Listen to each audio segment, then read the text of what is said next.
He ain't going. I wouldn't die. Okay, Shalom Israel. Hope everybody's doing well this Shabbat. I'm a Ward. This is Sham Shawan. Now, hope everybody's doing well today. Shout out Ahab teaching in Guatemala. His congregation, some brothers in California, Georgia, and different cities that are all around the United States. Shalom Amiyatazah. In UK, he's getting some brothers and sisters together out there, teaching them out there. Beautiful. Also, isbhpk Houston, isbhpk Rochester, isbhpk Virginia, Norfolk. Hope everybody's doing well today. And we have a good class lined up for y'all, so we're going to get our prayers set up first before we go and move forward. All right?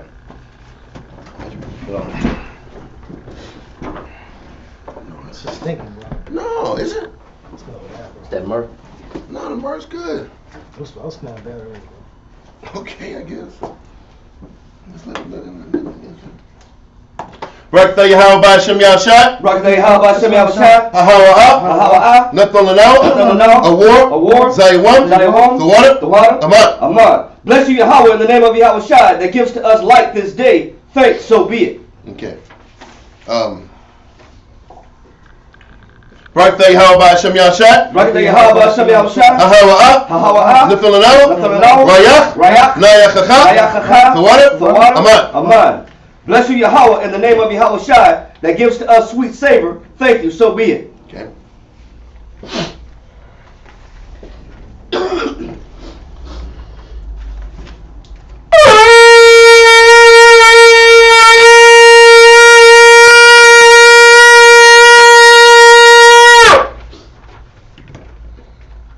Imagine Wapunya Yerushalayim. Stand and face Jerusalem.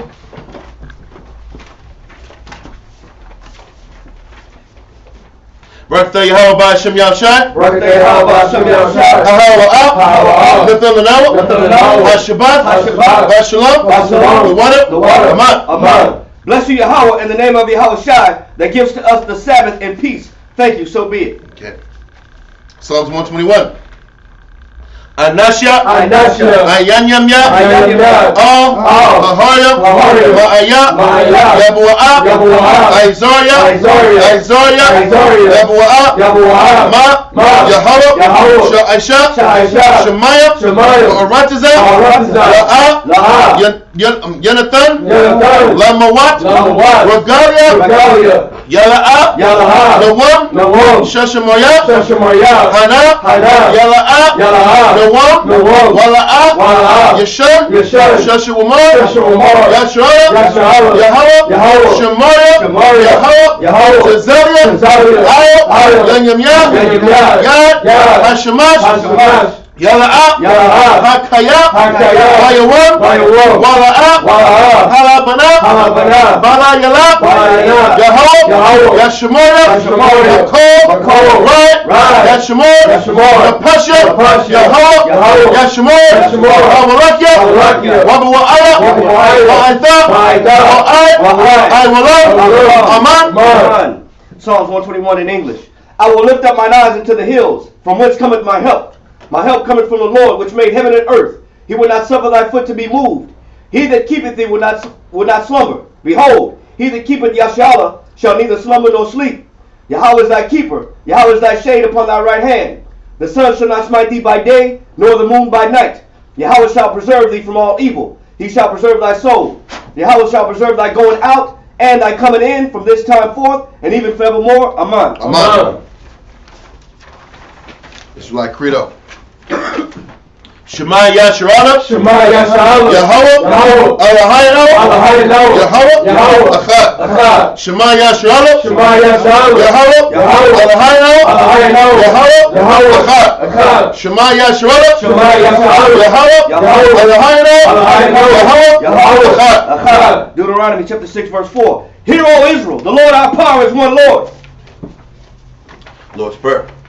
Abanawa, Abanawa, Shema Shemayim, Shema Shemayim, Kodesh, Kodesh, Hayah, Hayah, Shemka, Shemka, Yahweh, Yahweh, Malak Wavka, Malak Wavka, Naba'ah, Naba'ah, Ratazaka, Ratazaka, Hayah, Hayah, Aisha, Aisha, Ba'aratazah, Ba'aratazah, Kawa, Kawa, Hayah, Hayah, Hashemayim, Hashemayim, Lethamanawa, Lethamanawa, Wachom, Wachom, Yawam, Yawam, Wasalachanawa, Wasalachanawa, Chawatinawa, Chawatinawa, Hasalachanawa, Hasalachanawa, Chawatinawa, Chawatinawa, Wala'ah, Wala'ah, Nabi'anawa, Nabi'anawa, Manasawan, Manasawan, Abo, Abo, Hamushaynawa, Hamushaynawa, Mayen, Mayen, Rai, Rai, Kaya, Kaya, Laka, Laka, Amalakwa, Amalakwa, Aha'ara, Aha'ara, Aha'ara, Aha'ara, La'ay Moranyam, La'ay Moranyam, Aman. Aman.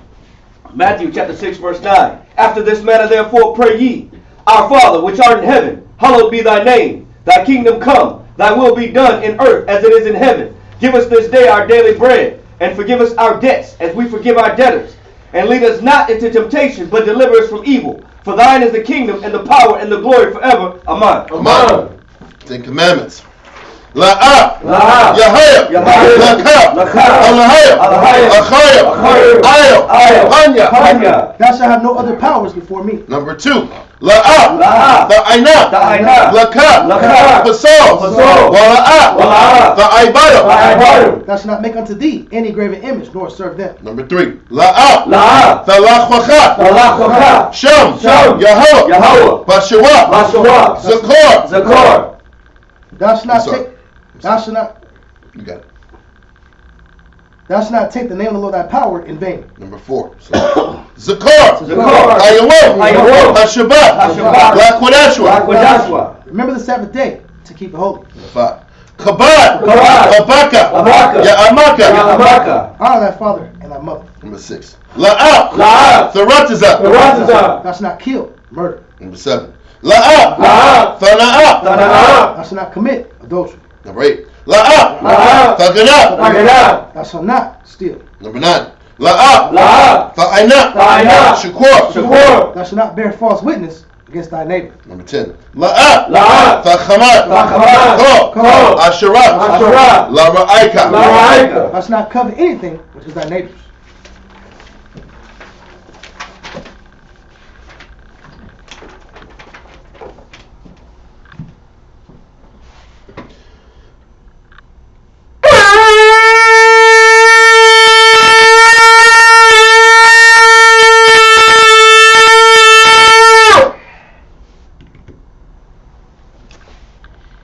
Birthday held by Hashem Yahushua. Birthday held by Hashem Yahushua. Hahawa'ah. Hahawa'ah. Nathan Lanawa. Nathan Lanawa. Hatharah. Atawara. Blessed are you, Yahweh, in the name of Yahushua that gives to us the law. Okay.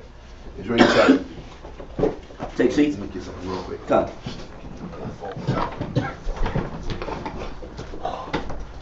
How you feel? I feel like, Caught it before it got bad. yeah, I've been trying to catch it. So hard, right ahead of me. No. I have to keep drinking these green juices, bro. No. I've been drinking soup, green juice all day. Areas. HB was closed when I was trying to go shop or something. Thank you. That's what I was texting. I was like, we need some more readers. Right on time, brother. I wanted to wait till y'all finish. Yes, we are. Just a little bit. Fashionably late. I wanted to wait till y'all finished. Okay. Oh, Oh, you were out there. I was late. I was out there, but I was still late. Okay. If you're that early, you're late, right? Yeah. Okay. So, we're going to briefly recap. What? We're going to briefly recap. Here's some more. Just in case. Okay, we're going to briefly recap. I was going to say class from last week. Because class from last week kind of intercedes into this week. So last week, remember that we talked about how Elijah was angry for the Most High because of all the sins and the negative that the Jews had pretty much done to the Most High. And all the work and sacrifice that was leading up through the drought. The lesson was to get Israel to the drought, then the rain, then the sacrificing of the Most High on the altar. On the altar built on Mount Carmel. How the 450 priests of Baal were killed and murdered by the Jews. the idea was that the Jews were going to sit back and turn around and come to the Most High Live right. and repent and change. And that was the anticipation, that was the hope, and that hope was deferred. And then Elijah got despondent, frustrated, angry, and he started just going about he started leaving opposite of where Mount Carmel was and went all the way to the southernmost part of Judah and beyond in anger and disgust. The Most High for 40 days tried to get him to see why did he leave, and Elijah refused to accept that he left out of his own anger and out of his own lack of patience. And the Most High was trying to show him that it wasn't just you alone that was here trying to serve the Most High. The Most High had 7,000 men who hadn't bowed their knee down to Baal. So there was a lot of Israelites that still wanted to serve the Most High, and that Elijah needed more time. Elijah needed to learn how to wait for all things to work out. Now, towards the end of 1 Kings 19, the Most High said, all these people that were negative, they are going to get destroyed, but they're going to be destroyed by your replacement, which is going to be Elisha. Either Elisha or the new anointed king that will soon be anointed in Syria, or the new anointed king Jehu of the northern kingdom. So he's saying all these things that I want to get accomplished are going to happen after you move on. And the reason this is important, and the reason this concept is important, was the Most High wasn't finished with Ahab yet. The Most High had a lot more lessons that he was trying to reach and touch Ahab with before he just laid the hammer on him and destroyed him. Elijah expected, because Elijah did all this work and Elijah did all this sacrifice, that the Jews were supposed to change immediately. A lot of us think that. Thank you. A lot of us, because we taught a fire-ass breakdown, guess what happens? You're supposed to listen, you're supposed to change, and you're supposed to make that change because I sacrifice, because I inconvenience myself, which means you should be in order. Okay. This is where Elijah was at, and this is where many of us operate at. We expect to be on point, and because we're on point, other people around us are supposed to be super spiritual and obey and serve the Most High with gladness and joyfulness of heart. But the Most High was like, listen, we're supposed to sit back here and at very best be what? Watchmen. The way Ezekiel explained it made a lot more sense. We're supposed to watch and warn. Yep. Watch and warn. Because a person who's a watchman has no control over what the people that hear their message does. You just warn, you teach, and you warn, and if they listen, they're saved. If they don't, they die. Yeah. But Elijah was expecting more from the people and got let down. But as we go into chapter 20, you're going to see what's happening, and what's happening with the prophets could have been Elijah's job. Because Elijah lost the mercy and patience that you were supposed to have for Israel. The Most High just replaced him with other prophets that were willing to do the same thing he did. And that's the scary thing for us. Right. We saw that with Moses too. Yeah. You know, when Moses lost patience, you know, he said, "How long must I feed you?" As if suffer thee, as if it was him, you know, doing it. Yep. You know, he was just the instrument. He was just the vessel that the Most High was using to get to the people. And as long as you're tired of being a vessel, if you're tired of being a vessel, they'll bring another vessel in. Yep. Because what we're going to read about in chapter 20, another prophet just stepped right into the shoes of Elijah. Elijah forfeited his position. Another man came in and did his job for him. Listen, if Elijah, the great mighty Elijah, was expendable, who the hell are we? We ain't nothing compared to the power of Elijah.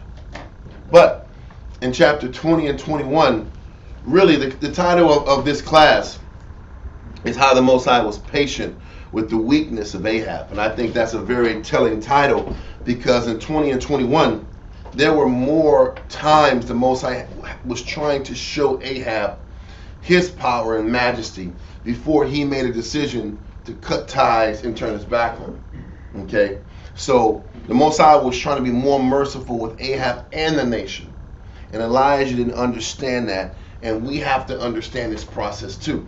We read last week in Wisdom of Solomon chapter 12 that the Most High uses his power perfectly. He knows what a person can handle. He knows how many lessons each and every one of us need before it's time to get stung. he understands our capabilities, and he knows everybody's individual capabilities to the max. So even when we're dealing with this, the Most High understood Ahab's max. He understood what caliber of man Ahab was, and how many lessons he needed before it was time to amplify the correction. So let's get 1 Kings chapter 20, Quran. Let's get started.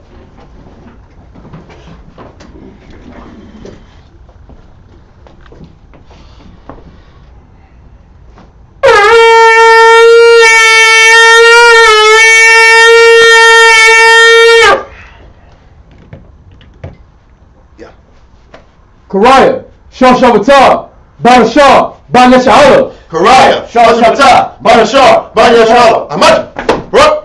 Yahweh Hashem, Yahweh Barakatah. Yahweh Hashem, Yahweh Barakatham.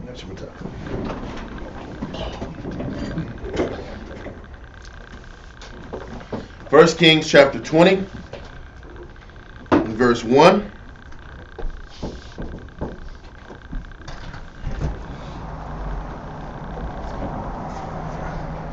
All right, shalom, sir. Right, shalom. So we're in 1 Kings chapter 20 and verse 1. Yes, we are. It says, and Ben-Hadad, the king of Syria, gathered all his hosts together. Now listen, Ben-Hadad was the son of Hadad. Okay? Ben obviously means son. And don't forget, Hadad was the king. His father was the king that took that lump sum of money from Asa to go sit back here and discomfit Baasha, which was the northern king of Israel at the time. So that was what Hadad did. So now Ben-Hadad takes the stead of his father. Now he's gathering his army together. Read on. And there were 32 kings with him. When it says 32 kings, it just means there's 32 princes that are over smaller provinces that are controlled by who? By the king of Syria. So pretty much you have 32 proxy kings, or or vassals. That's the better way to say it. Not proxy kings, but vassals. So when kings took over other nations back in those days, they would sit back here, take over the territory, but they wouldn't replace the kings. They would just make sure that that king was responsible for paying tariffs and taxes to the greater king. And if they ever needed assistance in wars and disputes, they would use those lower level vassals to execute the orders of the king of Syria. Does that make sense? Good. So 32 kings, they weren't like these 32 kings that were challenging Ben-Hadad. They were all lower vassals to Ben-Hadad. Sub-kings. They were sub-kings. So they were sub-kings, so they didn't really have any skin in the game. This was just for glory of Syria. Okay? But they just stacked numbers on deck to the situation. Yes, sir? I'm just thinking, it kind of like how the U.S. is broken up into 50 states. Kind of like that. Like I would say more like U.S. and NATO. Who does NATO really work for? America. There we go. They're They're the big dog. America's the big dog. And the NATO countries are just in assistance locking into them. Whether it's Britain, Germany. You know why America's a big dog? Because why would Germany blow up their own Nord Stream 2? Nord Stream 2 was a way to sustain their people with their gas. And you know America's in power because as soon as Germany started to get a little weak, they start trying to flirt back with Russia again. They're like WYD. It's like midnight, and the chancellor like, what you doing, Vladimir? What's happening with you? The point is, there was rumors that Germany was trying to sit back here and establish some kind of negotiations with Russia because it was getting cold, and they were trying to sit back here and possibly run these lines back through Germany. And all of a sudden, somebody blows up Nord Stream. And some ships were in the area, and they turned off their locators. And it was crazy. Their satellite locators. And I don't know if you know a lot about geopolitics, but there's a woman named Liz Truss, who was the prime minister of she was Britain. Yeah. And she was the new prime minister. She just got inaugurated like in June, man. And then all of a sudden, in September, she quit. She resigned. Like, why the hell did she resign? Oh, really? I didn't know that. She's out now. There's this Ishmael. No, there's this Indian guy. Mm-hmm. Soon Jabbas. Let me stop. It's soon something. I'm not trying to be. Uh-huh. I always throw a jab at the end of it, and that's not right. But Wow, didn't know that.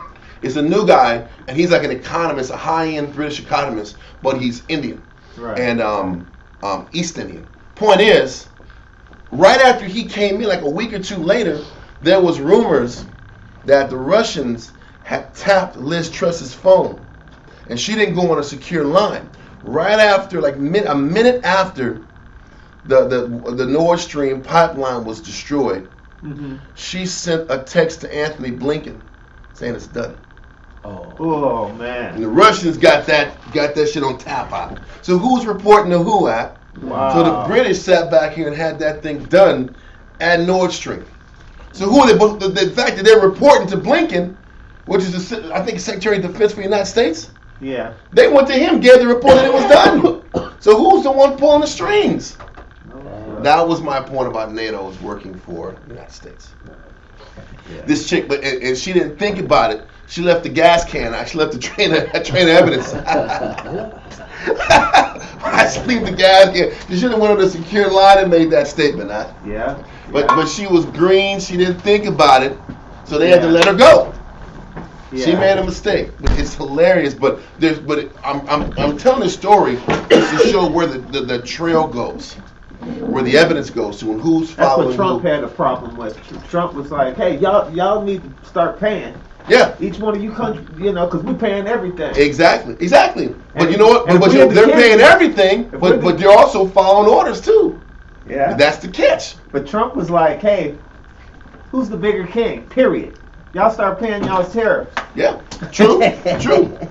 But whether it's Biden or whoever, the greater powers know, okay, you guys are going to be cold in Europe. You listen. You know that America's getting rich off of Europe's suffering and stuff, right? The natural gas that they can't get from Russia, America's charging 4 times the price for natural gas just to keep them afloat. Wow. They have a little natural gas supply too. Yeah.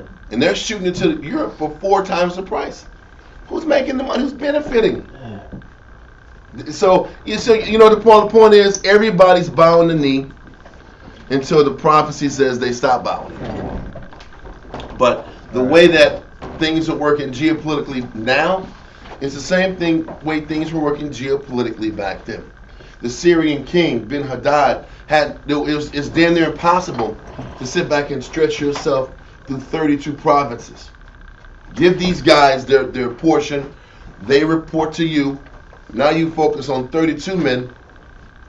Give them their resources. You ain't got to worry about the people. It's colonialism, how it was back in the day.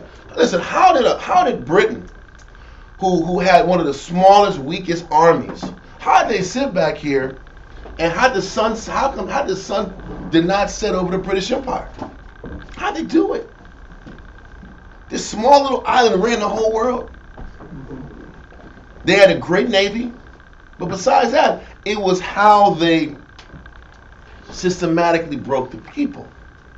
It was how they strategically put puppet leaders and governments in position, and they just worked through them. The puppet government, the puppet president or emperor, they had to deal with the people's complaints, their starvation, their protests. You deal with that crap. You send me my bread. You sit back here and give me good deals on your natural resources. I'll make you a rich man, but nobody else. That's what's going on with Zelensky. You know, Zelensky's got like palaces. He's got like mansions in Florida, right? He got mansions in Florida. He's got a mansion in Switzerland. This guy's got at least he has at least over $700 million in just cash, bro. This guy is a multi-millionaire, while the Ukrainians are suffering their asses off. The people are suffering, but he's good. That's how all the countries are. Yeah. Anyway, we're gonna get back on 20 and 1. Read verse 20 on chapter 20, verse 1 from the top again. Come. 1 Kings chapter 20 and verse 1. And Ben-Hadad the king of Syria gathered all his hosts together, and there were 32 kings with him, and horses and chariots. And he went up and besieged Samaria and warred against it. Now listen, Samaria is the capital city of the northern kingdom. And when he says they besieged it, they surrounded it. Besieging means you surround the entire city and you start the process of warring against a city. Obviously, Samaria had walls, they had fortifications, so you weren't going to just come in here and just go to war immediately.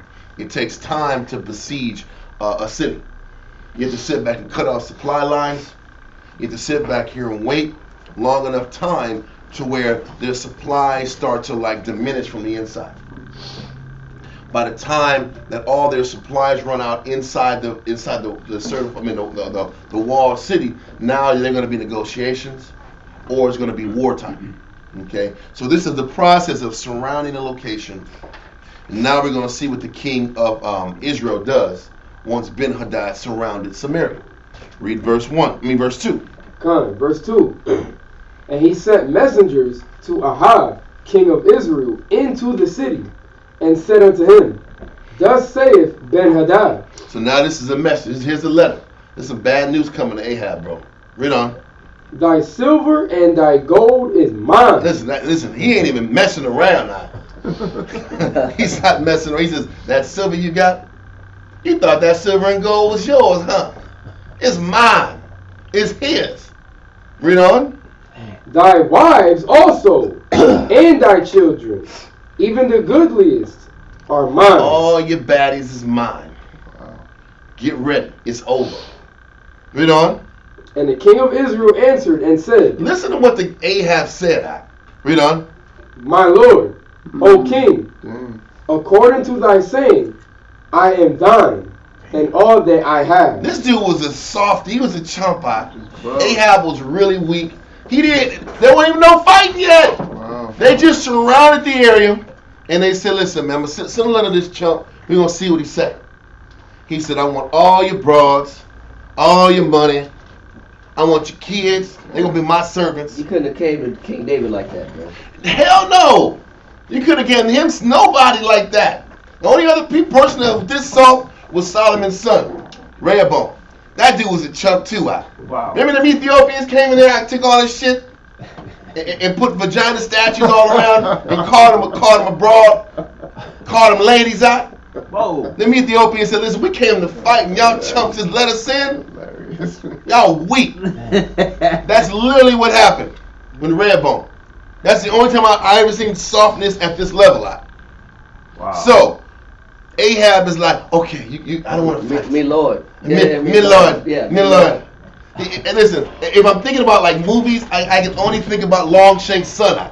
That soft ass dude in purple and green eye that was a chump eye. That just talked about military and like strategy, but I never had no heart to make decisions out. Remember Longshank took his little boyfriend, threw him out the damn out the window out. Oh yeah. And he's like, and he shook him up and slapped him. He said, "Shake up, man! What you doing? You in the throne next?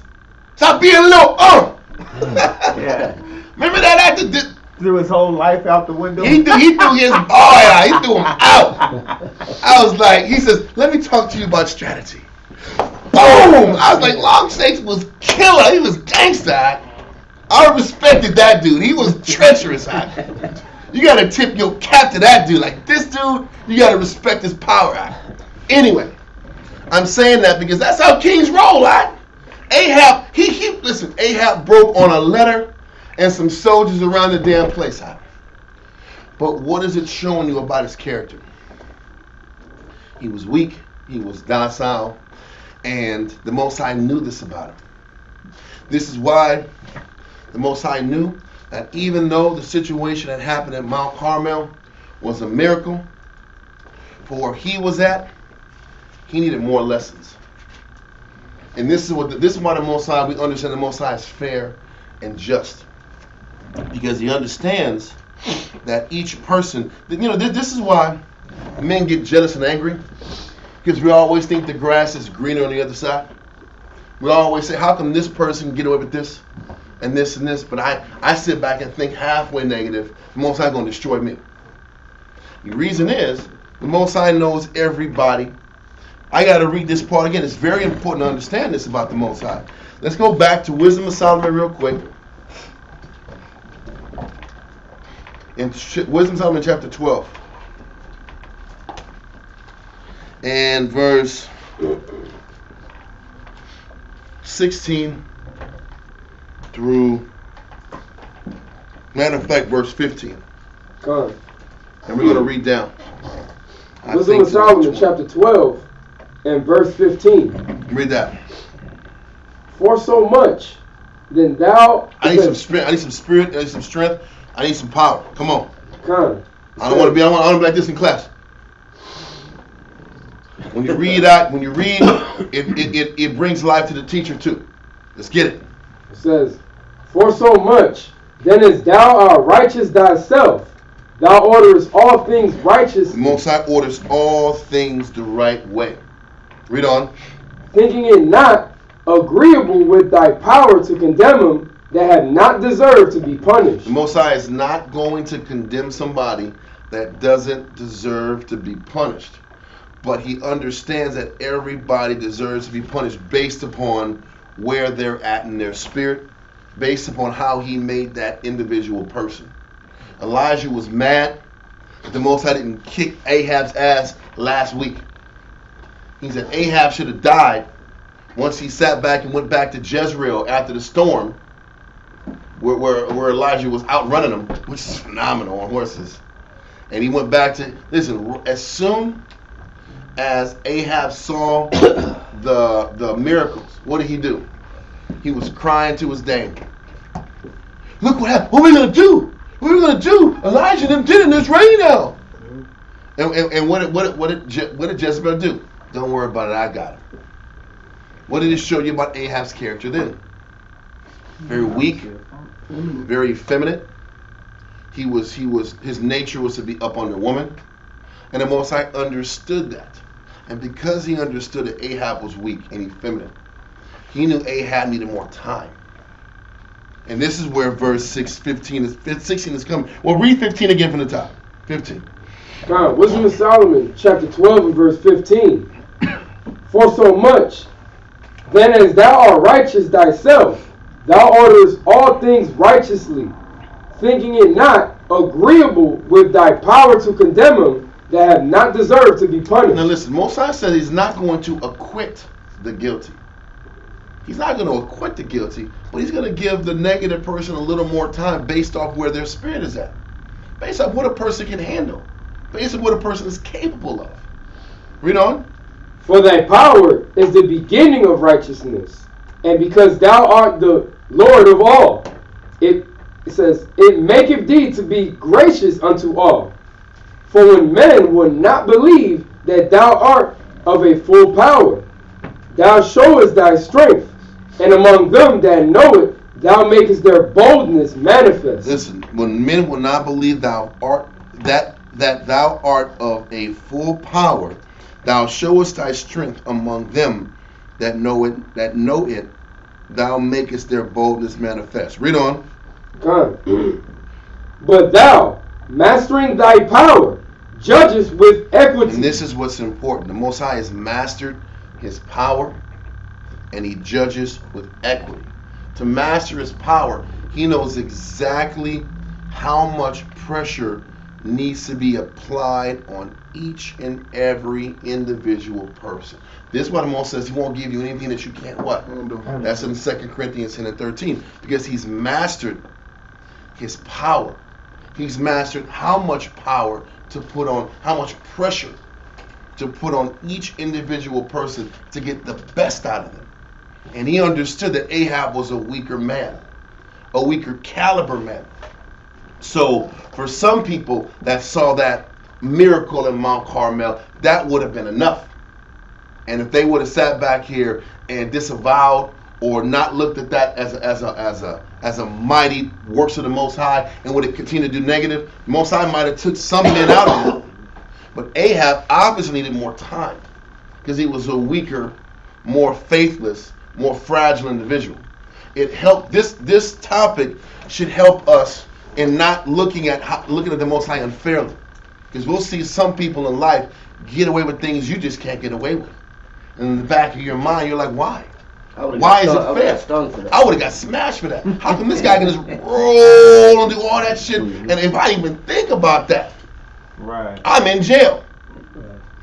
But this person can run his course or her course unimpeded and not get hit.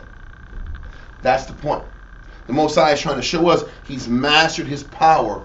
And read that verse 16. No, not 16. Verse 18. Read verse 18 again. Verse 18. But thou, mastering thy power, judgest with equity, and orderest us with great favor. He gives us with great favor, because the favor is in the amount of time he gives each and every one of us to repent. He's giving Ahab a lot of opportunities to repent, to see the Most High is real, and to change. He showed him the sign in Mark Caramel, and what he's about to do for him here is a sign to show him he's with him. Just change and come around. But this was something that Elijah was not prepared to embrace. This lesson, this understanding was above Elijah's understanding. Elijah wanted blood. Elijah expected people to change and submit as he changed and submitted. And not everybody is, nobody on earth was built like Elijah but Elijah. And Elijah had to understand, listen, I might have this level of submission and humility, but the rest of the people need more time. And this is where we have to grow up and be mature also. We need to stop being angry that people get away with things we don't get, and understand that, hey, you can handle more, so more is going to be put on you. The person that needs more time needs more time. The only reason a person will get angry that another person gets more time is if you want to do sin like him. If you want to do dirt, then go do dirt. I thought we were here to serve the Most High. The Most High measures and deals with everybody with the right amount of power, the right amount of pressure. Does that make sense? Yeah. Or they take chastisement personal. Huh? They take correction personal. Like if it was me, you wouldn't tolerate that. So it's always a personal attack between the Most High and themselves. They got an issue. But that person knows better. Right. So you're supposed to know better. This person needs more time. And what's scary is that mindset. If you're in that mindset, you're on the chopping block to be replaced, like Elijah was. Elijah, like they should be changing and adjusting. No. They're going to have to run their course. You run your course and do your job, because you know better. And stop looking over on other sides to compare your life with theirs. That's immaturity. That's spiritual immaturity. The Most High had more lessons to teach Ahab. So now we're hearing these lessons. Yeah. So now we're seeing that Ahab is soft as tissue. But I want to finish. Let me see. No, that's all I want no, read verse 19 when you're done with 18. We'll stop at 19. Come. But thou mayest use power when thou wilt. Most High uses power when he wants to, but he's also showing that he's perfect with the distribution of his power. He's perfect with how much pressure he puts on somebody, and he's perfect with when he chooses to punish a person for their negative. The process is perfect. And none of us can complain about the why and the how and the who and the what and the where. Okay, let's continue. Verse 19. But by such works hast thou taught thy people that the just man should be merciful, and has made thy children to be of a good hope, that thou givest repentance for sins. I don't want to keep going because it goes long, but I just want to focus on how the Most High is perfect with his equity, with his judgment, and with his power, and the mastering of his power. So, let's get back to 1 Kings chapter 20 and verse 3 again. So now Ben-Hadad sent a letter to Ahab, and he tells him what? Read that. Thy silver and thy gold is mine. Yep. Thy wives also, and thy children, even the goodliest, are mine. He said, I want the best of your shit, and I'm about to get it. Khan? Con. And we're going to see, what does this man say? This is bad news. Read on. Verse 4. And the king of Israel answered and said, My lord, O king, according to thy saying, I am dying. This guy is sitting back here broke just on a letter out. He said, you can have my women. Not a sword swung. Nope. Not an arrow Not shot. a punch thrown. Yeah. Nothing. He said, you can have my gals. I didn't want them anyway. You can have my gold and silver. I didn't want that. I really didn't want that gold anyway, man. You can have the king. That's weak as hell. But he's showing you what kind of spirit this man had. He had a weak spirit. And the Most High knew it. Read on. And the messengers came again and said, Thus speaketh Ben-Hadad, saying, Although I have sent unto Now thee... listen, now check this out. He said the messengers came back. So what does that mean? What this means is this. Once the first message came to Ahab, Ahab bit and broke so quick. The message came back to the king, Ben-Hadad. He like, this chump broke already. We gonna double down. We gonna get some more out of this nigga, man. We gonna get more shit out of this nigga, man. He broke. We gonna get more. This is what he's saying. He said, send a double letter. Send a double letter. We gonna get more from this dude. If he broke that quick, we gonna get some more out of this dude. He's like, more money, more money, more money. This is what he's saying. Watch what he say. Read verse 5 now. And the messengers came again and said, Thus speaketh Ben-Hadad, saying, Although I have sent unto thee, saying, Thou shalt deliver me thy silver and thy gold and thy wives. I did say I wanted that. Read on. And thy children. That sucks. Yet I will send my I didn't servants give that unto shit up easy. I'm sorry. You have to kill me. Just kill me. We gonna fight and then you gonna kill me. I'm not just willingly give me this shit. But again, I'm sorry. I'm cutting you off. Read verse 7. No, it's verse 6. Verse 6. Yet I will send my servants unto thee tomorrow. He said, I'm going to send my little, you know what? My low level dude's going to come up in your house too. You're going to do a house inspection. Well, no, it's not even an inspection. He said, I'm going to take your shit, and I'm going to take my little men, my low level dudes. No, the young homies. The young homies is going to come through. The BGs. What was that? Come on, bro. What was that group by the Fox guys? These young dudes. Yeah, I'm bringing the outlaws out here. It ain't just Pac. The outlaws are coming through now. Little homies right on. That's what I'm saying. Outlaws gonna come through into the temple too. Into Samaria too. My little shooters is coming through. My shooters is coming through too. So read on. This is what's happening. So I'm gonna bring my shooters in. Read on. It says, Yeah, I will send my servants unto thee tomorrow about this time, and they shall search thine house. It's gonna be a house inspection too. I'm gonna take all your gold, all your women, all your silver, all your kids. And they gonna come in here and go in your house and see what they like. Read on. And the houses of thy servants. And we're gonna go to all your servants' cribs. Open up the door. Outlaws coming in too, or they gonna get theirs too. Read on. And it shall be that whatsoever is pleasant in thine eyes, they shall put it in their hands. Whatever you like the most, we taking it.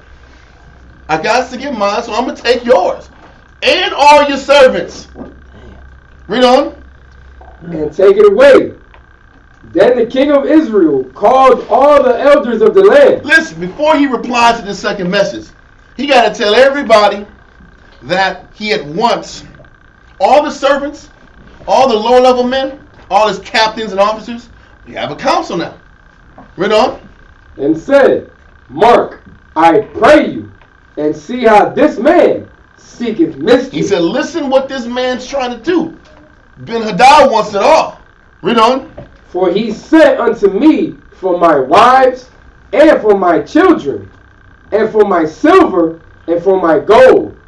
And I denied him not. And I didn't tell him no. Read on. And all the elders and all the people said unto him, Hearken not unto him, nor consent. Of course, man. Why are you giving this dude everything you got? Why are you folding like this, bro? Don't fold. Don't do it. Reconsider. He's telling them don't do it, right? Read on. And I'm going to read one scripture on this too. Because it's not like he didn't know. Go to Matthew chapter 24, verse 43. It's not like he didn't know. He sent him a warning in advance. And he understood the warning. He told him at this time tomorrow. He told him what time he coming. Read that right there. Matthew chapter 24, verse 43. Come. Matthew chapter 24 and verse 43. But know this. Christ said this. Go ahead. That if the good man of the house. If the good man of the house. Go ahead. Had known in what watch the thief would come. Go ahead. He would have watched and would not have suffered his house to be broken up. He said a good man would have stopped that if he knew what time the thief was coming. He told him, he said, I will send my servants unto thee tomorrow about this time. Come on, bro. He told him what time he was coming. He said, but a good man wouldn't allow that. It just shows you that he was not a good man, right? To allow his house to get invaded like that. He didn't even wait, right? You got time. You have supplies inside your encampment. Why are you folding so quick? Yep. You didn't even wait it out. And you're bowing down and you're conceding. Once again, when I see this first half of this chapter, it lets me know how weak he is, how weak-minded he is, how fearful he is, and how easily influenced he is. Pressure. Just a little pressure, he breaks, right? What it shows, he couldn't handle the position of being a king. You're going to see later on, this is why Jezebel took so much assertive approaches there, because he couldn't do it. He initiated her boldness. I know. Listen, you're going to see in chapter 21, he even comes up blousier than in 20. He's blousier in chapter 21. And these are facts. For a king, this is the caliber man he is. But let's keep reading. Come. Verse 9. Verse 9.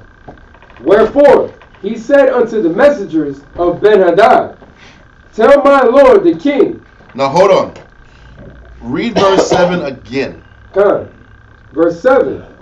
Then the king of Israel called all the elders of the land and said, mark, I pray you, and see how this man seeketh mischief. For he sent unto me for my wives, and for my children, and for my silver, and for my gold, and I denied him not. If you read between the lines, he also told the elders and the servants that he was coming for theirs too. It wasn't just for his. He's explaining throughout this entire verse that they came for him, he didn't deny it. Now they're coming for your zone. This is why in verse 8 they're saying, listen, bro, don't consent. Don't give them, he says, don't give them that second letter. Don't authorize the second letter. Don't sit back and let them take our shit. We're going to fight for our shit. Now watch what he says in verse 9 again. Verse 9. Wherefore he said unto the messengers of Ben-Hadad, tell my lord the king. Now hold tight. So, the elders and all the people are willing to fight for this. Right? Isn't that what this is being said? All the captains and officers and elders, they're like, don't consent on us. We're not fighting. We're going to fight for our shit, right? Now listen to what he says in verse 9 again. Read it from the top. Come.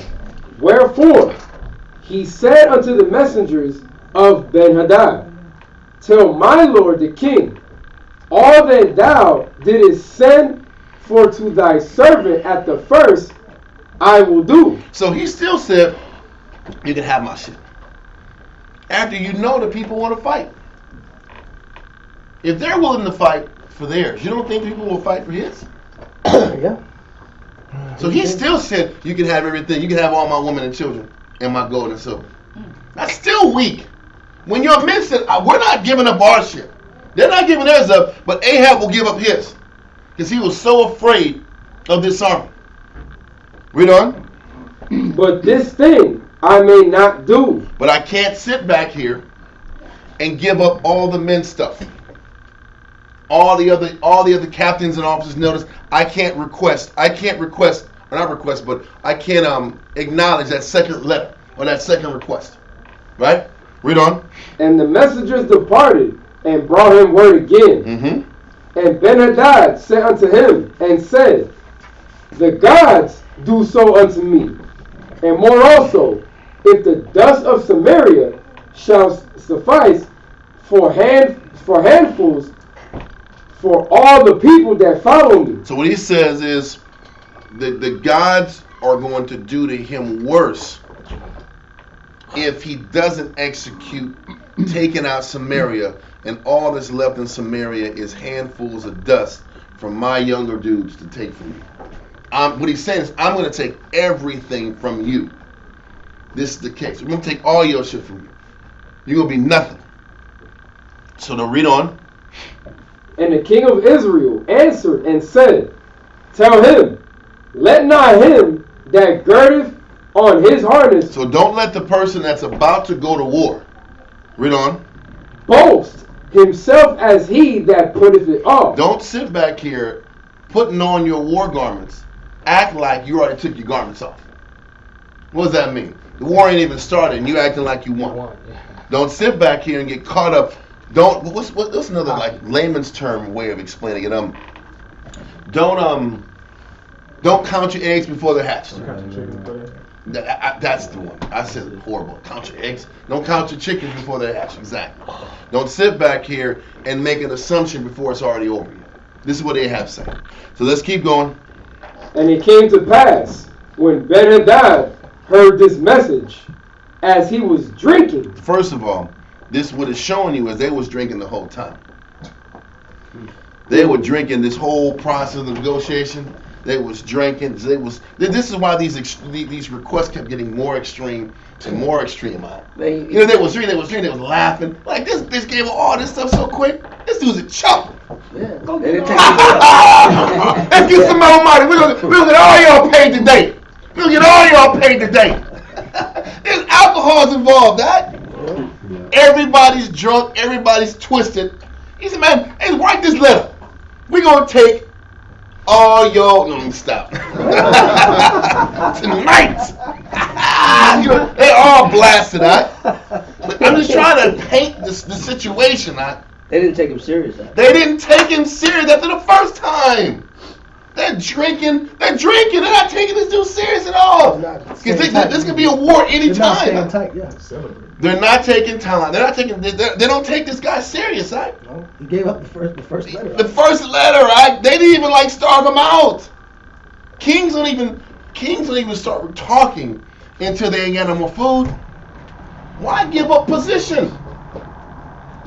Why do it? There was no need to sit back and give all your gold and all your silver. What for?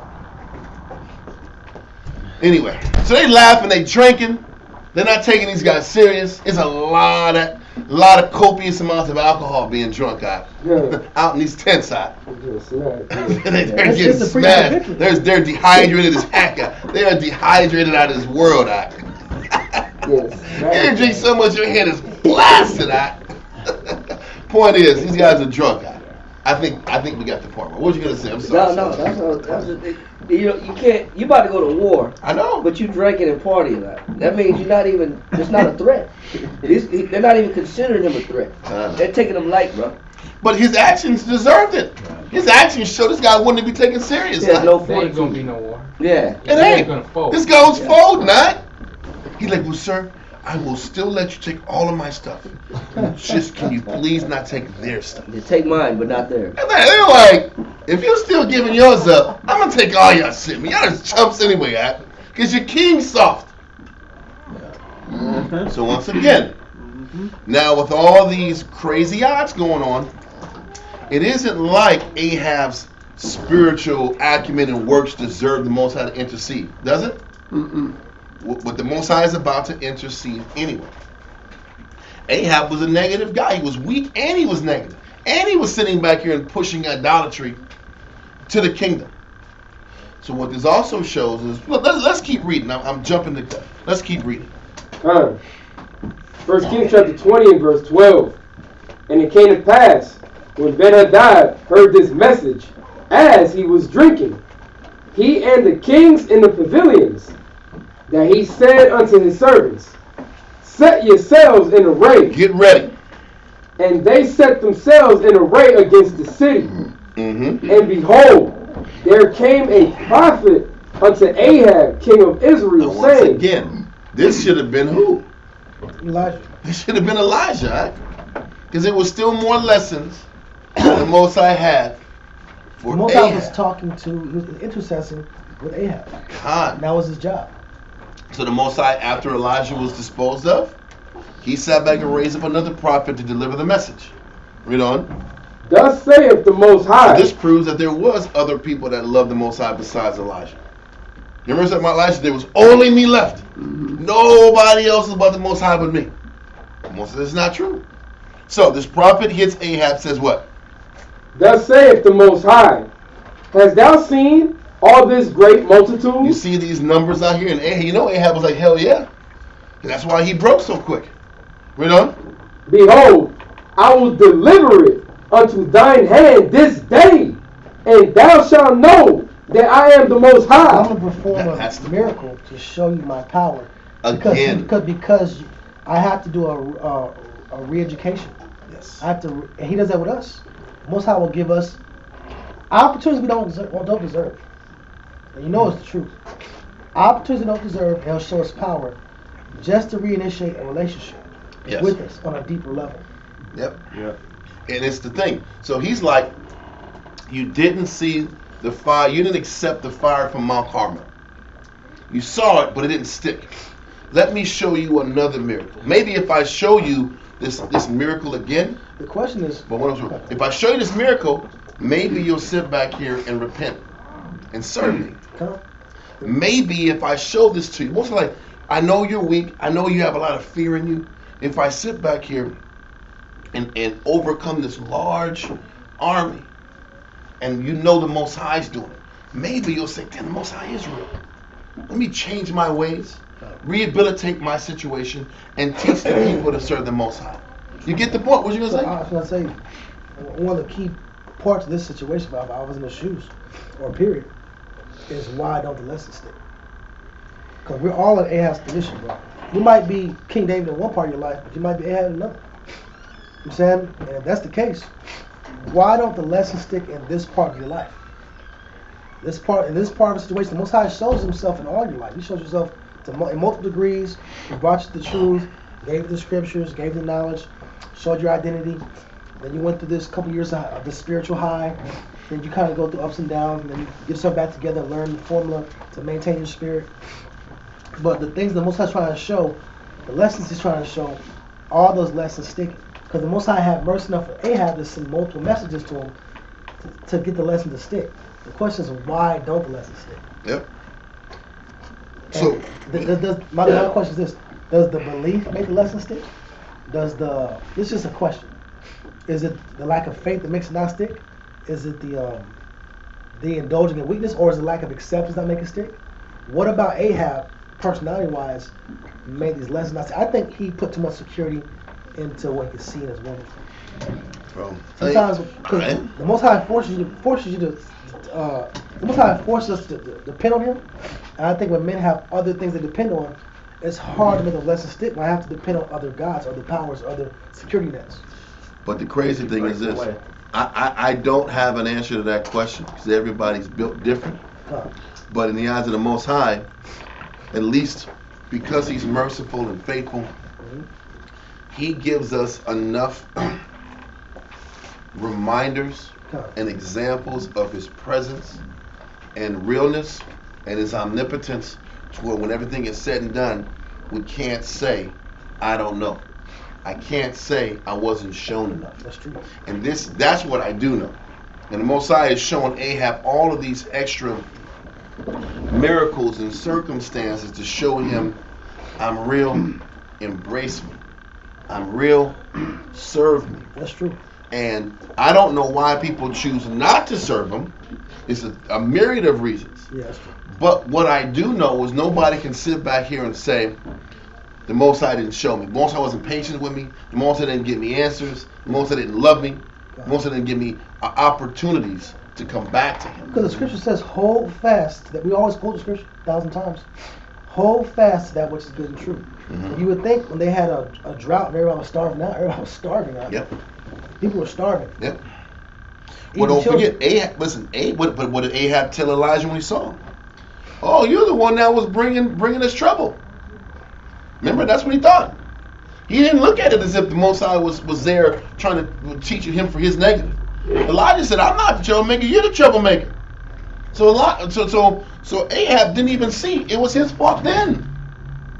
You get the point? Mm-hmm. He didn't see it. So the Most High to keep showing him lessons to realize I'm real, and you've been doing this negative. So the Most High was patient because Ahab couldn't see it. Just like us. He gives us, we'll sit back and go years not understanding why. And he'll keep giving us the answers to why until it clicks. And once it clicks and he sees it clicks, or he sees that you were given enough, then you're going to get hit. That's fair. And that's why the scripture says in Wisdom of Solomon 12 that he's fair and he's just and he's equitable and he's mastered his power. Because he's going to sit back here and give you as many times and examples as you need so that when you choose to go opposite and left, that was you making that opposite and left move. And it wasn't the fact that you didn't understand or didn't know. Right. And also in Ezekiel, you read Ezekiel chapter 20, verse 8 and 9. Ezekiel chapter 20, verse 8 and 9. Read that. Okay. Ezekiel chapter 20 and verse 8. But they rebelled against me. Go ahead. And would not hearken unto me. Go ahead. They did not, every man cast away the abominations of their eyes. So, sometimes men are never going to change. No matter how many times the Most High show them, they're not going to change regardless. Go ahead. Neither did they forsake the idols of Egypt. Then I said, I will pour out my fury upon them. Go ahead. To accomplish my anger against them in the midst of the land of Egypt. Go ahead. But I wrought for my name's sake. He said, but I'm not doing it because they're righteous. He said, I'm doing it because I'm not going to let I'm protecting my name. Sometimes the Most High step in just for the sake that he don't want his name to be drugged through the mud amongst the nations. Mm-hmm. Just because he doesn't want his reputation to be stained.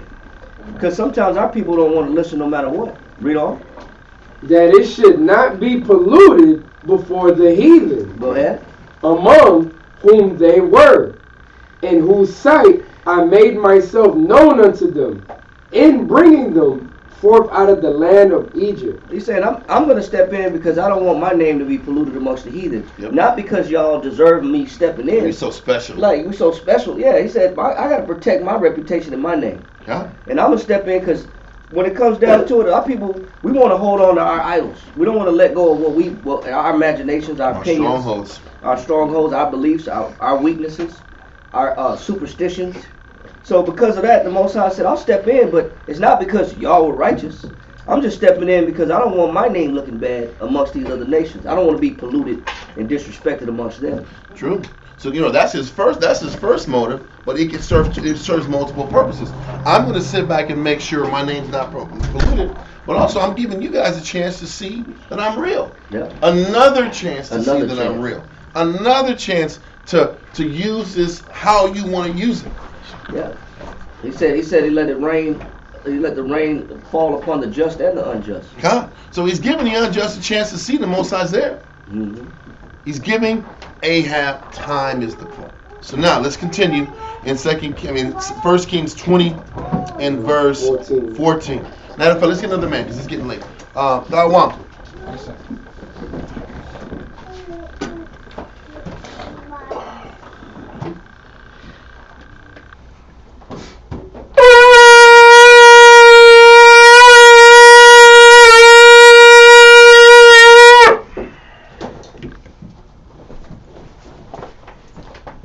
Tahawam Racha, Shal Shabbatah, Ban Ashar, Ban Yasha'Allah. Tahawam Racha, Shal Shabbatah, Ban Ashar, Ban Yasha'Allah. And much of Yahweh Hashem Yashar B'Katam. Yahweh Hashem Yashar B'Katam. Right.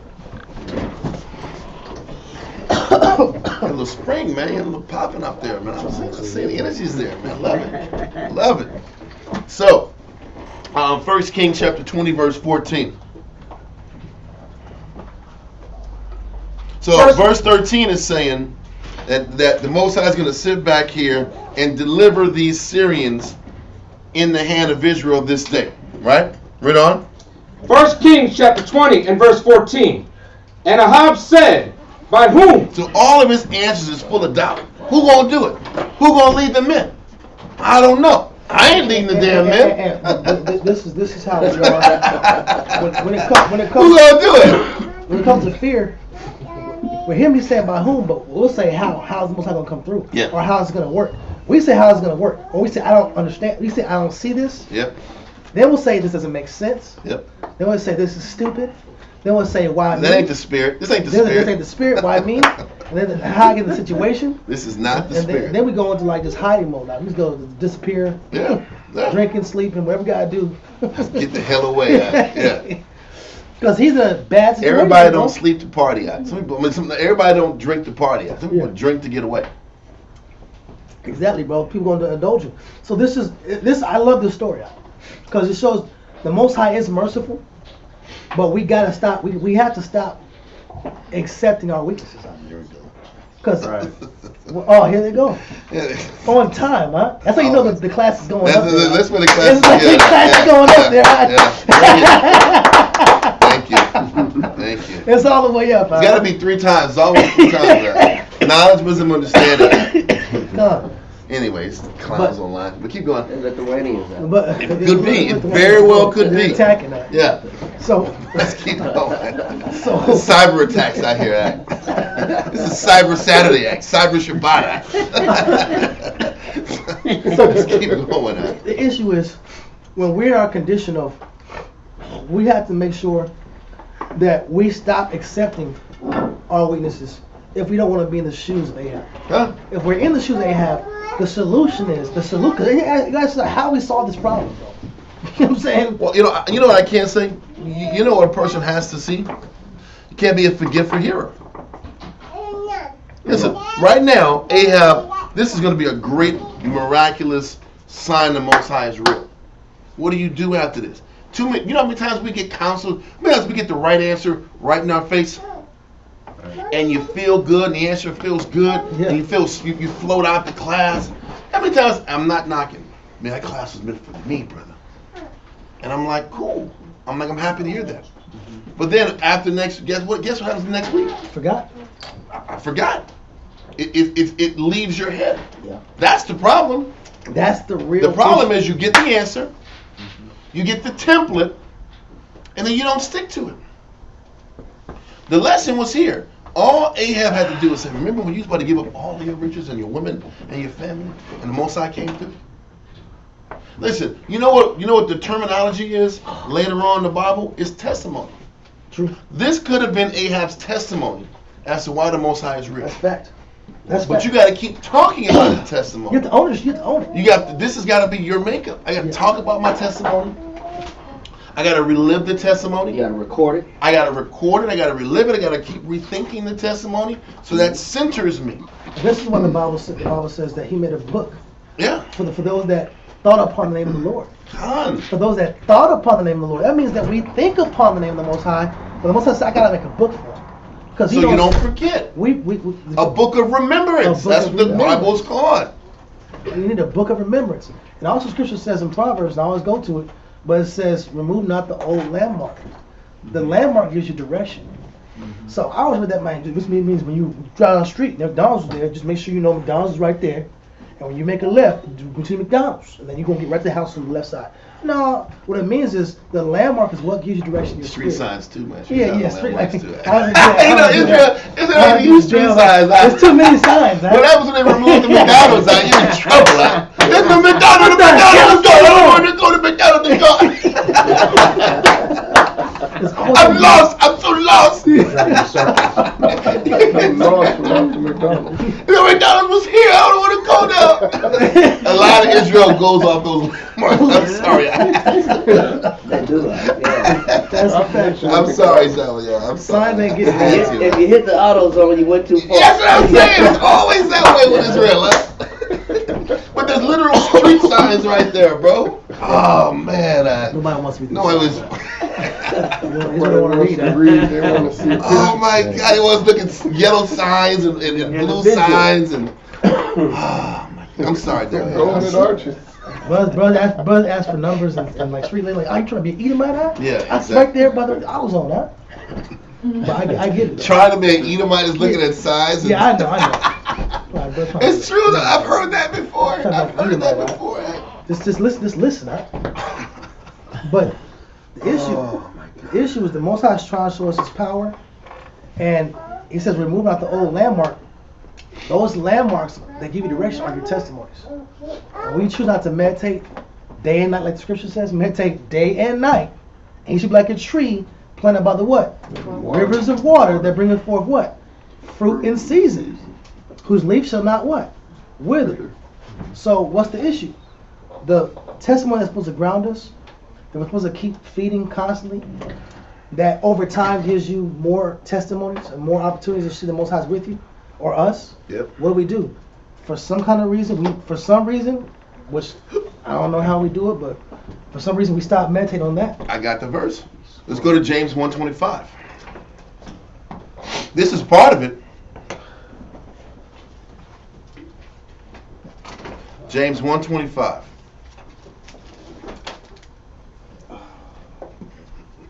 Why is being an Edomite? I used to feel like that. I used to be like, brother, what? Edomite? It's right there, brother. This paperwork is not Edomite thing. Paperwork, organization, that does not equal Edomite. But a lot of our people say that. I just told you. Organization, paperwork, thoroughness. Oh, you love Esau. I'm like, damn, that's messed up, huh? It is. Can we do things decently in order? The scripture says that. It says number everything in members and weights, huh? Come on, huh? That's not a Jew thing, huh? It's right there past the train tracks. I'm not gonna miss that, brother. Read James 1:25. Huh? James chapter 1 and verse 25. But whoso looketh into the perfect law of liberty and continueth therein, he being not a forgetful hearer. This is what kills Israel. We forget. We're forgetful hearers. We forget the lessons the Most High showed us. We forget when the Most High interceded for us in difficult times. And we forget. When we forget all the times the Most High was there, then we tell ourselves the Most High is not there. We convince ourselves the Most High is not there because we forget when He was there. And this is obviously why Ahab is going to forget this miraculous moment. That, hey, I'm here. You just got to sit back here and do things decently in order, and I'll be here for you even more. So what made him a weaker king? Was it that he was effeminate, or that he was a forgetful hearer? It was both. It was both. Because there was another man, Manasseh was wicked too, but he listened. Mm-hmm.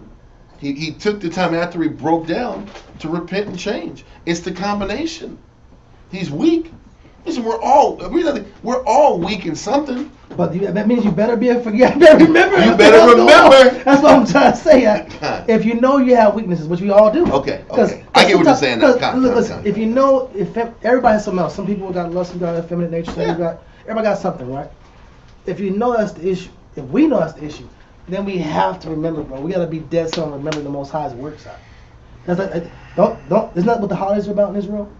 The tabernacle, the Feast of Lights, Passover, right? All the holidays. Yes. The holidays are constant. Trumpets. Yes. They're constant reminders. They're constant reminders of what the Most High has done for us. Yes. As a nation, He has to create these holidays to show us, to remind us what He did for us. Yep. Do you have those same celebrations the Most High has done for you on a one-on-one schedule? And that's what testimonies we have to are practice about. that. Yeah. He said in the day of prosperity, there's a forgetfulness of affliction. Mm-hmm. I remember when I came to the truth. The first I came to the truth around like May, after high school, after graduation. I can't forget that time period. After graduation, I didn't graduate, but around that time period. The summer. Around that time. Graduated around that time. I still went to college. The whole point was, the whole point was, I remember that time period. Most High said, hey man. You had just started college. Yeah. I didn't graduate. That did happen. That did happen. He's not just covering things up. No, I went to college, but I didn't graduate high school. That's funny. But that was comedy. But so I remember the Most High said, "Hey man, go to the mall, talk to the brothers at the mall, talk to these guys at the mall." I remember seeing my whole life. I saw a war at the mall, I saw Shawan at the mall, I saw his brother at the mall. I thought they were Egyptians. Like, these guys are Egyptians, man. Kim and I. Yeah, listen, bro. They had these pyramids at the car. All these pyramids out. We were Kim and I. He had a long ponytail at the mall. He had a long ponytail. All had his ponytail out. I'm like, spirits, they're the Egyptians, huh? You know what I'm saying? Those are the Egyptians, huh? Oh my God. You know what I'm saying? One of the spirits said, go to the mall. King Tutankhamun. Spirits said, go talk to the brothers. I go talk to the brothers. I talk to everybody I saw. Brothers quoting the scripture. I hear him on the phone. He's quoting the scripture. And I said, you know the Jews are black? I knew that from TV back in the day. Yeah. Mm-hmm. The whole point is, I remember the moment when the Most High called me in. I'm at the time period. Yeah. But there's other things that you gotta remember the Most High did. Not just the time you got the truth, and I got the truth this time. There are pivotal situations in your life that you got to remind yourself that the Most High is real. Yeah, not just that He's a rewarder of them that diligently seek after Him. There's certain things you can't forget to help center you. Yeah, not just the time you came in the truth. What other times in your life in the truth were, I guess the word's monumental. Yes, sir. That's like saying every time the Most High presented Himself to you, showed His power and came through. Yes. And you know it was Him. There was no other. There's no other way it would happen. And that's why I go into testimonies. It's the testimonies, those scenarios that you know was the Most High. And you should never forget those. You can't. No, if you take the time out, you should put a journal together and make a record of all the things that the Most High has done, to where you know that, like you said, it was just it was a monumental miracle, and there was no way by your strength and your wisdom those doors opened up. You know what I'm saying? Because the Most High opened up doors that you know damn well should have been closed. Yep. You know, and every man should have that journal of that reflection, so they can go back to those time of crisis or those moments of doubt. They can go back to it and say, man, why am I doubting, man? Look at all the things the Most High has done for me and how He's come through for me and overcome my battles. Every man should have that. You know what I'm saying? It's hard. At the time you're going through something that's heavy, and your flesh is getting hit and you're feeling it, to come back to that recollection, at that moment it's just whatever you see that's tangible, that's happening, that you're going through. But like you said, to write it down, to be able to come back and do it. That's why a lot of mighty men or great men, before going into a battle or something, they would come back and bring back those experiences from Israel. Look at how the Most High has always been here for us as a nation. Yeah. Why are we tripping? Get strong. Let's handle this. That's what the priests were the first ones to talk to the soldiers in the midst of a battle. You know, because they needed that encouragement. They needed the reminder that the Most High is going to go before you in this battle. Mm-hmm. Then the officers came and talked to the soldiers in the battle, because they were the ones experienced in war, to let them know, listen, we just got through fighting, and the Most High came through for us previously. You know, so they had to deliver these constant reminders to let them know that the Most High is close to you. The Most High is with you. There's no need to be afraid. There's no need to run or to panic. You know what I'm saying? Because we need that every day, man. Those are daily things, man. The Most High say He daily loaded us with benefits. Mm-hmm. The Most High shows up on a daily basis. We just don't always recognize it. You know, we just don't always put it two and two together like, oh man, that was the Most High right there. That car accident that just happened right before me, man, if I'd have left the house 5 minutes before that, that was gonna be me. And you know it. And you know it, man. Mm-hmm. You know that was you. You know that was the Most High. Couldn't find your keys. He was sparing you at that moment. You damn, I'm running late, but there was a reason why. All those things should be. You should be able to judge all things spiritually. Everybody should be looking at everything that happens in life in a spiritual manner. Especially when we had no power. I remember one time. This is the last one. I'm not gonna keep talking, but I remember for some reason I told the brother go ahead and drive the car, because it's talking about we brother's house, drive the car. Anyways, we made a left turn by the post office, and this Silverado came, and the brother turned in front of a Silverado, bro. Like, we're gonna die here. I'm sitting there right there, I'm looking at this car like it's done. And I saw the Most High freeze. The truck. I saw it in real time. My truck froze without brakes. It didn't go. It wasn't none of that. it was weird. The truck froze for like 0.5 seconds, enough for the car to pass by, and then after that, it's like unpaused and the car kept going out. It wasn't no perfect timing situation. It was just it was supposed to hit the car, but the Most High froze the car. Yeah, sometimes I saw that. I saw mine. I never forget that day. But when we forget the things the Most High came through for us, we're walking like the Most High is not real. Yeah. You know what I'm saying? Facts, bro. I remember that sign I said in the class before. We was going 80 miles an hour from coming from Florida going to Atlanta, coming up through Macon, Georgia, and a storm came through out of nowhere. It was a sunny day. Storm started coming through. Big old triangle Men at Work sign was shaking. It was vibrating. It was like one of them Final Destination type movies. You know? And we doing 80, and you could see the sign shaking because the storm's coming in, and right when we get to the sign breaks off. And then it goes horizontal like this, and we're coming into the sign, and the sign is flipping and spinning, but it's horizontal. It's coming in straight to the windshield, and it was so fast. We're doing 80, plus it blew off the pole, and it's coming in like this. There's no time to react. There was no time. It was no time to react. We would be decapitated. That's basically what was going to happen. And at the last second, the sign flipped vertical. And at the last second, it went from here. So the wind took it up where it went like this, and it blew the side mirror off. Poof, cut it off like a razor blade. And then we slowed down to pull over, but people they thought we were decapitated. The people on the highway, because they saw it coming to the windshield. Right. And that it turned right at the last second. And the people that was next to us, they were driving by expecting to look at headless people in the car. Oh my God, bro. And they were like, their faces, oh, you know, all the people on the highway was like, oh, these guys are dead. You know, and we look at them and they look at us and they're like, oh, they're still alive. Yeah, they're still alive. They still got heads, man. And I believe it all over the world, man. There's so much stuff that happens that protects people. It's uncanny that he's. You gotta know that was the Most High. Yeah. You gotta know that's the Most High. There's no other way. That it's those moments that you have no control over, that you know that the Most High intervened at that moment. That's right. You know what I'm saying? You can't forget those. Those are all testimonies. Those are all situations to remind you that, hey, the Most High is real, man. Why be afraid? You don't have no control. The best thing you can do is keep your hands clean. That's right. That's the best thing you can do. Keep your hands clean, keep your mind clean. That's right. And keep the Most High on your side. You know? But that's a great point, man. There's those reminders, bro. Record those reminders. And if Ahab did that, maybe we would have been able to show more spiritual strength. Yeah, that's what we read about in King Asa. That was his issue. The Most High was with him in previous battles, and at the last minute, he sought help from the nations. Cast off the Most High. That happened with Asa, right? That was a couple Sabbath classes ago. And the Most High did show him his power. He did show him he was with him before. Yeah, previous battles he was with him. And at the last minute, he sold the temple jewelry, all the vessels in the temple, to buy some help. To buy from Ben-Hadad's father. Yeah. God. Which the Most High, for that lack of faith, the Most High punished him for that. So you're saying that there's Ben-Hadad, and then it's the same guy, Ben-Hadad's father, no, it's King Asa. Hadad.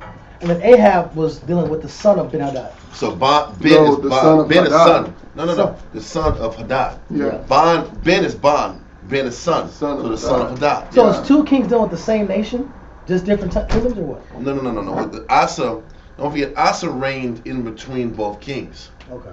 Asa is still actually living at this point, or the thing is this. What's happening is Asa was living during the time of Hadad. Now, it was Asa and Baasha. But also Asa was in power when Ahab just got into power. So Ahab was in power also when Asa was in power. After we get past chapter 20, we're going to jump to 2 Chronicles 17. And there's a span in time now that Jehoshaphat comes into power, which is the son of Asa. Mm-hmm. Okay? So then he comes in later on. Okay. So there is a period of time where Asa was probably living during both of these kings' jurisdiction. Okay? Give me 1 second. If you all can, finish James 1:25 and also jump to 2 Timothy 1:8. You can write that down. I'll be back soon. Yeah. 2 Tim 1:28. It said 1:20 what? 2 Timothy chapter 1 verse 8. Let's finish that. James chapter 1 verse 25.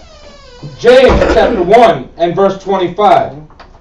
But whoso looketh into the perfect law of liberty and continueth therein, Go ahead. he being not a forgetful hearer, Go ahead. but a doer of the work. Right. So the only way that you can maintain being a doer of the work is you got to constantly keep looking at your power. Your power source is the Most High. But you know what the crazy thing is? The doer has to think. He can't forget. The doer of the work can't forget. If you're forgetting, how can you do the work? If you're forgetting, now all of a sudden your work ethic and your servitude is inconsistent. So you're saying that a lot of our inconsistencies based off of our forgetting the Most High. God, if I forget the works of the Most High, then my works aren't going to be there. That makes a lot of sense. This is what he's saying. If our works are inconsistent, it's because we've forgotten. Yep. So the challenge is to not forget so that you can sustain your works. Yes, Yeah, would that be like forgetting your trade? Like the most would be your trade, your works, or what you pattern yourself. Like everything you've learned. Yeah, everything it's your works, it's your trade. It's your works, it's your trade. But a lot of times you can't forget the Most High is real, Right. and that He is a rewarder of them that diligently seek after Him. A person can only hold on to that statement if you don't forget all the times how He's rewarded you. Yeah, because your trade would Do be your those diligence. things are proven. That's proven stuff that works. That's how you are able to do what you do. Yes. So when He's rewarded your works, do you forget it? Because if you forget how He's rewarded you, then in your mind, why will I keep sacrificing and operating at this level if I forgot that He rewards the person that does this? That's how you stay on point. We'll just say it's not going to come through. Well, you know, we'll get discouraged. We'll start losing faith. Our outlook gets sour because we've forgotten we've been in this situation before. And we might have been in a situation in a different scenario, a different arena. But now the Most High might advance you to a different arena. Well, that's what it is. But the thing is, you can't get to the other arena until you don't forget all the other times He's been with you. Each spiritual victory you acquire enables you to deal with the next spiritual battle. So let me ask you this: would that be somebody that's losing consciousness of the Most High? Con. If I'm a forgetful hearer, I'm definitely going to lose consciousness of the Most High. Then I'm all of a sudden the Most High is not real. What am I doing in my life? Then I'm confused. Then I'm unhappy. No, then I feel lost spiritually. Remember the scriptures say that some are choked out by the cares of this life. Con. So that the cares of this life become a distraction to the point they compete with my remembrance and my ability to stay focused and tied together with the Most High. Con. And this is why 2 Timothy 1 and 8 connects. For Israel can't stay tethered to the Father. Because, you know why? Because the cares of the world choke you out. Because when you're suffering, it talks in Ecclesiastes, damn it, where it says, affliction makes a man an hour makes a man forget pleasure. When you're suffering and you're going through issues and ups and downs, all of a sudden you forget that the suffering is needed to get to the next spiritual goal. You forget that because if you're a forgetful hearer, you've forgotten that you suffered before, and after the suffering came the blessing. Yeah. That's the process. Forgot the lesson. Read 2 Timothy 1 and 8. Did you want me to finish 25? Yeah, read 25 and then we'll get to 2 Timothy. From the beginning or just the end? Just the end. This man shall be blessed in his deed. You're going to be blessed in your deed if you don't forget. If you're not a forgetful hearer. That means your works will be consistent and sustained. Now, let's go to the next one. 2 Timothy chapter 1 and verse 8. Be not thou therefore ashamed of the testimony of the Most High. You can't be ashamed of the testimony the Most High has given for you of the Most High. You gotta understand, when you first are starting to learn the Most High, I remember when I was really young in the truth, I learned faith from Hebrews 11. Hebrews 11 taught me faith. You see if I can read throughout Hebrews 11, tells you about the faith of Abraham, the faith of Noah, all those great men that had faith. And that faith was their faith is where I learned faith from. But eventually, your sacrifices and the things you go through start adding on to these concepts of faith. I remember when I left home when I was 18, and I had 2 military bags, and I didn't know what the hell was next. And I was going to these Israelite dudes in Albuquerque. I didn't know what was at stake in my life. And for me, that was faith. I didn't know what the next step was. I didn't know what was going to happen in my life. And I looked up after I made that move, and the Most High has been taking care of me ever since. That's my testimony. There's been other times that I have faced faith scenarios, and before, I would always go back to that moment as a reminder that the Most High was there with me. I knew what I gave up when I left. I knew what options were on the table before I left. And I made the move, and the Most High always took care of me ever since. That's a testimony that you can never forget, because that was mine. It wasn't just Moses and Noah and Abraham and all these great men. This was my story. So you can't be afraid or ashamed of the testimonies that the Most High gave for you. They're still His testimonies, because when you have faith and you lean on the Lord, He came through for you. That is a testimony of the Lord. Read that again from the top. 2 Timothy chapter 1 and verse 8. Be not thou therefore ashamed of the testimony of the Most High, nor of me his prisoner, but be thou partaker of the afflictions of the gospel according to the power of the Most High. The more afflictions you go through, the more your testimonies amp up. Yep. The more you suffer, the more you lose, and you hold faithful and true, you're going to gain more testimonies of the Most High. The more testimonies of the Most High is how you're tethered more to the Most High, and that's what grounds you and keeps you potent. The more you suffer, the more you're at risk of suffering, and the Most High comes through. The more you give up your control in your life, and the Most High comes through after you gave up control. Those are the testimonies you use to keep you tethered and connected to Him. Yes, sir. Does ashamed also mean not to be afraid to experience it? Or? Afraid, shame, embarrassed. The things that when you're suffering, you look vulnerable. You look weak. You look out of control. You know, and those things. A lot of times we don't want to look like we don't have control, and a lot of times it's a fearful thing to look like, man, I don't know where I'm at. I'm displaced. I'm unsure. I'm uncertain. I'm vulnerable. Yep. Those make people panic. Those feelings make people panic. The feeling of losing control. Right. When you got people depend on you and they looking at you for answers, you don't got no answers. And you always got to have faith. You got to have a whole lot of faith. You like this. Okay. Faith is the answer then. Faith is the answer then. Sound like an Obama campaign. Yeah, you got to believe. Believe. And what? Just believe? Just believe. Yeah. Hope. Just hope for change. George Michael's out here. Right? Yeah. Yeah. So listen. So we got 2 Timothy 1 and 8, right? Yes, sir. I do want to go to another one. It's Ecclesiasticus 18 and 29.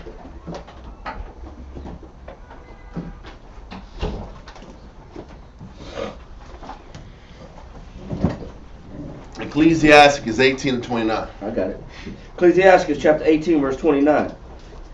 They that were of understanding in sayings became also wise themselves. Listen, the reality is when you have understanding in the scriptures and you apply the scriptures and you use the scriptures once you're going through these battles and all these afflictions and suffering, and you're applying the Bible the right way, and you're using the scriptures to help fight your battle with all the afflictions we talked about in 2 Timothy 1 and 8. Read on. It says, and poured forth exquisite parables. You know what those exquisite parables are? Those testimonies. Yeah. Those exquisite parables are solutions that come from all the suffering and sacrifice you go through. Exquisite parables are spiritual solutions to afflictions that are presently provided to you. Well, what do you think? We talked about it last week on a brief level. What do you think that Paul and Peter were doing?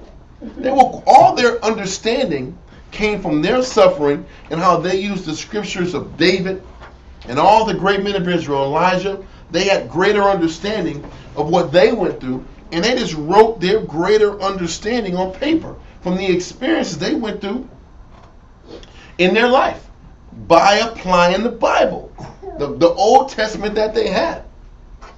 They understood that the Most High was about patience and mercy right here. This is when they understood the Most High was about loving His people, and He went through great lengths to show love for His people. Right here was an example. in 1 Kings 20. Because it's a contrast to us. The concept of the fire and brimstone father who's going to break you if you're not in order. But it's a contrast to the first 5 books. Well, it is, but it's not. It's just an evolution to our understanding. It's where the Most High is showing another dimension to himself. And they're understanding another dimension that the Most High is bringing forth through how he said it with Ahab and how he stung Elijah. But this understanding came from them studying these scrolls. And then writing it in Romans and writing it in Acts and writing it in Peter's and all these chapters. This is the exquisite parable. It's the understanding that comes from you sacrificing and putting your life on the line and losing it all. So that's where we're at. So the exquisite parables, testimonies, is all saying the same thing. But with that being said, let's go back to 1 Kings 20 and verse 14.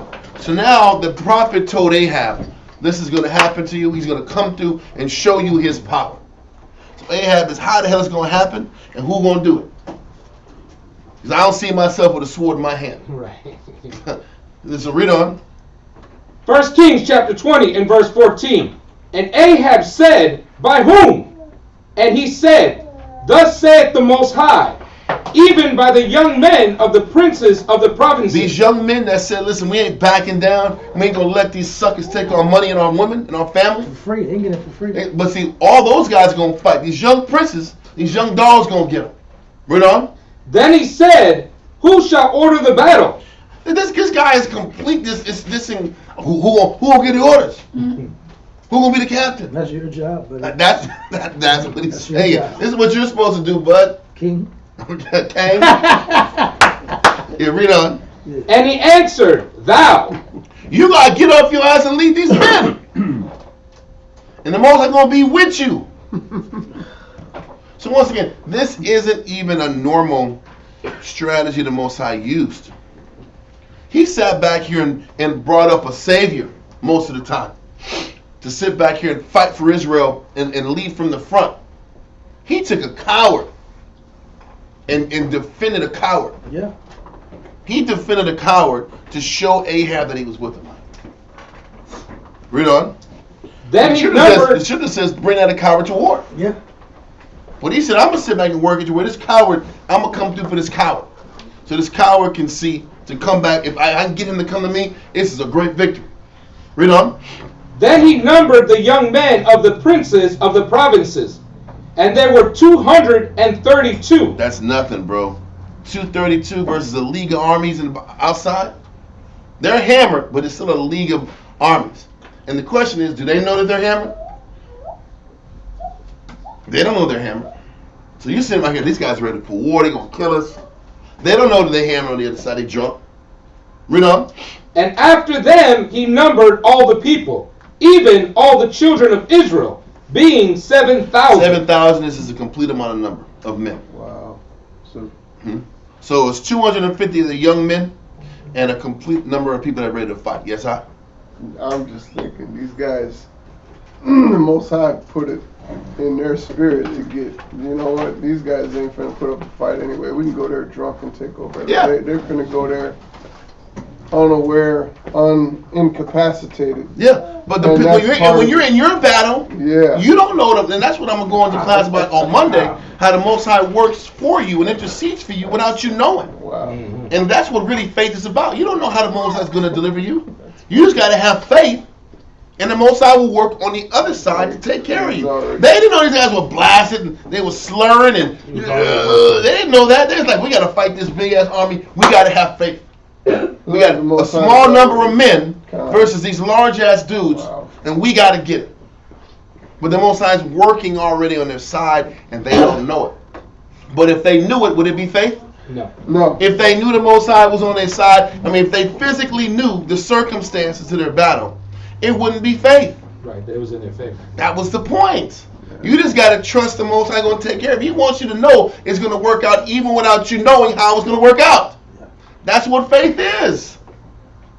And he's like, if I do this, maybe Ahab will see that I love him.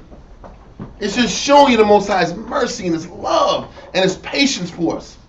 Even when we don't deserve it. You know what this is? This is what? Grace. This is grace. We don't deserve it, but we get it. Listen, Ahab didn't deserve the Most High to come through for him and these people. The whole nation was still idolatrous. How come they weren't counseling with the Baal prophets? What the Baal prophets have to say about this, huh? Now is what we got to talk about to the Most High and deal with the prophets of the Most High now. So honestly, the entire nation, air quote, didn't deserve it, but the Most High came through for them anyway. Now we're understanding where these messages from Peter and Paul were talking about at. This wasn't church religious crap. This wasn't some concept of bringing in the Esau and the white man into the church. They were using these excerpts and pulling out the understanding from these scenarios to give us understanding down the line of what Christ was trying to teach. This was not a new separate book. He was just showing how much he loved Israel and how much he was there for Israel. And even though Ahab and these dirtbag northern tribers, I'm a northern triber too. These dirtbag northern tribers, so y'all can't say I'm hating. I'm a corny triber too. These dirtbag 9.5 tribes didn't deserve the mercy, but he gave it to them anyway. That's the point. That was amazing. What now? Hey, you talking about me? I'm talking about people. You talking about us? How darest thou? No, anyway, if I'm gonna talk about it, it's cool. But the 9.5 tribes didn't deserve this. They didn't deserve this mercy, but he gave it to them in hopes that if he saw the Most High's power with these small amount of people, maybe we'd all rally around and change what's inside of us and serve him. So, let's continue. Verse 16. And they went out at noon, but Ben-Hadad was drinking himself drunk. Listen, they was day drinking. These niggas was day drinking. It wasn't even nighttime. It was noon. Getting blasted. They was drinking at 9 a.m. If you're sauced at noon, you was drinking at 10:30. Yeah, you started at 9. You got up. And you was drinking. Yeah, mimosas and for breakfast. Yeah, mimosas and yes. Biscuits and mimosas. Mimosas. They had music going on. It's early morning jams. They chilling out. They didn't take none of the serious. Eggs over easy. Yeah. Listen, that was fiesta. It was a prehistoric fiesta. They was living fun. They was living their life. It was banqueting. At noon, At noon? It's crazy. It's a short. I can see why. This is a layup. Yeah, they had it in the bag, It's like you see sports championships. They got this team. They got a strong team. They got a weak team. Yeah. It was like the Spurs versus the Nets. You knew they was gonna win. Lakers versus Nets. Lakers in 4. Get them out of here, Sweep them out. Get swept. Exactly, and that's what they thought. But let's keep going, But Ben-Hadad was drinking himself drunk in the pavilions, he and the kings, and 32 kings that helped him. They were faded. You know what? At noonday. You know why? They had that letter. That came back. They kept reading that letter. They said, they were like, Millige, you can still have men ladies and men, but you just can't go do with the younger men like that. Yeah. They're like, I ain't gonna take these suckers out. Yeah. These guys is chump. They lame. Well, let's keep going now. Verse 17. And the young men of the princes of the provinces went out first, and Ben-Hadad sent out, and they told him, saying, there are men come out of Samaria. So the young men of Samaria came out to start fighting, and they took the war to the Syrians. We're going to take it to these chumps out. Let's get it. Read on. And he said, whether they be come out for peace, take them alive. And whether they be come out for war, take them alive. Mm-hmm. So these young men of the princes of the provinces came out of the city, and the army which followed them. And they slew every one his man, and the Syrians fled. The Syrians weren't even prepared to war. They said when these guys come out, take them alive. Take them as captives. They totally underestimated them. They miscalculated. Because the numbers were still small. For them to say, take these guys alive. They're a small band, and we can hold them hostage to get what we wanted in the first place. So anyway, they come out, they start whipping their ass, and Syria wasn't ready for it. Don't forget, these vassal kings, they had really nothing invested into this side. So were they going to sit back here and go all the way in and go ham and risk their life over this? Not really. Not really. They were hired guns out. They were hired guns. This was a king of Syria's war. So these kings bounced. If the kings bounced, the men bounced. If the vassals bounced, their men that were under them bounced. Read on. And Israel pursued them. And Ben-Hadad, the king of Syria, escaped on a horse with the horsemen. And the king of Israel went out and smote the horses and chariots and slew the Syrians with a great slaughter. So they chopped the Syrians' numbers down a lot. Read on. And the prophet came to the king of Israel and said unto him, Go, strengthen thyself. Fortify your city. Tighten your men up. Get them ready for war again. Read on. And mark, and see that thou doest. For at the return of the year, the king of Syria will come up against this king of Syria is going to come back. He's going to lick his wounds. He's going to come back for more. He was embarrassed, and now the king of Syria is going to double down. A lot of times when wars start, he's regrouping, but they come back in the spring. They don't sit back here and fight and siege a city in the middle of the winter. So they sit back and get all their armaments together to come back and besiege the city when the spring kicks back in. So read on. Verse 23. And the servants of the king of Syria said unto him, Their gods are God. Now listen, don't forget. The Most High is trying to sit back and teach Ahab a lesson, but he's also trying to break the nations out. Like what Shamshuan said in Ezekiel 20 hit, because he wasn't going to let, the Most High wasn't going to let these foreign gods shame the Most High, right? So listen to where the Syrians reason that they lost. Read verse 23. Verse 23. And the servants of the king of Syria said unto him, Their gods are gods of the hills. Oh, the gods of the Jews are the gods of the high places. And that's the reason we lost. We got to fight them on the low level, where our gods are going to come through and take care of us. That was their simple thinking. Read on. Therefore they were stronger than we, but let us fight against them in the plain. In the lower level ground. Read on. And surely we shall be stronger than they. So once again, the Most High had to sit back here and sting the king of Syria to show the king of Syria who's the head power. And on the flip side, the Most High is trying to teach Ahab that he's with him. He's trying to kill two birds with one stone. Okay, read on. Verse 24. And do this thing. Take the kings away, every man out of his place, and put captains in their rooms, and number thee an army. So he says, take the kings away. Take these 32 kings that didn't stand up. I need some better vassals. I need some better men that are going to represent me. Y'all embarrass me. Y'all dudes. He's shifting the blame. Yep. Everybody. That's what Biden be doing. I had to bring him up every day, but listen, bro.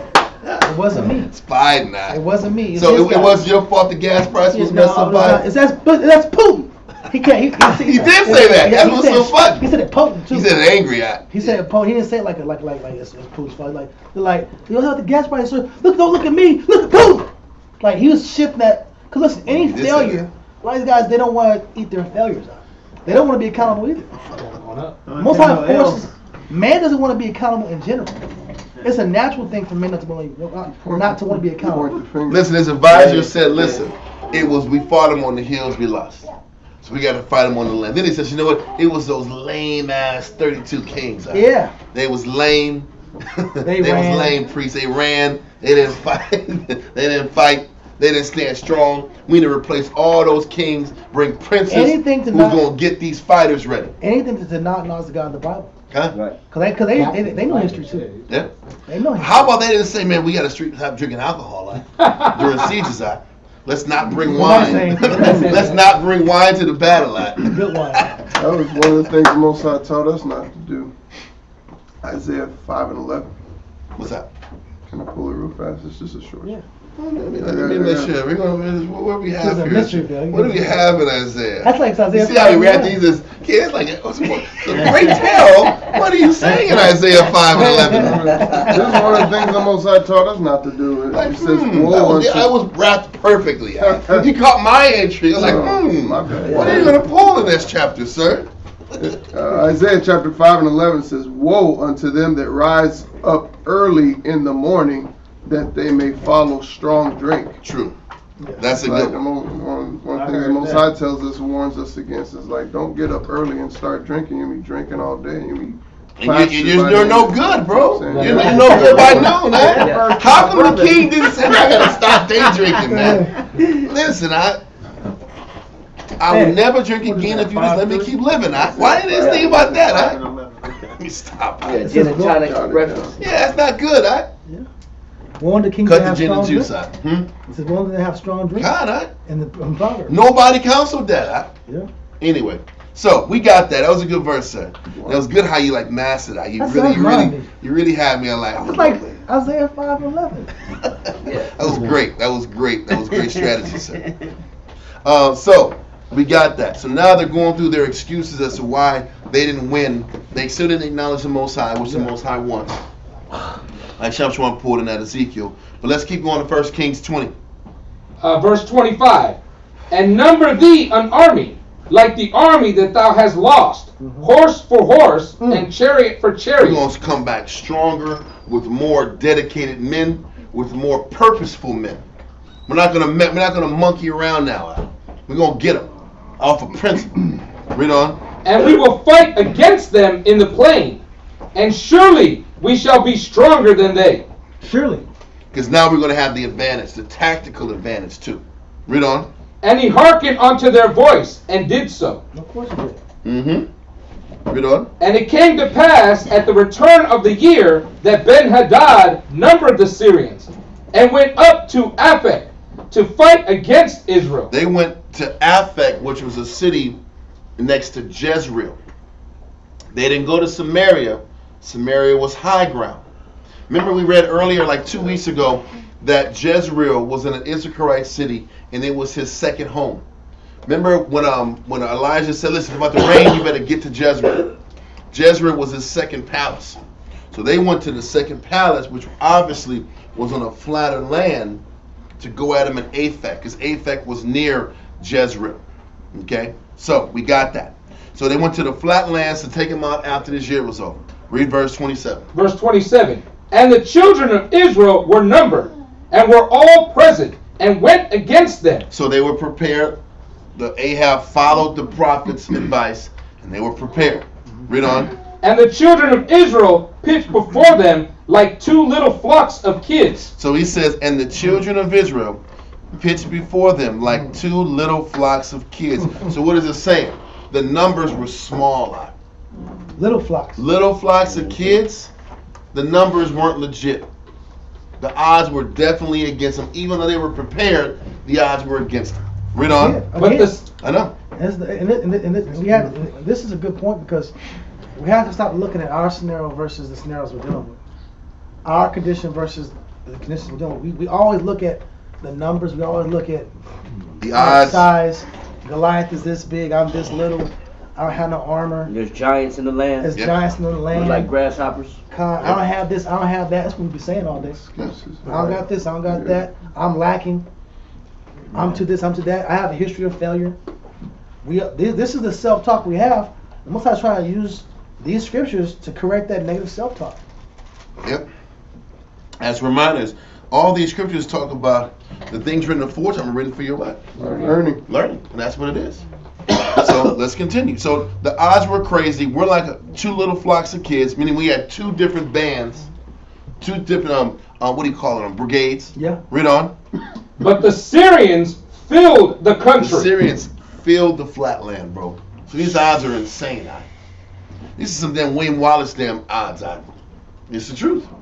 But let's keep going. And there came a man of the Most High, and spake unto the king of Israel. Here's Once another again, prophet. You see the routine? The Most High always sends you, when you're in a battle, when you're in the midst of that brink of going to that battle, the Most High will send you a message. Yep. Am I listening? Yep. Am I looking for the Most High to talk to me? To show me? Am I looking for counsel? Yep. Thank you. Okay. So let's keep going. And said, Thus saith Yahweh, because the Syrians have said, the Most High is power of the hills, but he is not power of the valleys. Therefore will I deliver all this great multitude into thy hand, and ye shall know that I am the Most High. So now in verse 28, he's sitting back here and serving two purposes here. I'm going to show the Syrian king that I'm the power of all space, not just the hiding places, and I'm going to show you that I'm the Lord. So you can sit back here, Ahab, and serve me with gladness and joyfulness of heart. That's the goal. That's funny. Read on. Verse 29. And they pitched one over against the other 7 days. So they were head to head 7 days. Read on. And so it was that in the 7th day the battle was joined. So on the 7th day they started fighting. Read on. And the children of Israel slew of the Assyrians 100,000 footmen in 1 day. Wow. They whipped them. God. 100,000 in a day, bro. These numbers are out of this world. But let's keep going. But the rest fled to Aphek into the city. So the rest fled. Obviously, this fight was in the plainlands.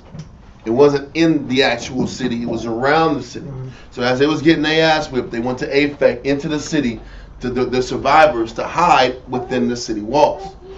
Read on. And there a wall fell upon 27,000 of the men that were left. So 20,000 men died in the city as they were fleeing. 27,000 more died. Read on. And Ben-Hadad fled and came into the city, into an inner chamber. So he went to an inner chamber, hiding, afraid, knew it was over. He was crying, sweating. He knew his time was up. I don't think he was drunk this time. I think he was ready and got his ass whipped again. And now he's in the corner. He's in the corner somewhere in a room. Like, these guys busting me up again. Too little fuck. Yeah. But now he's like, we about to die now. Now he's he's like contemplating how he can weasel himself out of this situation. You can't. Well, we can He actually. went to 7-Eleven Because your bathroom. boys bad policies out. Come on, man. You're gonna see Oh, you're gonna see how lame Ahab is after this. Oh. Ahab will some lame shit out. So let's keep reading. So this guy, listen, you got your enemy in a corner, like a rat in the corner. You got him. Yeah. Read on. Verse 31. And his servant Ain't it like a movie act? These are like little movies, This is a damn movie, It's like a Time Life movie. It's like a 45 minutes to an hour movie. But it's a good movie. What was that movie you mentioned earlier? You said it was the king threw the kid out the window. Oh, that was Braveheart. But let's keep going. Yeah. And his servant said unto him, Behold now, we have heard that the king of the house of Israel are merciful So a couple of kings. his servants like, man, listen, man. They're merciful kings, man. They're godly men. They're not dirtbags like the rest of us kings are. They might sit back here and give us a break. Read on. If you just humbly beseech yourself to him. Read on. Let us, I pray thee, put sackcloth on our loins, and robes upon our head. Ropes. Ropes upon our head. The ropes upon your head just shows I'm willing to be a servant.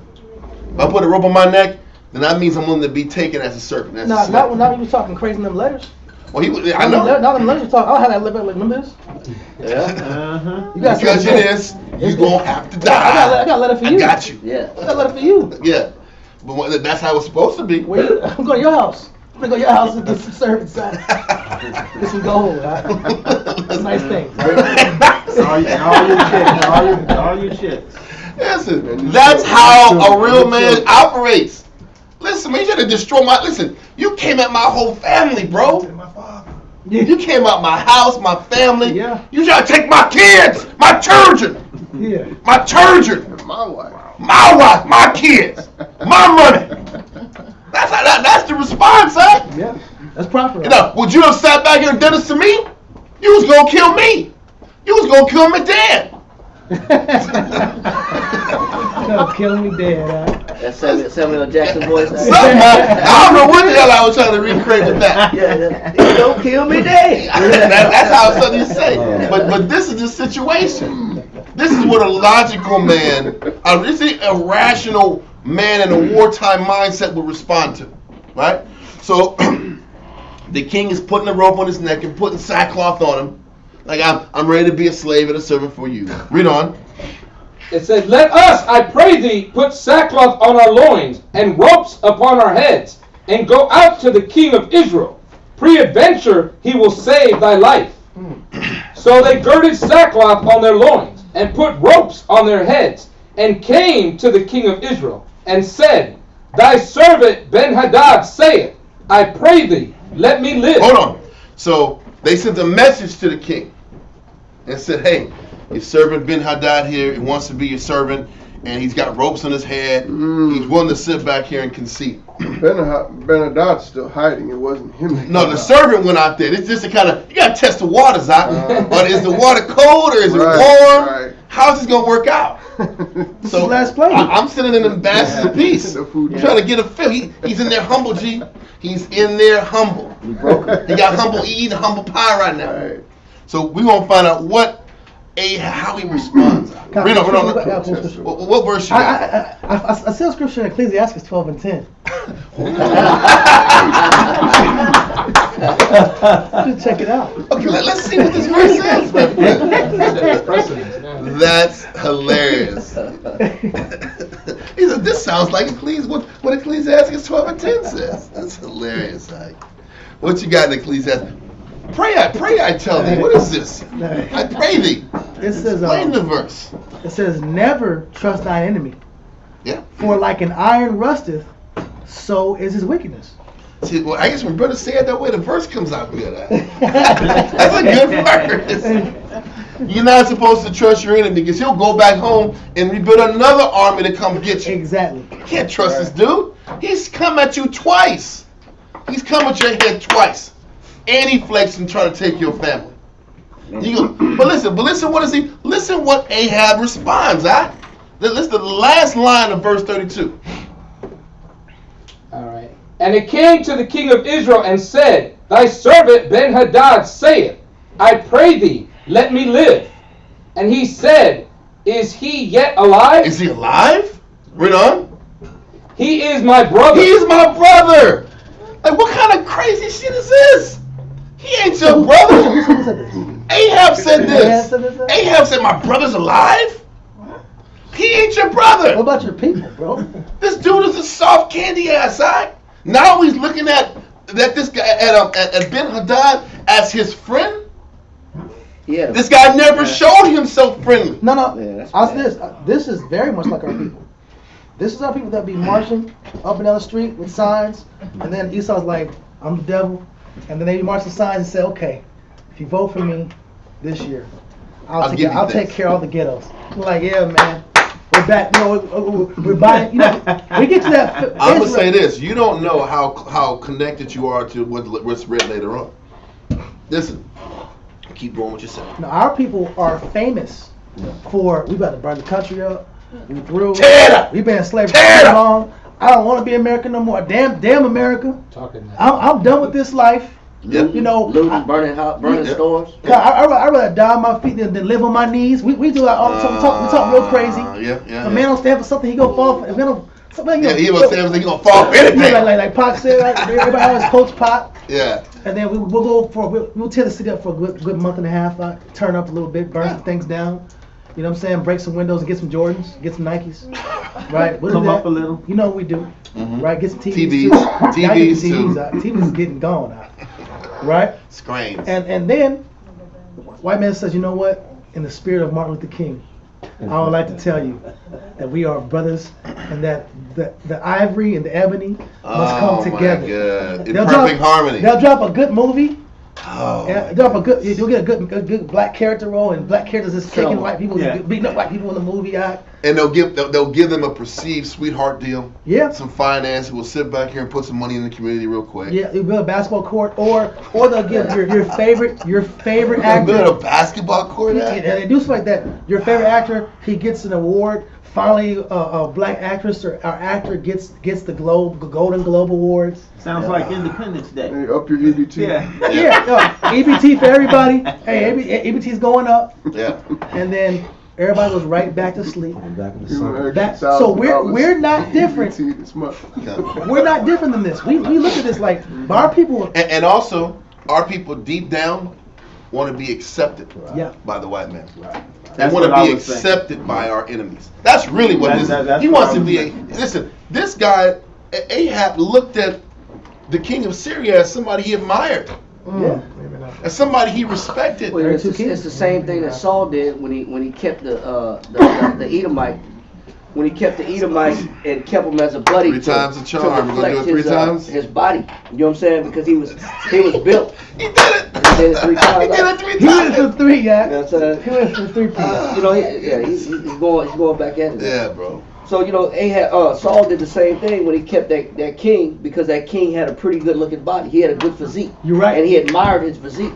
So he kept him. Yeah, he kept him amongst his palace As a homie. as a homie because he admired his physique and his body. He did that, but this guy, Did he conquer his kingdom? yeah, Later, Samuel had to just kill that dude. yeah, he healed him. He healed him. Are you serious? Yeah, Samuel. He came cut back him and down killed right in his face, Yeah, cut him Oh, down. snap. Yep. He hacked like him, he right? was an ox. Didn't he hack him? He hewed him down like he was a damn ox. All that beef. That was gangster shit. He cut him and dropped the knife and walked off. Like, damn, that's gangster. It's gangster shit. He said, surely the time of anger is. Man, what he did and how he did it was out of this world. But Ahab was in a position of like being into this guy. He had an admiration, wanted to be down with my friend, my brother. Listen, it wasn't about righteousness. It wasn't about judgment. It wasn't about defending your people. It was about gaining some kind of alliance and feeling. You know what's crazy? Ahab looked at Ben-Hadad as somebody that was superior to him. Absolutely. He looked at Ben-Hadad as somebody that was superior to him. 1 second. And he tried to align himself with a more superior person than him. Instead of aligning himself with the Heavenly Father, why should you call this guy my friend when you have him dead to rights? You have him and his nation dead to rights. And you want to align yourself like he's my friend, my brother, my equal? Because in his head, this is an opportunity to make myself equal to him. That's why he broke so early in the beginning of chapter 20. Because I'm already inferior to this guy. That's that Rodney King, man. Can we all just get along? Yeah. Right, yeah. It was some slave shit, Right.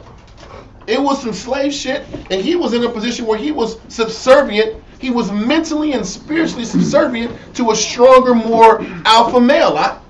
It still showed you how weak he was. He was beta all the way.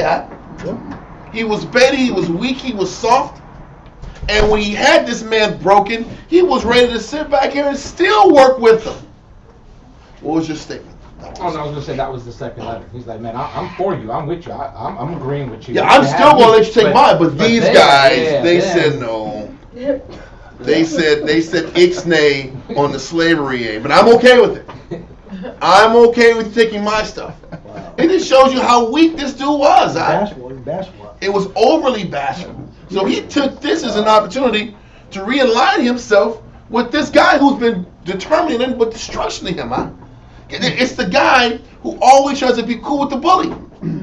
This guy's pushing you around and chopping you, and you're trying to be cool and befriend him. There's sickness there. Can't beat him, join him. Yeah. And you like busted him in the mouth. Yeah, He's on the ground. get him, boss. Get him. And he's gonna say, He got him. Yeah, you got him. He's on the ground. That's Kick him, weak, stomp bro. him. That's weak. Oh no, that's my brother. No. That's weak, guy. This guy had no spine, no backbone for his people in the Most High. Yeah. He didn't realize the Most High delivered this guy into his hand to take him out. Mm-hmm. But it's like this guy had an allegiance to his abuser. He had an allegiance to his abuser. That mean, his spiritually, man. He had, like you said, he had no loins, bro. No, he didn't. He couldn't gird up his loins. He was so afraid. He was ready to sit back and serve him. He was still wanting to serve this guy and work with him. He was that weak. Even the Most High. Was it because Jezebel had already spiritually broken, or he was already like that? I think he was already like that. Because a lot of times a woman breaks the courage of a man. Well, my question is this: why did he choose her in the first place? Because she rolled like a dude. Yeah, she was dominant. She chose the dominant woman in the first place. He chose her out of all the beautiful Israelite women. He chose some ham chick, bro. Yep. From Tyree. That was the reason for that. Is she the character in which they basically the Bible teaches everybody about the Jezebel? Yes, he chose her, this dominant. You're going to see in chapter 21 how rugged she rose out. Wow. She was a rugged chick. Loudmouth, bold. And she was about power. You're going to see what she does in 21. But she rode harder than some of y'all. Listen, and it's the truth, she rolled hard. I couldn't say the words. I just thinking how to say it. You don't give her justice. Say ninja. Until you go there. You said what? Ninja. Yeah, ninja. That's it. Well, that still sounds. You know that. She rolled harder than some of y'all ninjas. But it's the truth. You gonna see 21. She rolled like a damn thug. Because he rolled like such an effeminate dude. So once again, this guy is trying to still posture. Listen, it's like Ahab's peacocking for Ben-Hadad, right? And what is he doing, huh? Trying to get his attention and befriend him? He's broken. Take him out. Be a man. Yeah. Do your job as a king for the protection of your nation. Read on. So now we're in verse 33. This guy is whack, bro. But the Most High had to let this thing go to keep showing him where he was at. Read on. 1 Kings chapter 20 and verse 33. Now the men... Hold that. I want to read something. Let's go to Josephus real quick. And we're going to go to Josephus. Yeah, 8:14 and 1. 8:14. Well, it's going to be 8:14 and 4. Because we jumped. I don't think we need to go into a lot of 8:14 and 4, and it's really like 4.5 is the middle part. It says, it starts off with, so they came to Ahab, clothed in sackcloth. It's in the middle. It's line 385. Okay. But it's in the middle of 385. Yeah, because like I said, my Josephus doesn't have those numbers, so Salaki on that. Cool. So it's, so they came to Ahab. Oh, I'm gonna start at 385. That's all right. No, sir, I'm messing with you. Go for it. Oh, I got it. No, go for it. No, I got it. All right, this is Antiquities of the Jews, Book 8, Chapter 14, Paragraph 4, somewhere in the middle, past 385. So they came to Ahab, clothed in sackcloth, with ropes about their heads, for this was the ancient manner of supplication among the Syrians. There you go. Read on. And said that Ben-Hadad desired he would save him, and that he would never be a servant to him for that favor. Ahab replied he was glad that he was alive, and not hurt in the battle. What? I'm glad you was alive, man. And I'm glad you didn't get any scratches on your beautiful body. You beautiful king, you. Read on. And he further promised him the same honor and kindness that a man would show to his brother. When he called him a brother, that means I'm showing you the type of respect and honor that I will give to my own brother. This is how. Why are you sitting back here kissing ass now? There's no need to. You weren't supposed to kiss ass in the first place. You're the king. You're going to keep recycling this concept. You're the king. Why are you acting like this? You're the king. Why are you acting like this? Be the king. I don't know if y'all ever saw The Last Samurai. And remember how that badass Shogun, and he was trying to mentor the little boy king. Was like, what should I do? And he was like, I can't tell you how to be a king. I can't tell you how to use the ways of this. I can't tell you how to be strong. You got to find it in yourself to be strong. But you can see this little boy king was going to get manipulated, and Esau was going to just break his spirit. And you can see he was like had a deer in the headlights. He was scared. He was fearful. He was going to get dominated by old Edomite heads that's going to break his spirit. And he didn't know what to do. This is Ahab. You're going to keep reading. Why are you sitting back here bending and breaking and adapting to these negative people trying to destroy you? Why are you breaking? Stand up and be a man. That was the point. So let's keep going into Josephus. One verse, Deuteronomy chapter 7, verse 2. Okay. Just to go back to show how far this has been going on. Deuteronomy chapter 7, verse 2. Somebody else get it. I got it. Deuteronomy chapter 7 and verse 2. Deuteronomy chapter 7 and verse 2. And when the Most High thy power shall deliver them before thee. And that's what's happening right now in the story we're reading in Kings. Go ahead. Thou shalt smite them. And any time when we was in front of our enemies, it wasn't like we didn't have a record of what to do when you go to war with your enemies. There was already records written down how you treat your enemies. Go ahead.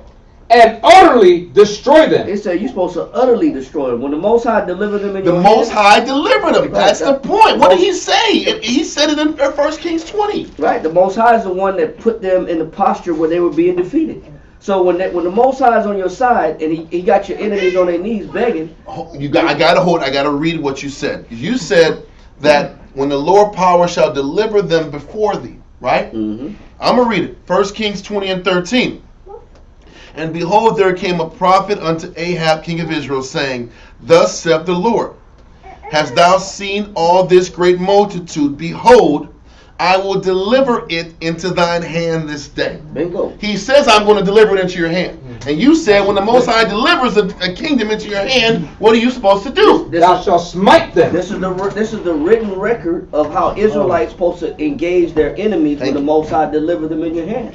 It's not like a king don't have the law. This is the law. Read. And utterly destroy them. You ain't supposed to spare them at all. They're supposed to be no survivors. There's no witnesses. There's no survivors.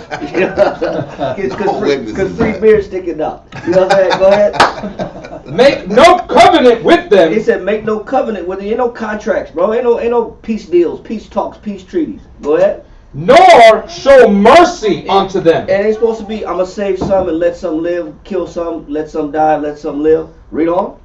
Neither shall they make marriages with them. And ain't no contracts, bro. Ain't no political contracts so that my son can be raised up with your daughter. That's true. Because that's a political move.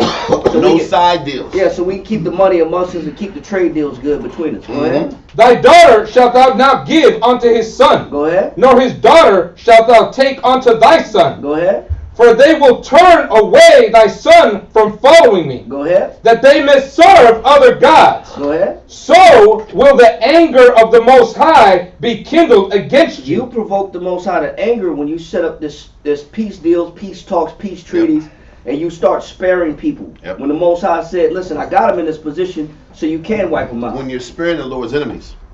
Because don't forget, what was their reason for coming back the second time?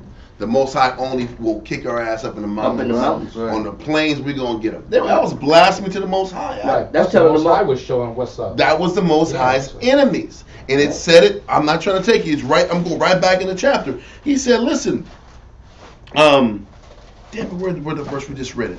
13.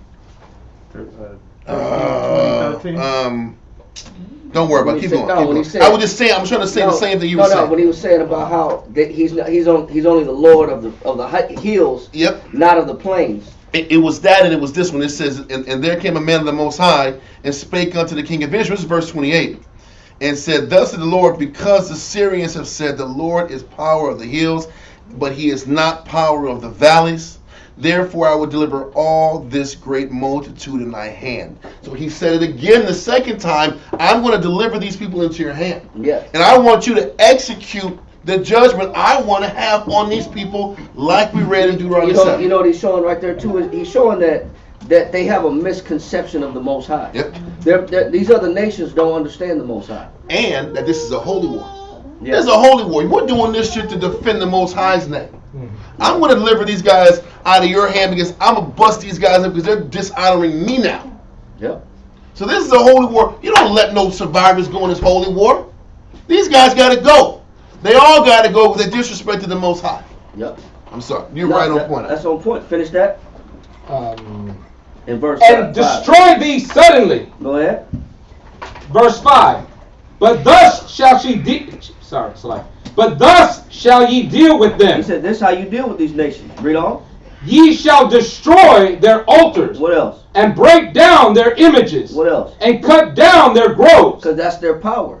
Their power is their science, their chemistry, their sorcery, their witchcraft, their technology, their religion, their belief system, their culture. That's their power. Go ahead. And burned their graven images with fire. That's how you deal with So them. they can't recover. They can't recover. They got you. You got to break them like we've been broken, like we've been stripped. We've been stripped of our identity, our language, our history, our culture, our customs, our religion, just like we've been broken in America. We've been stripped. They're supposed to be stripped of everything and put to death. So that's how you deal with the nations. And this is why what he's doing is so disgraceful. This is why how Ahab is operating is so disgraceful to the Most High.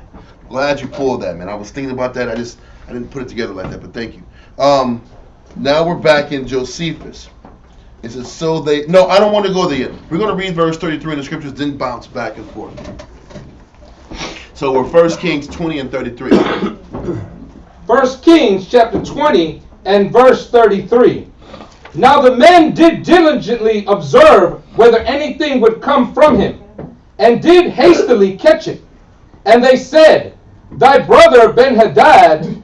Then he said, go ye, bring him. So now they're sitting back here, and the servants are playing the game. Yeah, your brother Ben-Hadad's out here. You said he's your brother, so he wants to really work with you and be there for you. So then they said, bring him to me. Read on. Then Ben-Hadad came forth to him, and he caused him to come up into the chariot. Man, take off that necktie, man. Go on the chariot. You a king, man. You ain't got to do all this. He sat back and put him in the big car. Put him in the big car. Presidential limo. He put him in the presidential limo. Yes, sir. So was Ahab on the battlefield, you said? Well, listen, after the message came out, he said, okay, bring him out and put him in a chariot so we can talk. Okay. That's really what is happening. He was in hiding. He was in hiding in sackcloth with a damn necktie on him. He said, man, forget all that shit. Get up on them horses, man. Get up on that horse. You a king. Right. He sat back and just totally just blew off the fact that this man was a captured prisoner. I'm not going to treat you like a prisoner. I'm going to put you in a chariot because you're a king. Right, and everything he did before that. That's he just totally blew away and spit on the Most High's judgment. Yeah, he spit on the Most High's judgment. Ben-Hadad was like, even Ben-Hadad, he like, cool, sucker. Ben-Hadad was like, what in the world he was like, cool. I'll take the deal, you suck ass dude. You're a chump. This dude was weak. In the back of his mind. He didn't have no counsel that was saying, hey man, what are you doing? He probably did. He ain't listening. He's the king. He's the king, bro. This guy's weak. As I'm saying, you got the books of Moses, man, to go off of. But and the problem is, he has yes men. He's the kind of guy that had yes men on the side now. He ain't gonna have nobody telling the truth. He's the kind of guy that kill you for telling the truth. Or his woman did. Or his woman won't kill you. They playing the game. They milking this king thing out, and they using him out. You know, that's why it's so hard for some people to. Some people misinterpret how to deal even in relationships. You know what I'm saying? Because when people have been that cutthroat, you could be forgiving, but there's a limit to that forgiveness, man. Right. You know what I'm saying? It's a point where you just have to say, you know what, I forgive you, but at this point, hey, we gotta separate. You better get out of my face. Yeah. There's a point for that, buddy. Because a lot of times what we'll do is we'll want to keep the bonds, reunite the chemistry, and not view things from the Most High's perspective. Mm-hmm. The Most High is the one severed that situation like that. He dealt that blow to them. So why can't I see it how the Most High sees it? How come I can't look at the battle like the Most High looks at the battle? I can't look at the situation like the Most High looks at the situation. And other people from the outside will say, well, I think it's cool that y'all just make up and shake hands and be friends and everything will be A-okay. Nah, bro. And it's not like that. That's weak sauce stuff, bro. It's not what the Most High wants at certain times, man. There's a time for war. There's a time for peace. There's a time for everything. Time to embrace. There's a time to embrace and a time to let go. Read verse 33 again. I didn't bring a part out in the beginning. God. 1 Kings chapter 20 and verse 33. Now the men did diligently observe whether anything would come from him. What that means is the servants were diligently trying to find out if this message was true. They wanted to make sure that Ahab wasn't just faking it and telling him something light and then bringing him out to destroy him. Because these servants were like, why would the servants were perplexed as to why Ahab will call him brother. So like, are you sure? Are we sure he's gonna come out? He's gonna be okay? He says they did diligently observe whether anything would come from him. That just means if any type of retaliation would come from Ahab. Is he just trying to bait Ben-Hadad out? Then come and kill him? Some gangster shit. That's the point. Is he trying to sit back here and kiss me and then kill me out? Kiss me in the cheek like some Godfather shit out? Like they told. Remember in part 2, Godfather 2 out, or Godfather 1. Remember when Tina was like, listen, man, you think I'm gonna kill the father of my godson? You think I'm gonna kill my godson? When the father of my godson? You let me relax, man. You're just out the business. You're gonna go to Vegas. You're gonna do this and this, but you're out of the family business. That's it. I'm not gonna kill you. You're my sister's husband. And then he's like, okay, cool. And then he got him in the car. They choked his ass out in the back. They're like, this some Godfather shit you gonna do? Are you gonna be cool and kill me later? Right. This is what the servants are trying to debate. Figure out, yeah. Exactly. That's what they're inquiring diligently to observe if anything would come from him. Read on. And did hastily catch it. And they were hastily leaving to execute this because they weren't sure what Ahab was going to do. Read on. And they said, thy brother Ben-Hadad. He says, here is your brother Ben-Hadad. Don't do him dirty. Read on. Then he said, go ye, bring him. Then Ben-Hadad came forth to him. And Ahab knew he was uneasy. Ben-Hadad was uneasy. Read on. And he caused him to come up into the chariot. Brother, get in the chariot. Come on, man. You're the guy. I'm telling you, I'm not going to hurt you. I'm loving you. We're brothers. But it also showed, this is a confirmation again, that just because his father was the king, and his father was a military general, that all the army respected. But Ahab didn't have it. Ahab didn't have it in him. It goes back to why the Most High said, don't choose kings. Don't have Israel led by kings. Let me choose the prophet or the leader that's gonna be the guy that deals with you. Yep. Because how many times do you get the king, this one man that was great, and then his son was on point, and then his son was on point, and then his son was on point. It's rare. You don't get those succession of on point men back to back to back to back. It's always inconsistent. You don't get it a lot. So that's why Moses said, don't do this. Let me appoint the man that's going to be over. Let me appoint the prophet that's going to sit back here and remind you of the Most High. They even did that with Samuel's sons, and they couldn't do what Samuel did. Samuel was a great prophet, and then Samuel's 2 sons came in his stead and started taking bribes. Remember that? Yeah. Even that, the Most High, like, let me sit back here and choose and coronate the next leader of my people. It can't just go by blood.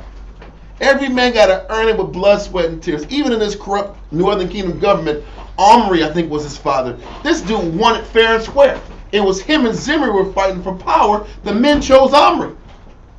Because he was a greater tactician and leader than Zimri. He was a captain, yeah. And he earned the love of the army, and that's how he got in power. And Ahab just got it because he was Omri's son. And it wasn't justified. This guy didn't have half of what Omri's leadership tactics were. He wasn't that guy. This guy was soft on crime, huh?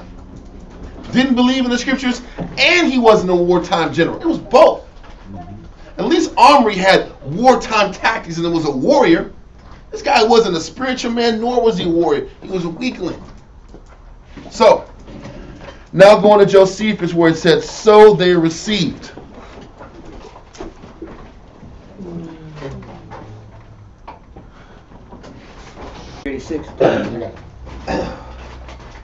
This is Antiquities of the Jews, Book 8, Chapter 14, Paragraph 4, middle of 386. So they received assurances upon oath from him, that when he came to him, he should receive no harm from him. And that's what we just said earlier in verse 33. They weren't sure of his intentions, but then Ahab gave assurances if you brought him out, no harm will happen to him. I want to make this one point too. When I talk about Israel having the history of looking for kings, It's even worse now. We're looking for basketball players to sing something. We're looking for basketball players. Yeah. That really don't believe in what he's saying.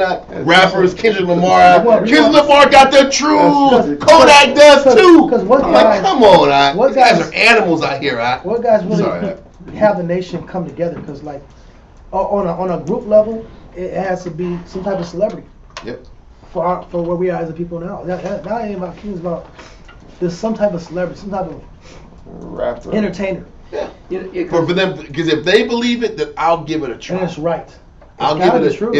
If Kyrie read that book from Hebrews to Negroes, then I'm gonna sit back here and read the book from Hebrews. That documentary been out for a long time. You know why? Because when you say it, you broke, so you don't got no money. Yeah. So you don't believe anything.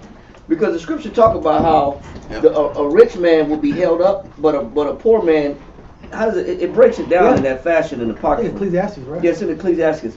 It talks about when you broke, you ain't got no voice. Yeah. Yeah, exactly. Yeah, let me see if I can find it real quick. And but when you wealthy, people listen to you. Yeah, it's true. It tells a lot about that money. If you know where it is, if y'all know where it is, find it real quick. Off the top of my head. Does anybody got it? If you know where it is, find it, because it talks about when you broke, you ain't got your words don't really. Was wealth in it at all? Talk about when a rich man versus the poor man. The poor man saved the city, got forgot about. No, it just talks about when the rich man say something, he's held up by his friends. Yeah. I back this man. When a rich man's fallen, half many helpers. Yeah, but when the poor man. Yeah, I got it right here. Ecclesiastes 13:22. Is that it? Mm-hmm. But that's not. I don't think that's the one that. No, it's 13. No, it's 23. It's 23. It's 23. Come. Yeah. Read it. Ecclesiastes chapter 13 and verse 23. When a rich man speaketh, every man holdeth his tongue. Well, what's he got to say? Yeah, exactly. He got a message. That's important. Yeah. Let me listen to this man's message. He's dropping some wisdom. Yeah. Let's listen what he obviously he got some wisdom. He's rich. Yeah, he said it. Yeah, oh my God! If he said it, it means something. He's a billionaire.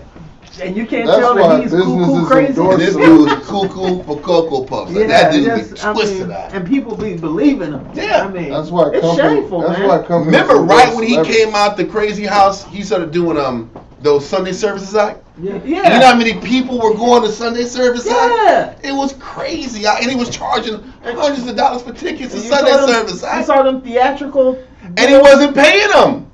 They were suing him because the singers weren't getting paid, right? That's crazy, man. But people were coming out in droves in the desert to listen to the Sunday service. It was somewhere in the desert, somewhere. I don't know what the hell it was. After I saw them people dressed in white and black and shit on the stage, I said, "Look, man, this shit is coming out of his head." This guy came out of like a Wyoming psych ward. He was somewhere in Wyoming in a psych ward like a week ago. It was the truth. Really trying to get his mind out. I'm sorry, keep going. I'm trying to get his mind. I'm just saying. But he's doing Sunday service afterwards and they going. Every man that come out of that damn house, man, they went crazy. It's a degradation of. It's still everything goes back. Well, we can go back to MLK. We can still go back to him. Same thing. He's a king. He's a political figure. He talks very good. He's a very good speaker. He makes you feel certain types of way when he talks to you. If it's not then as a pastor or a speaker or some great speaker, our people are always looking for a king. Our detriment as a nation still goes back to when we rejected the Most High. Yeah. It still goes back to that day. We said, give us a king. And everything we've had, he wasn't good, man. Tupac, you tried, but he got shot, brother. You gotta wait for another rapper. There's Kendrick. Oh, see, Kendrick, he's from the West Coast, man. He made that to Pimp a Butterfly. He's a great thinker. He's such a genius. Hey, we're gonna be all right. That's the jam. He's now he's talking about LGBTQ and his uncle was wearing different clothes and stuff. Yeah, he's getting paid now. My auntie is a man now. Yeah, that's a song, bro. It's horrible. Like this dude, even that new album, that first song he came on the video, he looks spaced out, right? He was rapping like looking like this. He's a bad dude. Like, what's wrong with this dude? I don't know if you saw him on the video. You looking all spit like this, all frail and like this. Well, spirits broke him, huh? Well, spirits break I'm like, what are you doing, But our people are hungry to sit here and look for any kind of figure to confirm the scriptures versus believe the Most High for themselves. Right, exactly. These guys don't really confirm. They don't really do quote scripture. You know why? Because we want people to have faith for us. Yeah. And not our own faith. We don't want to go get our own faith. It's easier to put our faith behind the man, which is being a respecter of persons and a man pleaser. You know, but that's the nature of us, is to follow, not to go search out and, you know, go find out, is the Most High real for myself. Exactly. Nobody really wants to take that route, because that's an uncomfortable route. Yes. You know, that's an uncomfortable lifestyle. And we have the ability. We have the ability because we'll say this. We'll say, well, we got to come up with black economics. We've been talking about it for a long time. Man. Get rich and die trying. Yeah, we'll as a nation, we'll say that as a nation. Yeah, when it comes to money, we'll offer limb, legs, everything. Exactly. We'll figure it out. We'll put it on the line. We'll risk everything when it comes to money. But when it comes to faith, relationship with the Most High, that's not something where we quick and lined up to sacrifice, man. Yeah, but that's why like you said, those rappers, those artists, entertainers, because they got money. When you got money, you got a voice. You get exactly. That's what the scripture says. When you broke, people ain't listening to you when you broke. Broke, man, your voice fall on deaf ears. It's like yeah. That's shameful. That's shameful. Yeah, that's facts. We have the scripture, right? Yeah. 13:23. Let's read it. Ecclesiastes chapter 13 and verse 23. When a rich man speaketh, every man holdeth his tongue. Mm-hmm. When Kyrie speaks, everybody's listening. When Yee is speaking, everybody's listening. When Kodak Black is speaking, I hope nobody's listening. That nigga is shit. That is horrible communication. He said, when I'm black, I'm white. Oh my God, that's horrible. I love that. And now get him to go talk to Biden. That's horrible music. Get him to go talk to the I'm president. black, but I'm white. Oh He said, they call me Kodak Black. When you see me, I'm white. Yeah. It's like, That ain't make sense. It doesn't make sense. Well, he's saying he identifies as white. Because he can do that. Because everybody can identify with the He's a audience. clown. He's just a clown. That's not. He's not serious when he says that. He's just being an idiot. What point is this at? But we'll follow When it, you though. got money, Yeah, that's the point. When you the got point. money, they'll That's the follow point. it. That's what and I you said it. got millions of youngsters following that stupid crap. So when you got the money, they'll listen and they'll follow. Yeah, exactly. Well, let's continue. That's I horrible.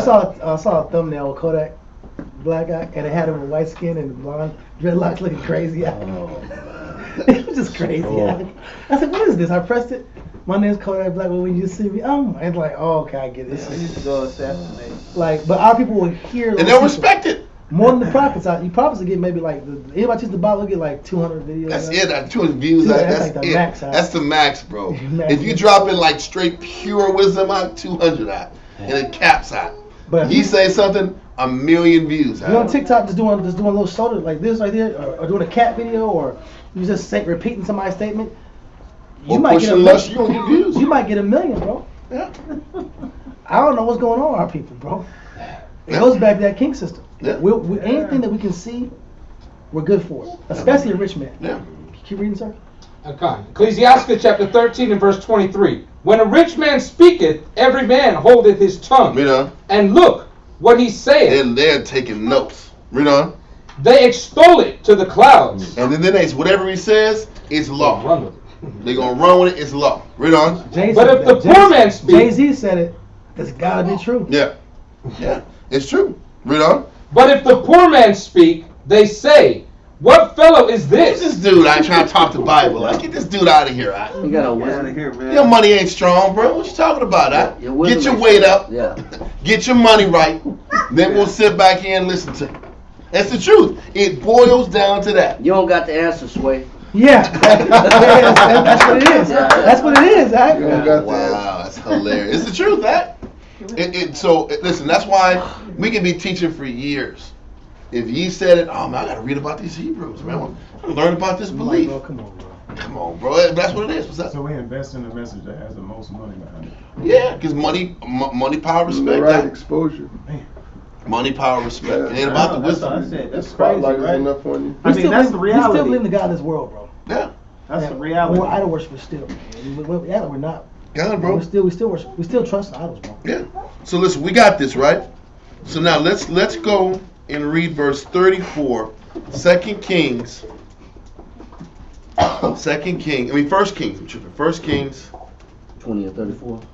Yep, 20 and 34.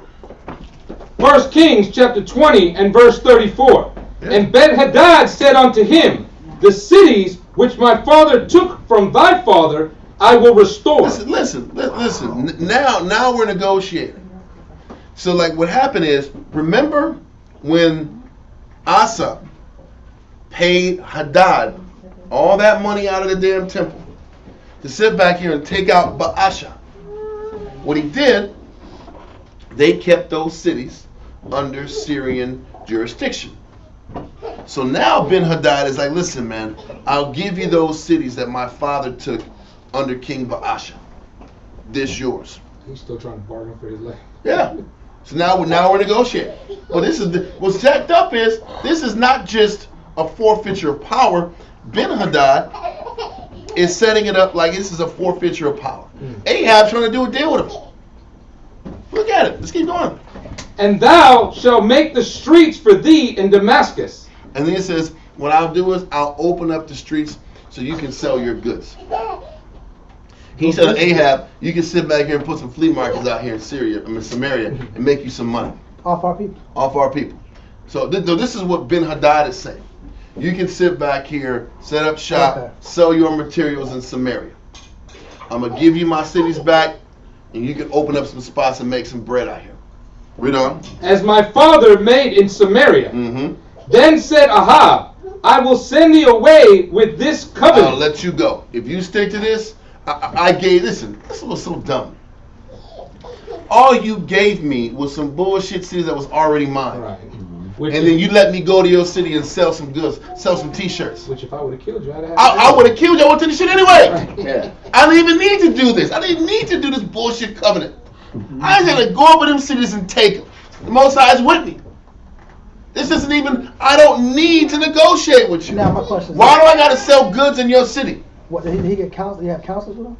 Like as we talked about earlier, he got yes men. This is a bad deal. There's no need to do this deal. You already won. Kill him, and the people in those cities are going to sit back here and leave anyway. So y'all got 5 days before we bounce or we kill you. You got a week. That's all you had to say. I mean, you a tough letter, sucker. I want them treasures back that came out the temple. There you go. I'm going to get all that back. I'm going to get that money. Yeah. I'm going to get all that. Listen, but see, the crazy thing is, that ain't even his. That's the Southern Kingdom's bread. Point is, what are you doing negotiating? You already won. Okay. This is bad. That's called settling.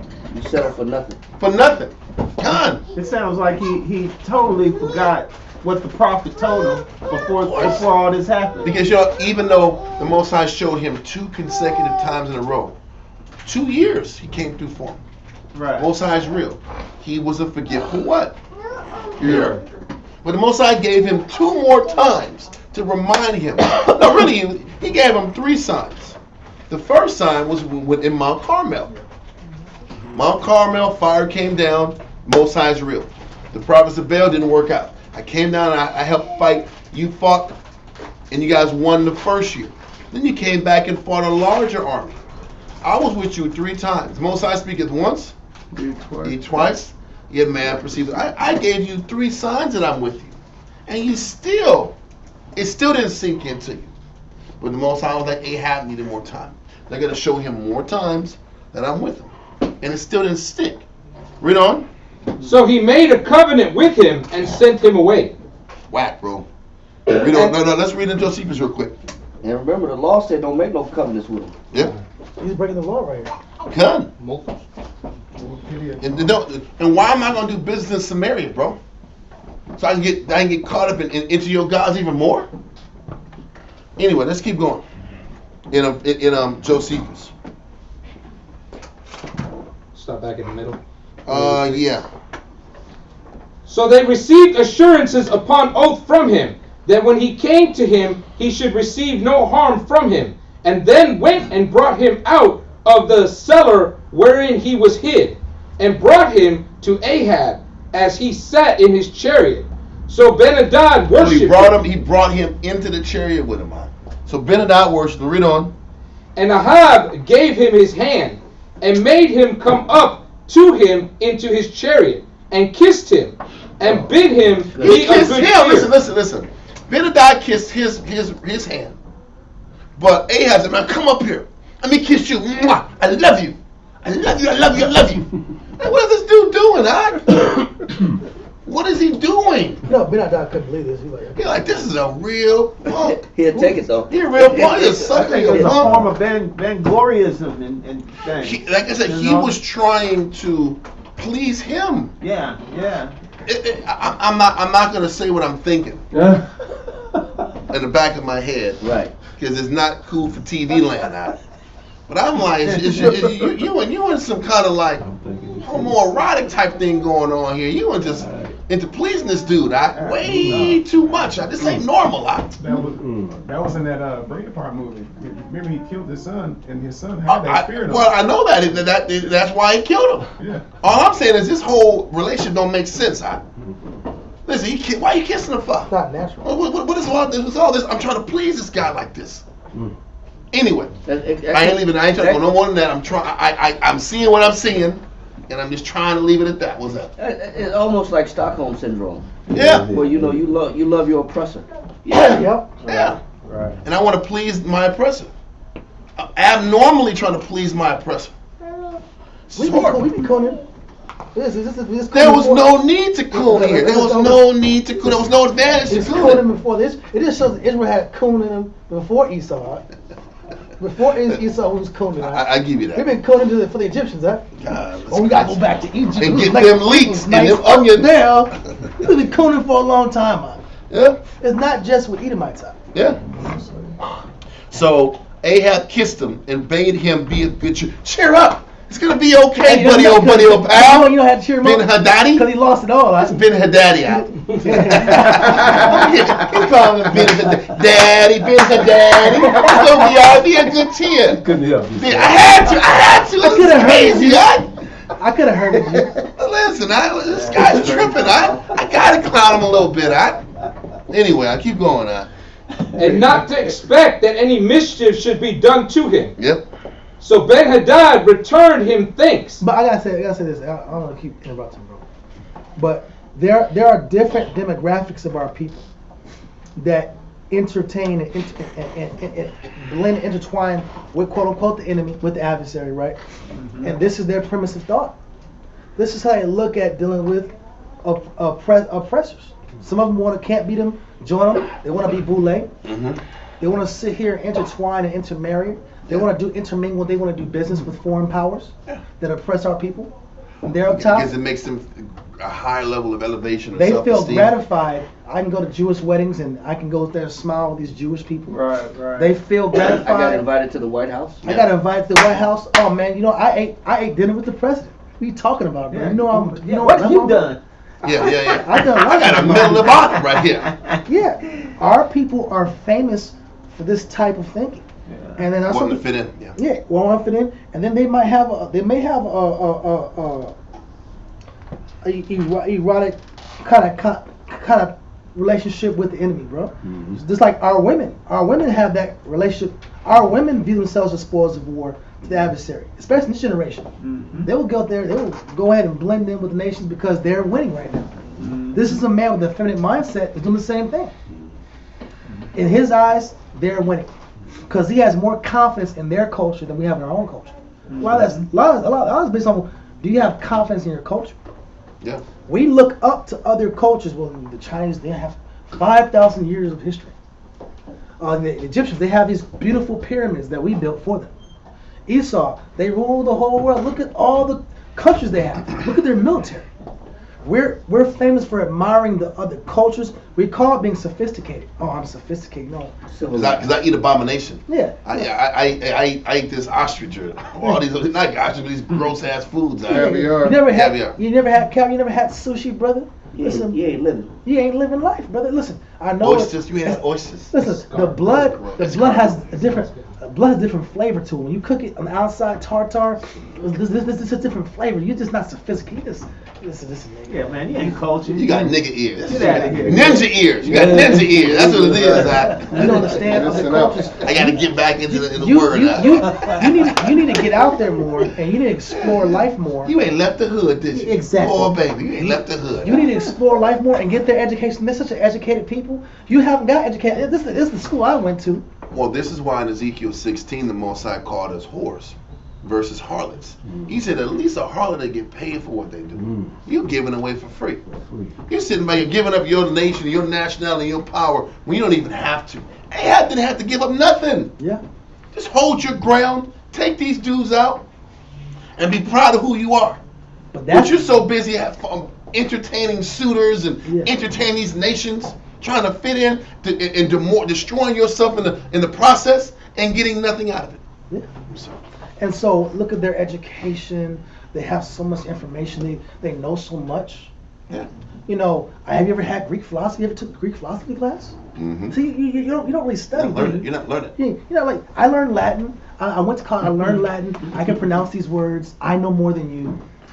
This is our people that go into those different. They start interblending with different nations. And they have the same mindset of Ahab. Yeah. They don't have a pride in their nationality. They have a blend in and join and become a citizen. Well, it's crazy. Ahab was taught to be a king. He was built up to be a king. And this dude sat back and rose softer than a regular peasant man. No dignity, no honor, no stability. But keep going. I'm sorry. I was going to say, I'm going to finish my statement. And so it shows that we water ourselves down. Yes, JW. We water ourselves down for these nations, and we're diffident. We're diffident, meaning that we're apologetic for who we are. Yeah. We don't have any pride in our true heritage, and that is a problem when it comes to war. It's to reflect your lack of pride, our lack of pride in the scriptures, our lack of pride in our foundation, our lack of remembrance gets revealed in the battlefield. It gets revealed in times of tragedy or times of war. That's why it's so important to read your books and learn your heritage and care about your information and care about your testimonies. Mm-hmm. That's it. So let's go to Josephus. Keep going. And not to be expected that any mischief should be done to him. Yep. So this is Ahab promising Ben-Hadad that's going to happen to him. Read on. So Ben-Hadad returned him thanks and professed that he would remember his kindness to him all the days of his life. Read on. And promised he would restore those cities of the Israelites which the former kings had taken from them, and grant that he should have leave. Hold that and go to 1 Kings chapter 15 and 20. 1 Kings 15 and 20. These are the cities that were besieged by his father Hadad. He said first. Hold on, I'm sorry. Maybe it's 20. It's 1 Kings 15. I'm sorry. 15 and 20, not 30. 1 Kings 15 and 20. 1 Kings chapter 15 and verse 20. So Ben-Hadad hearkened unto King Asa, and sent the captains of the hosts which he had against the cities of Israel, and smote Ijon, and Dan, and Abel-Beth-Maachah, and all Sinarah, with all the land of Naphtali. These are the lands that was going to be given back to him. So the Assyrians took out the entire land of Naphtali. They had them captured. Took out Dan, the country of Dan, Ijon. All these countries were given back to him in return. Even though they didn't have to do that. They could have just did it themselves. But I just want to show you the cities that the Sumerians had ransacked and kept in their power. So let's go back to the Josephus.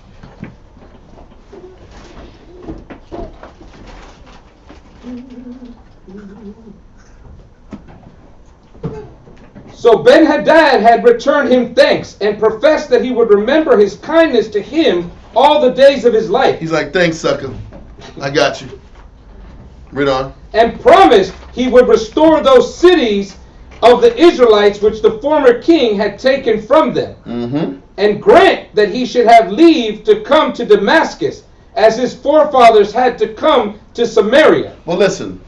The forefathers would come to Samaria because they had control of the king. And when this not the same thing. Remember, Solomon had free reign in Samaria, but because they were subject to him. He's just saying, you can go and sell some shit over here, man.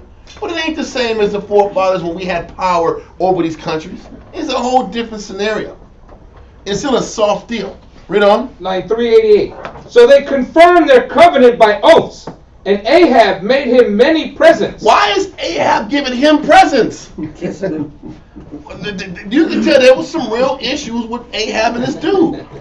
How Ahab was so quick to give him his gold, give him his bras. You don't want to have keep your women at the house. What you trying to do, bro? You gonna let him take you too, or you want him to take you? You want him to come take you too, huh? To the palace. What's your problem, man? I can't believe none of his people are saying nothing. Listen, this is not making sense. Why are you okay with this guy taking everything you got? It just ain't being stated. This ain't making sense, bro. I'm giving you gifts because you lost in battle. Anyway, bro, keep going. This is some female stuff. This is all female stuff. Why are you cool with going and living in the temple in the land of Samaria as a captive? Are you cool with that? You know, it's almost I'm sorry. It's like somebody that has low self-esteem. They'll do anything for friendship. When I got low self-esteem, That's true. Right. I'll tolerate people that I shouldn't tolerate. Right. And I'll do things. I'll compromise a lot of things as far as righteousness goes because I'm so desperate for friendship. I'm so desperate for a relationship. Acceptance. I'll compromise. I'll throw out righteousness out the window just for the sake of having this bond because I don't feel like, hey, I'm gonna get another friend like this, or I'm gonna get another relationship like this, I'm gonna get another person like this. So I'm gonna throw all righteousness out the window. But he's a king. That's what's so crazy. Yeah. I get regular people trying to get self-esteem. This dude's the man. It just shows that it don't matter. You got a crazy mind. You got crazy thoughts. No matter what you're doing. Yeah. Well, anyway, so this is where we at. This guy buying the presents and gifts and. I'm only trying to just think about why would a person do that? Yeah, why would a person do that? Just to think about that. Why would you? I got my reasons. That. Yeah, I ain't saying no. I'm done. I got my reasons. You got some softness in the mind. You think he had a pink silk robe on? Yeah, I think so, bro. With that Laverne and Shirley A. Yeah. With that calligraphy A act. Yeah. That A stitch out. Yeah, A stitch embroidered out. Yeah. Stop. Soft. This dude's soft. This dude's softer than tissue paper. It was blouses versus skins. It was definitely blouses versus skin. Anyway, let's keep going. And this was you have to because this don't make no other sense. Yeah. And it says, and this was the conclusion of the war. So they confirmed their covenant by oath, and Ahab made him many presents and sent him back to his own kingdom. That's what I'm saying. Gave presents. Read all that. I'm sorry. Take that. Yeah. Sitting at the sewing machine. Yeah. Oh no! Stop. He He sold us some stuff out. He sold some pillows out. I got some more for you, man. That's weak. That's horrible. He made some pillows out. Keep going out. And this was the conclusion It's of the the ones you war. don't sleep on now. It's the ones you put on the bed. You can move them out before you go to sleep.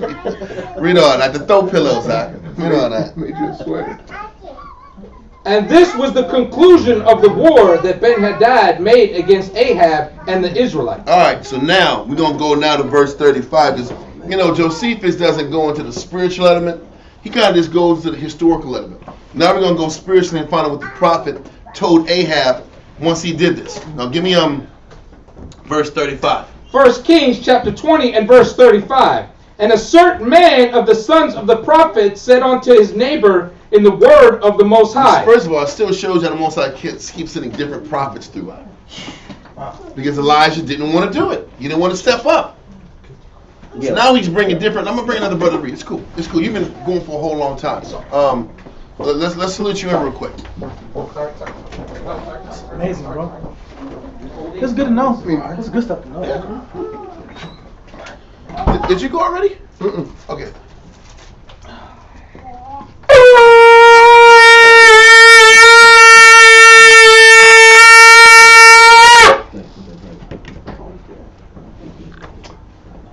Bon Gadal. Shal Shabbatah. Y'all say it different. Shal Shabbatah Ban Yahweh Ban Yasharala.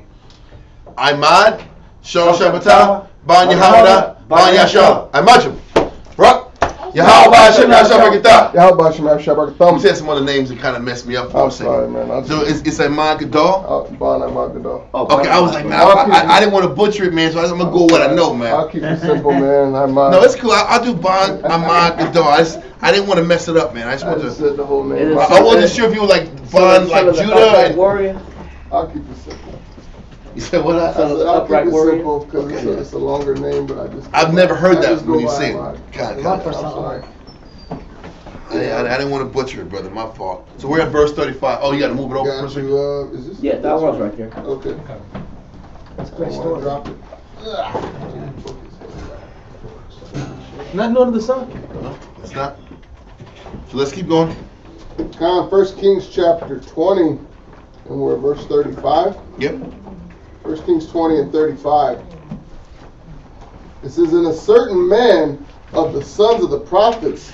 Now, I'm sorry, Josephus does go into this. It's in paragraph 5, but it's Micah. Micah, or Micaiah is the name of the prophet. But read on.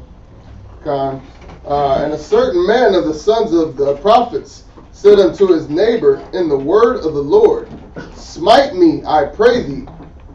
And the man refused to smite him. So this prophet Micah said, man, hit me. He told another man to hit him. And the dude didn't hit him. He said, no, he says, in the name of the Lord. Meaning, the Lord wants you to hit me. Oh, man. And the guy said, I'm not going to hit you, man. I don't want to hurt you. It's peace, not war. So read on what happens. Verse 36. So the guy didn't do what the prophet said. Read on. Guys, that's something for that. There's consequences. I read it, but I mean, Lord, something happened. He said, the Lord said to hit me. And the guy didn't hit him. Read verse 36. Then said he unto him, "Because thou hast not obeyed the voice of the Lord." Uh-oh. Read on. Wow. "Behold, as soon as thou art departed from me." Now listen. Now read it out. Keep going, that. "A lion shall slay thee." There you Now go. the question is, how come lions are slaying niggas because they don't want to hit people? But the Most High is letting Ahab go years before he stings him out. Wow. How about that one? Because you know what? This guy knew better. You know who else knew better? The prophet that was told to go tell Jeroboam he was living wrong. Yep. And remember, the false prophet in the northern kingdom said, "Hey, man, Come back to my house. come back to my house." He says, "Man, I can't go back to your house. I got to drop this and go a different direction home." He said, "The Spirit told me." I too am a prophet. The Spirit told me, I'm a prophet, to come and eat with me. And he went and did it. And the Moses said, "Because you did this, the lion's going to kill you." It's a slow death. Man. That's brutal. That's horrible. This is a very scary way to death. die. But listen, but you know what? Both of these incidences, these prophets knew better. Because we just read in Wisdom of Solomon 12, the Most High's power is perfect and he uses it perfectly. So this guy who was told to smite the other prophet knew better and just didn't do it. So if you know better and you don't do it, you got lions coming in your house, huh? Or walking down the street, the lion gets you out. Yeah. I'm going to paint that picture to explain Ahab was weak and needed more lessons. This guy knew right from wrong and didn't do it, and he got immediately stung. Immediately, as soon as you leave this building, a lion's getting your ass. So the point is this: do you think the guy that's getting eaten by lions, like, this ain't fair? Ah! Yeah. It don't matter though, because he knew better. Let's keep going. End of verse 36. "And as soon as he was departed from him, a lion found him and slew him. God, read on. Then he found another man and said, Smite me, I pray thee. And the man smote him. Hell yeah, I'm gonna smite him, man. His word got around that you didn't smite. Lions are coming for you. Where you want it, right? On the left hand or right hand? How you want it? Stand up against that You wall. want powder on it? Or you Yeah. don't want no powder? You want somebody like this? Yeah. Yeah. How you want it, man? Chin? You want backhand? You want forehand? That's hilarious. It's the truth. Read verse 38. And the man smote him. No, yeah, verse 37, yeah. Middle of 37, and the man smote him, so that in smiting he wounded him. So he hurt him, huh? He didn't kill him. You know why I got you? If I don't hurt him, I'm going to get hurt. Then how about this? Why would the prophet of the Most High want to smite his servant? Huh? How about that one? It's one thing to make the servant hit you, but then the Most High also want that prophet to get busted up and get a bruise. Just to deliver a message. You see the point? The ones that work for him and serve him got to take the biggest beating. He had to get cold cut just to deliver a message, right? Now, then the prophet said, "Well, Father, can I just like fake like I got a bruise? Can I just put some wraps around my face and act like I got beat?" He said, "No, you got to get punched and wounded, and then go to the king wounded and deliver a message to him." But it's showing you how the Most High thinks. You read Isaiah, the Most High had Isaiah barefoot and naked for 3 years in flipping Ethiopia, teaching the Bible. That's the truth. I think it was Isaiah 20:3. He has us go through all kind of craziness. He had Ezekiel laying on his side eating shit cakes from a cow. No, at first it was man cakes. But then the Most High said, "Please." No, he begged. He said, "Please, I have never eaten nothing defiled. Let me get them grass shit cakes that them cows was eating." Yeah, let me get those instead, man. So that's pretty Instead of chicken? Instead of chicken? No, instead of people. It was man's poop initially, and Ezekiel said, "I haven't eaten anything undefiled. Can I just eat this cow poop?" And most of them eat cow poop for a year. It was a damn year. Dung cakes. Or dung cakes. Or you would stand on the side eating shit cakes for a year. That's straight truth, Doctor. And it showed, and it was to represent that Israel was going to eat defiled food in a land that's not theirs and be captives. But he had to sit back here and be the living example of it. He has his prophets go through this discomfort on purpose. So whether I'm eating shit cakes, I'm walking around barefoot and naked in Ethiopia, or I'm sitting back here getting cold cocked in the face and getting wounded at, the Most High has his prophets go through what they got to go through to deliver a message out. And we can't complain why. Whereas you got these wicked guys like Ahab get to run their course because they just spiritually aren't capable to understand the lessons that the Most High got for them until they run their course. And that dynamic we have to accept is fair and just with the Heavenly Father, and we can't get mad while the Most High lets the weak and the simple go all the way down their path and rides us hard. This is the point. So now we're going to go to verse 38. Verse 38. Then he found another man and said, that's 37. Verse 38. So the prophet departed. Face throbbing. Read on. And waited. His face is on fire, bro. So the prophet departed and waited for the king by the way, and disguised himself with ashes upon his face. Mm-hmm. So I guess he had to be bruised up so the prophet, so Ahab couldn't determine if this was a prophet or not. I mean, he got beat where you couldn't recognize. Now that's the point, bro. That's the point. He took a beating. He took a beating at, where he was wounded at, just to prove a point, so that the Ahab would be able to respond to this man's inquiries purely and genuinely, so his words could end up being used against him in judgment. Read on. Verse 39. And as the king passed by, he cried unto the king, and he said, Thy servant went out into the midst of the battle. So, the king is passing by this prophet who's disguised as a regular commoner. The prophet, it says, listen, man, thy servant went out in the midst of the battle and war. Read on. And behold, a man turned aside and brought a man unto me and said, Keep this man. So the prophet is saying, this is the story. I'm in war. A man comes to me and says, you got to keep an eye on this man and don't leave him. Even though you're in war, you got to sit back here and keep this man and be responsible for this man. This man, you got to keep an eye on him and you can't let him go off and do his thing. Right. Read on. If by any means he be missing, if you turn your eye and this guy runs off, read on. Then shall thy life be for his life. So if you let him go, You're going to have to pay the price of you not staying on top of this guy. Read on. Or else thou shalt pay a talent of silver. Okay. And as thy servant was busy here and there. I was busy. I got distracted. Read on. He was gone. He bounced. And the king of Israel said unto him. Ahab responded after the servant dropped the information. Read on. So shall thy judgment be. Thyself has decided it. Your actions put you in a situation where you got to deal with the consequence of your actions. Because people now you see that the Most High has this is a 2-year lesson for him. So now he's like, listen, you screwed up. You didn't keep an eye on this man. Now you got to deal with the consequences of your actions. What you gonna say? And people see other people's issues quicker than their own issues. Exactly, and that's why he did it that way. And this is why the servant, the prophet, had to get beat up, disfigured, so Ahab couldn't recognize him as a prophet. So it's real. So to bring out the most genuine response for him, so he could see the issue from another man, so eventually he could see himself. Because that was going to be the only way he could see himself. He couldn't see, most of the time, once again, he couldn't see how his actions were off. He couldn't see it. That's like Nathan the prophet using the one ewe lamb parable to get David to look at himself. Mm-hmm. Yeah. Mm-hmm. He couldn't see it. Exactly.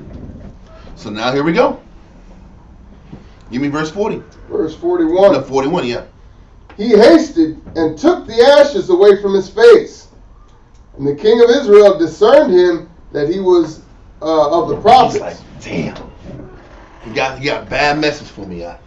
Read on. And he said unto him, Thus saith the Lord, because thou hast let go out of thy hand a man whom I appointed to utter destruction. And Shamshon put it together perfect in Deuteronomy 7. He said, I appointed a man that was appointed to destruction, and he was in your hands.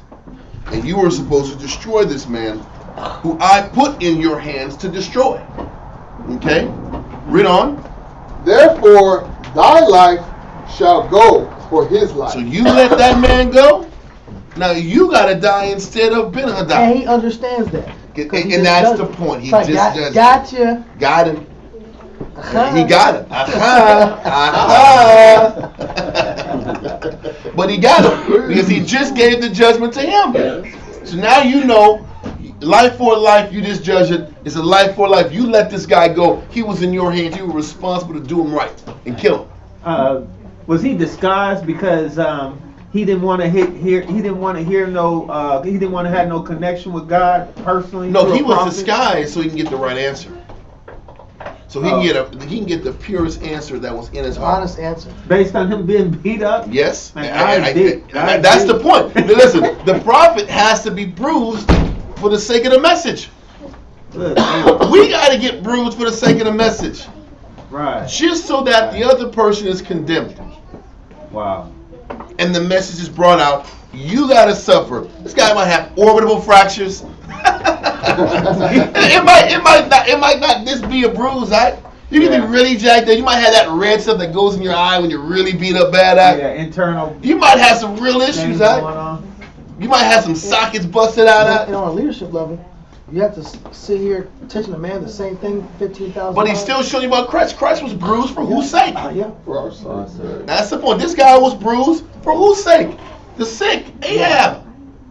It's the same point. Right. This is the message. We got to be the ones that suffer so that the people can get the message, can learn, can at least get the understanding. So now Ahab drops the judgment the way it's supposed to be done. So now the prophet is like, okay, now you know what's going to happen to you because you did the same thing to the Most High. And he can't deny it. Now he understands the judgment. Now the Most High can sit back here and properly sting him now. Because before he didn't understand it. So now you got to go through this 2.5-year process, or 2-year plus process, to now for it to come full circle. And the Most High say, I know you know now. Now there's no way out. So Elijah, you know he's full of shit, but he got to run his course. He got to see he's full of shit. Right. That's how the Most High does it. It's not good enough that you're Captain Obvious to say, man, Ahab's a wicked man. Yeah. Okay, no shit, Sherlock, we know he's a wicked man. But you got to wait for him to see he's wicked. As teachers, as husbands, as counselors. It's not good enough that you know a person's off. You got to be patient and let the chips fall where they may, so the Most High can show that person that they're off. And you got to represent teaching and counseling and answers and solutions, and you got to suffer for extended periods of time until they know they're off. That might take 10 years. How about that? We dealt with brothers that takes them 5, 10, 15 years. Oh, now I understand. Okay. Now you understand that you were negative for this period of time. You know what? That's cool. Because we're unprofitable servants. It doesn't matter how long we're supposed to wait. We're supposed to wait. Because a lot of times people won't see it. They won't see it if it's coming from somebody else's mouth. And that's why Christ said that in Luke 19:22. I'll read it. He said, Luke chapter 19, verse 22. I got it. I found You got it? Luke 19:22. It says, and he said unto him, out of thine own mouth will I judge thee, thou wicked servant. He said, and that's why Christ told that one servant that didn't do nothing with the one talent. He said, I'm going to judge you out of your own mouth. But why would he say that he would judge a man out of his own mouth? Meaning, you had to hear yourself say it. You had to hear yourself say where you were wrong at based on your own judgment. Because as long as it's coming from somebody else, you're not going to believe it. Right. You got it. He said, why did Christ, read that one more time? And he said unto him, out of thine own mouth will I judge thee. Go ahead. Thou wicked servant. Why is that? Read on. Thou knewest that I... He said because you did what? Thou knewest. Because you have knowledge. See, it's different when you don't know no better. You know what I'm saying? And you make mistakes. You can't see your mistakes. Mm-hmm. The Most High deals with you differently when you can't see your flaws. Even though somebody's telling you that these are your flaws, that doesn't mean you still believe that these are your flaws. Right. You know, it's the same thing he said. If you could read this, somebody else read Jeremiah 7:25. Great verse again, bro. Jeremiah 7:25. Read that. Got you. Jeremiah chapter 7, verse 25. Read that. It reads, since the day that your fathers came forth out of the land of Egypt. He said this is the mentality and the mind frame of the children of Israel going way back to the coming out of Egypt since the time of Moses. Read. On this day. He said time changed, but the people haven't changed. Yeah. Been sent unto you all my servants the prophets. He said, I've been sending you prophets after prophet after prophet after prophet. But what? Read on, continue. Daily rising up early and sending them. Go ahead. Yet they hearken not unto me. It says, although I've been sending you prophet after prophet after prophet after prophet, you won't believe it coming from somebody else. So now your judgment got to come out your own mouth. I got to let you hear yourself convict yourself. Because you won't believe it coming from out of all the other people that could tell you that you're off. It'll just go through one ear and out the other. Yep. Nobody can make sense to you judgment. Nobody can make sense to you righteousness. Mm-hmm. So now you gotta say it out of your mouth whether you're wrong, right or wrong. And then I'm gonna judge you by what you say out of your mouth. Because you won't believe it coming from any other place. Yes, sir. It's like the Most High knows we're good at judging other people. Say it again. We're good at judging. Yeah, we're masters of we're hypercritical and masters at judging other people. So that's how he sets it up. So you'll judge somebody else and he spins it back. But the message is exact parallel to what you're at. Yeah, he let you get entangled within your own words. That was Jeremiah 5:25 that you just read. No, 7:25. We're at 28. Yeah, and then David, I finished that one more time in Luke 19:22. God. And he said unto him, out of thine own mouth. Because no matter how many other people the Most High will have set up to let you know right from wrong, you can't discern it. So now he got to let you hear yourself say, this is the judgment that I declare on somebody else. Now all of a sudden it makes sense to you now. Now all of a sudden, man, I screwed up. Now I understand. Now I understand. Now the light bulb went on. Now that prophet is burning years and life away, bro. This dude is burning plasma, life, energy, mitochondria, spirit. You burning years out. Eating dookie cakes. Listen, you going from bright-eyed, bushy-tail, black hair, the gray hair out, Yeah. teaching out. He walking ash. He got ashes and dung on his head. The foolishness of preaching. Yep. I didn't know Isaiah was that. Read on. Boy, I didn't know he was. Will I judge thee, thou wicked servant? Go ahead. Thou knewest. They say because now you know. How does the Most High determine that you know now? Because you're able to see it in somebody else. Oh, I thought you said you had to because hear him say it. Yeah, He because himself said it. Because it wasn't until you know judgment when it comes to somebody else. That's why it says, "Ye that judge not, lest ye be judged." He said, Yeah. "By the same measure that ye judge, ye shall be judged." Huh? The Most High used the same instrument of judgment, the same instrument of measurement that you declare to other people. He'll use that same whatever measurement that is. He'll use that on you. Ooh. And then he says, "What? Go ahead. Thou knewest that I was an austere man, Go ahead." taking up that I laid not down, and reaping that I did not sow. Wherefore then gavest not thou my money? He said, "If you know what kind of man I was," he said, "then how come you didn't give me my money with what?" Into the bank, and at my coming I might have my own required with usury. Yeah. Right, because now you were supposed to take what I gave you, duplicate, multiply it, and give me mine back with interest. Huh? But a lot of times men don't know no better, and so the Most High has to judge them differently, and they don't know no better. Yep. But when a man knows better, when he says it out, when he passes judgment on somebody else, that means that man got knowledge. Yeah. That man's not ignorant. And this is the point that he hit Ahab with, same thing that Christ hit that wicked servant with.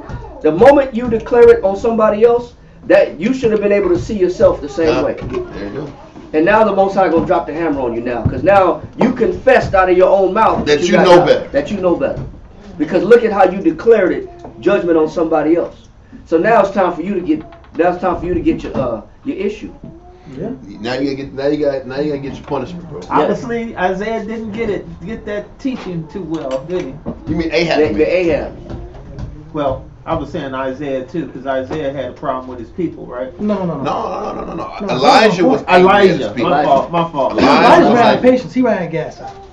He was angry, and he looked at the Most High. He looked at Israel and had a negative outlook. Musa had an extra slow process with Ahab. And that's That the was a problem. challenge. That was a challenge of his leadership, because sometimes He couldn't wait until the Most High had the lesson for him. Exactly.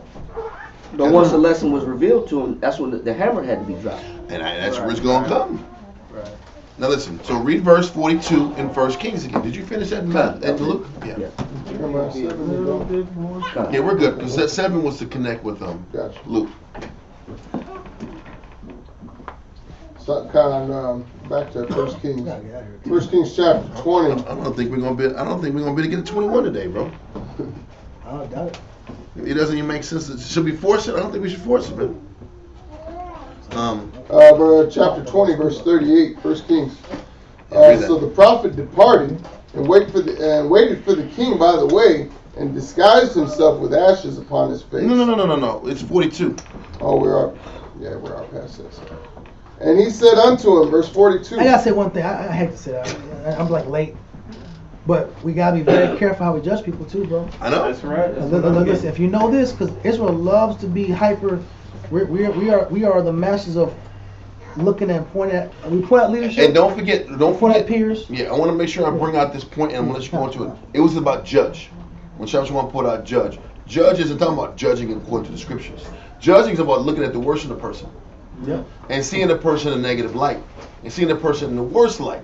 And how you look at a person in the worst light, and then the Most High is going to look at you in the worst light. Exactly. That's what I make sure I clear that with judgment. That's very fair. We can see the worst. You have permission to see the worst in your people. Mm-hmm. But then Israel's famous for, I do nothing. I ain't know no better. God have mercy. Understand me. But we have these God know my heart. God know my heart. Ah. The dude, this guy owes me money.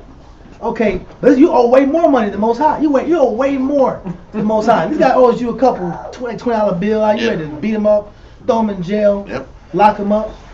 But you forget you have debts too. It shows Israel's not self-aware. We better do two things, really three, but I'll just say two. Number one is we better remember the Most High. We better remember the Most High, what He's done for us. That's all get out of this. That's all facts. You better remember because listen, we can't say we don't have Ahab-like weaknesses at different times. Yeah. There's different times that Israel has different points of weakness. So the conclusion is I gotta make sure that I remember the Most High at all times. Then I gotta also make sure I have a merciful perception of my brother. Because if the Most High can put that same perception you have in your brother, he can look at you the same way. And you gotta deal with the burden of that same judgment. So you rather have it be merciful? Yeah, be merciful to your brother than judgmental. Because he could have been like, man, that brother should have done that to you. Most High might give him one time. Yeah, right. If he had the same mercy on the man that he saw help his own people than he had on that king Ahab, what is his name? Ben Hadad. Yeah. If he had the same mercy on his own people, he might have got a little bit more time. And you're talking about Ahab. Yeah. Ahab had a lot of mercy on the guy trying to kill him. Right, Destroy his family. But his own people that made a mistake, he didn't have that same merciful, perceptive judgment. Yeah. Oh, so that's why you think the Lord eventually took his life. Well, it was a great many things. He owed it anyway, but it's just we change judgment too much. We're too shifty and we switch up too much. We're not consistent. When it pertains to us, we want maximum mercy. We want max mercy. Right. But you're supposed to look at other people, and I hate to go off the subject, but I'm trying to get this right as far as my actions, basically. But I mean, so it's a very thin line between being merciful with someone and literally almost being stupid with somebody and how you interact with them, knowing who they are. But the thing is this: regardless, you still have to operate with good judgment. Don't forget, Christ was being crucified. Uh-huh. He's hurting, body's hurting. He says, forgive them for they know not what they do. Even in the midst of them crucifying and mocking him. So I don't have to hang out with you every 5 minutes if you're negative, but I have to have some closure as to who you are and why you are what you are. And there has to be acceptance that you're on this path, and the Most High's got you going on the path that you're going. And I have to let it be at that. So I still don't have the right to look at everybody in this negative light and to be extra judgmental and see the worst in people. The reality is the Most High's going to judge these people. Why do I got to sit back and be angry at you? Why I got to jack up my whole life and get ulcers and be stressed out over your bullshit? I got to accept you're negative, you're running your course, and the Most High will deal with you. Why am I angry at your sin? A lot of we angry at, I'm so angry for you. I'm jealous. I have a godly jealousy for all the wickedness of the people. He's like, listen, man. A lot of that's envy. And you're envious. There you go. Exactly. like, why you let him do it? He can smoke it. I can't smoke that's the point. I mean, never mind. That's the spirit. It's what be rolling in. I would be angry. Other people get away with certain things. How come he can steal and rob and I can't? Yeah. But you're not supposed to steal and I rob. have opportunities to come up and he did. But check it. Now, we're talking about how Ahab... How come he can be a womanizer and I can't? Because you ain't supposed to. How about that? Why am I angry at this person's sin? Genuinely angry.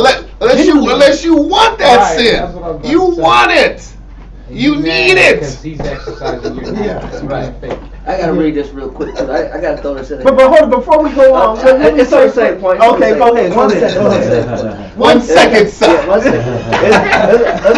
It's America. 1 minute, son. 1750, bro. I got America 1750. I gotta bring this point out. It says the Englishman could not see in the religions of the African any religion at all, and what he thought he beheld in him was simply a naked savage. So it said the European white man looked at the Negro as a naked savage. He says naked and libidinous, Yeah. which means he's full of sexual arousement. He looked at the black man. What? Yeah, read that definition right here. I thought that was lasciviousness. No, let's read this definition. Libidinousness. Libidinous. Libido. Yeah, like libido. Okay, libido. Yeah, like libido, but The ability to get aroused, libidinousness. Yeah. The ability to get aroused. Right. It says libidinousness, showing excessive sexual drive. He said that the black man has an excessive sexual drive. He's a savage with an excessive sexual drive. Right. He says, for the white man's preoccupation with Negro sexuality was there at the very beginning. He says, an outcome not only of his own guilt at sexual exploitation. So what the white man hated in the black man was the same thing that existed within himself. That's right. And he says, That's right. he says his easy access to black women was immediately blamed on her lasciviousness. So basically what it's saying is the European could only see the black man as a naked, high sex drive having savage, but he would mask it and blame it on them. It's their fault why I got this high sex drive. Right. I mean, I can't see my own self as wicked, but it's the black woman's fault that I'm so attracted to her because it's her lasciviousness. Is why I'm so attracted to her. She pulled the lust out of me. Right, yeah, right. But they'll never want to admit that. So what they would do in return was just castrate a black man to reduce his sex drive. Wow.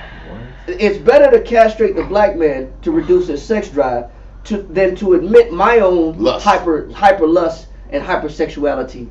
I call it Trumpism. Yeah, because I can't see my own fault. It's projecting. It's projecting because I can't see the filth in me. Right. So that's why I'm really envious.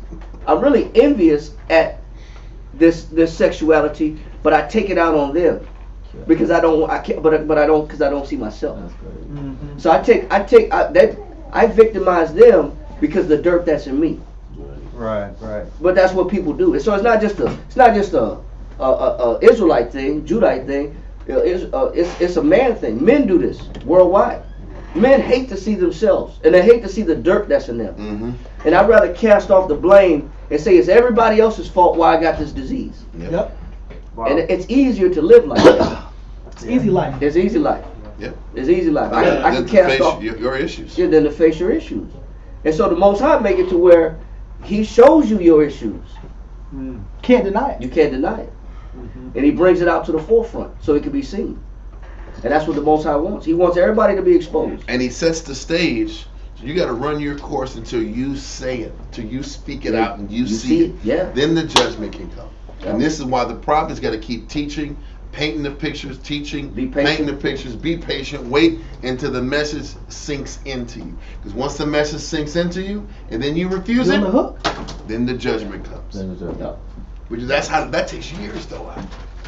It takes years for ribs to see themselves all the way. It takes years for men to see it was them. It takes years. I'm talking about 10 plus. That's why when we talk about developing a man in the truth, that's a 10-year project. Decade. Yeah. At least a 10-year before you start scratching the surface of a man's true intentions. When you're shaving off all the vanity and all the hypocrisy and all the false motivations, and you get to see a person for who they are. It takes years. It takes years of peeling the onion, so to speak. You gotta keep peeling all these layers, to get to the honest, true self. Because when we're honest, then you can you can have a real. You can actually help somebody out. Conference for real. A lot of times we're just dealing with deflections. Yeah. And we're playing the deflection game. We're playing the smoke bomb, misdirection game. You under the table. Then the person, where's he at? He done disappeared. When that spirit's when the spirit's in the corner, it's not me, it's you.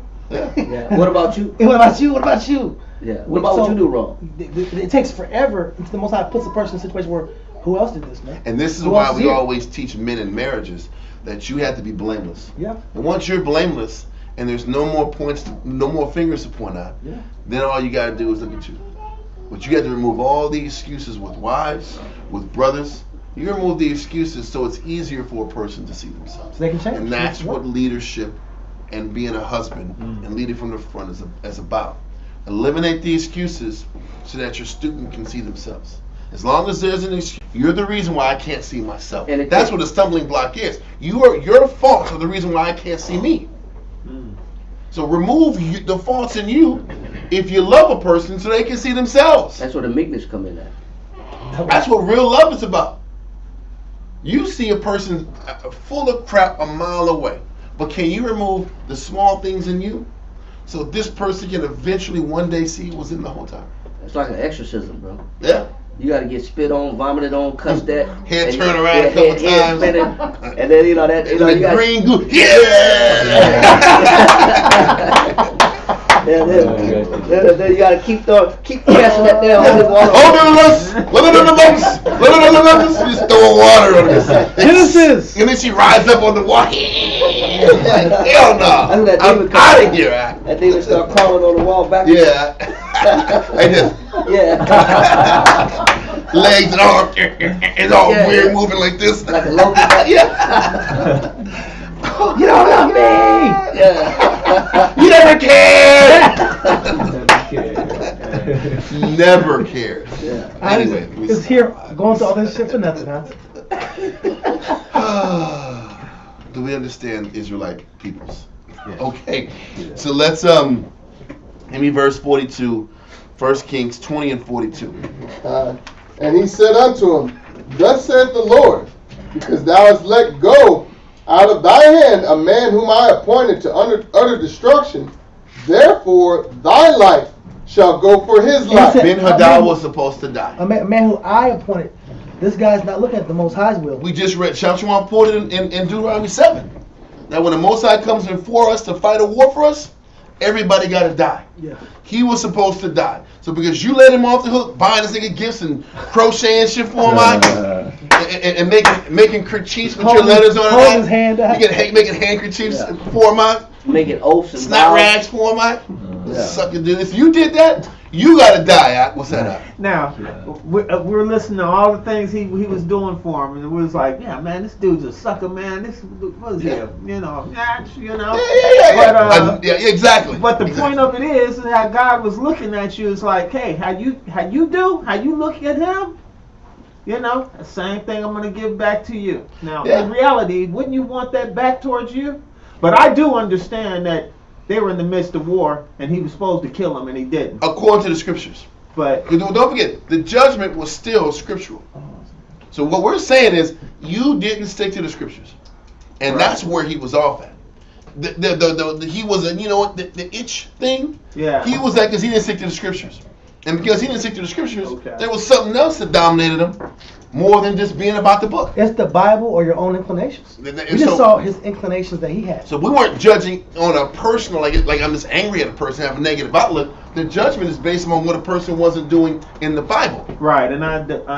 That's where it was. Yes. Okay. It's the same mistake. But a lot of stuff in life, you're gonna have to take a lot of this stuff and kind of give it back, just as non-judgmental. Yes. For you to be okay. Because the truth is, we still got to go back and heal our people. And I can't sit back here with a brother or a sister who's fighting to change what's inside of them and look at them in the worst. We got to keep giving for free until this person figures it out. I got to keep giving for free until they change, until they see it. Okay. And as long as they're in these doors, acknowledging that they want help, we're going to give them help. And we're not going to be short on giving them help. They might flip out, trip, cuss, be out of order, be disrespectful. As long as you're here, bro, we're subject to dealing with it. Okay. Because we're not above suffering for our people for as long as it takes. That's what long suffering is. Mm-hmm. I'm going to suffer for as long as it takes for you to figure it out. As long as you're trying to change, then we're obligated to suffer for you. Mm-hmm. Whether this prophet's getting beat in the face, whether you got brothers sitting on their side eating dumb cakes, whether it's brothers walking naked teaching for 3 years, whatever, or how about, don't forget Hosea. Hosea had to sit back here and marry two pure prostitutes and marry them as an example and have children with them as an example of where our women are going to be. We're going to be marrying whores in another land of our nation. Our nation, we're going to be marrying women that were prostitutes and defiled in other countries. You guys, this you gonna marry Agatha on 54th Street? You gonna sit back here and deal with this sister on Broadway? You gonna listen, Trixie. You gonna marry Trixie on Broadway? On Cherry Street. On Cherry Street. You gonna marry Trixie on Cherry Street? Wow. That's gonna be your rib too. And you gonna marry and have kids with her. Yeah. And that's what the Most High told Hosea he got to do. That's crazy. As an example of what our nation got to go through. So you got to suffer and kiss 1,000 niggas that was at the club. You didn't kiss 1,000 niggas at the club, right? You didn't kiss every nigga at the party. You got to kiss everything at the party for the rest of your life, as a symbol of our people being defiled in the foreign land. More than kids. So this is the reality of things. Wow. And then chase after her too. No, you just got to develop her. You got to deal with these two sick whores and build them up and have kids with them. You know how it's hard to take that image out your mind. I know that. Yeah. You didn't kiss everything at the party. Where you learn how to do that from? You know exactly where. Easy taught you well. Kind of swell. That's the worst thing ever. But this is your rib. So listen, Most High has us go through all type of uncomfortable things for the sake of the body. And there's no escaping that. And can we accept it? Or we're going to pull an Elijah and get angry, and the Most High just say, I'm going to go grab your replacement. Because if you don't want to do it, I'm going to bring somebody else who will. I have no problems with it. Okay, so 42. 42. 42. And he said unto him, Thus saith the Lord, because thou hast let go out of thy hand a man whom I appointed to utter destruction, therefore thy life shall go for his life, and thy people for his people. Now we're going to read how did Ahab take this check and say, truly the Most High is right, let me change and get right and fix my mind, I was wrong the whole time. Read on. 43. And the king of Israel went to his house heavy and displeased. He was angry. He was displeased with the verdict. And came to Samaria. Which is the capital city. He didn't sit back here and take any of this with the right mindset. He left angry how it went down. He still couldn't see himself. He still refused to accept that he was negative in what he did. Normally, when a prophet comes to you and tells you, look, what happened to David when the prophet Nathan told him about his discretion? He immediately said, I've sinned. He broke down and said, I was wrong. This dude was angry. I didn't do nothing wrong, man. I was just being benevolent. I was being brotherly. I hand sewn that man's pillows. That was love.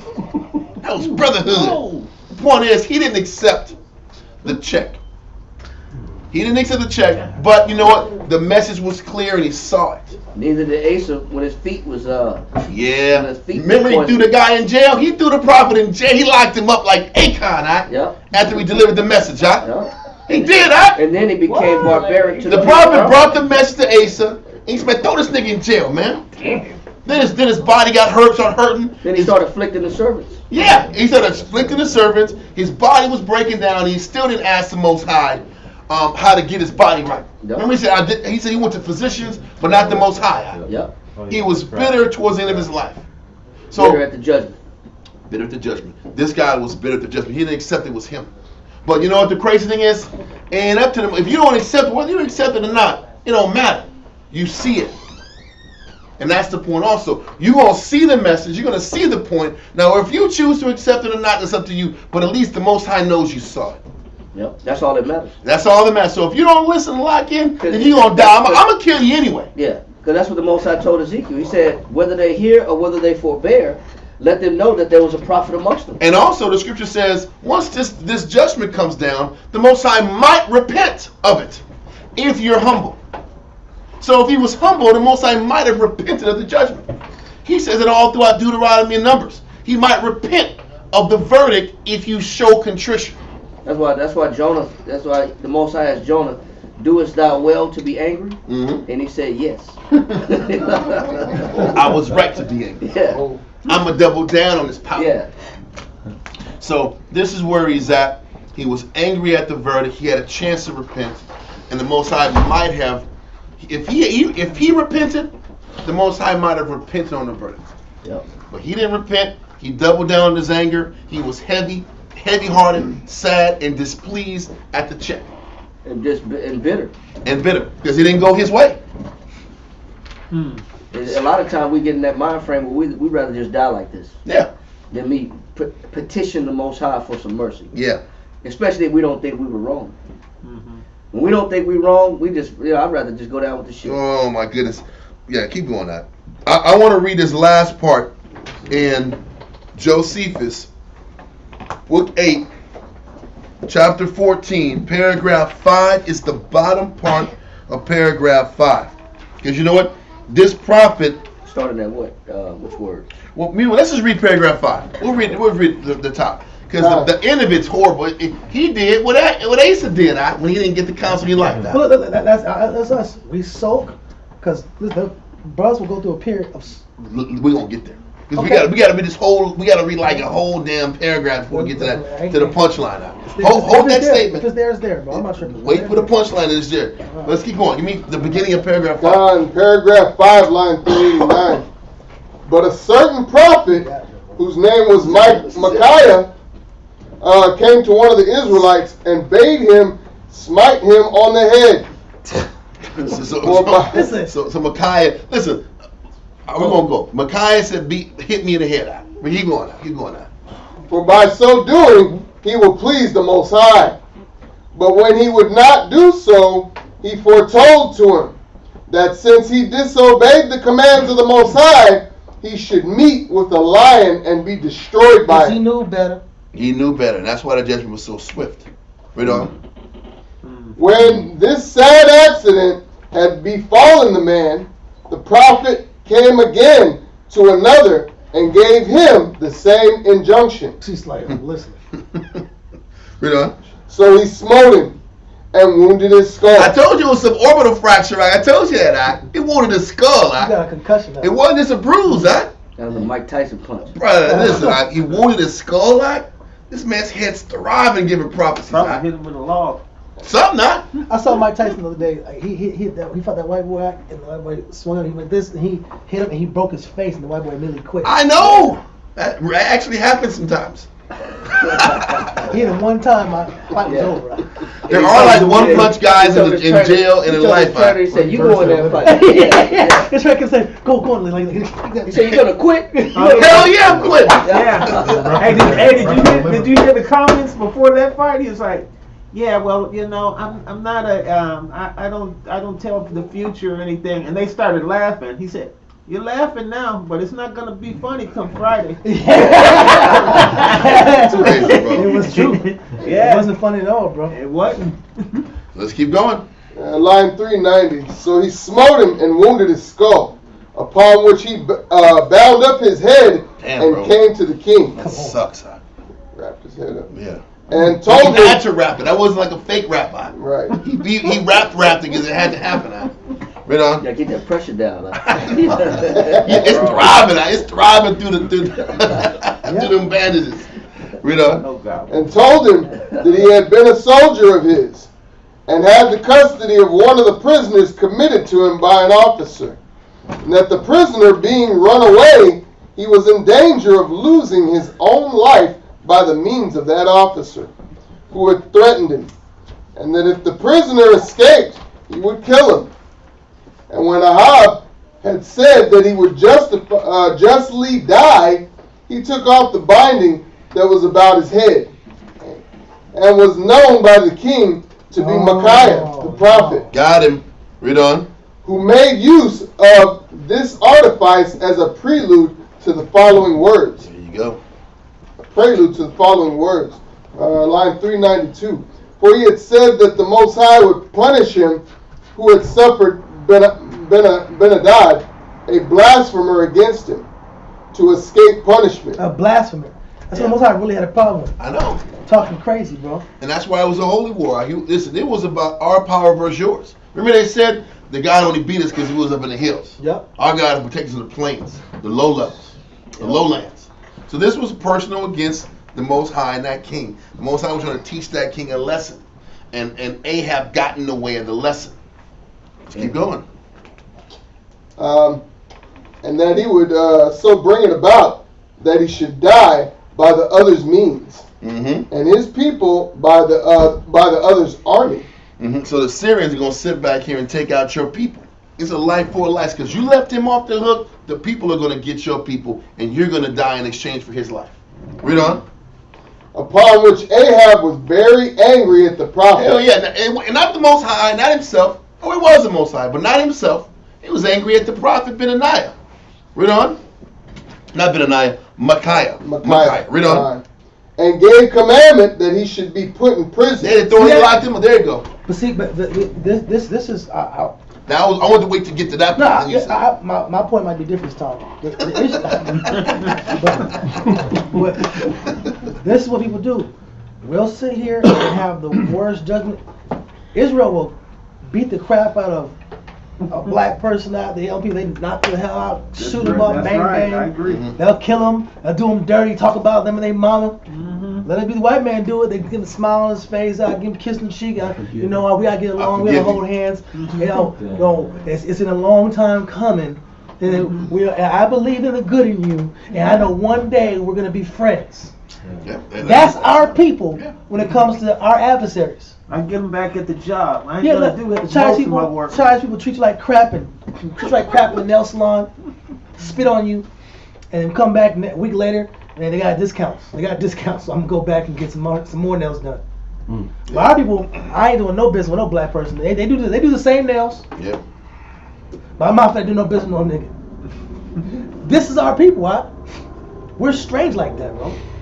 We hate our people, and we'll sit back here and serve the nations. Yeah. But even in this, listen, when the judgment is against you, you want to take it out on the messenger. Yeah.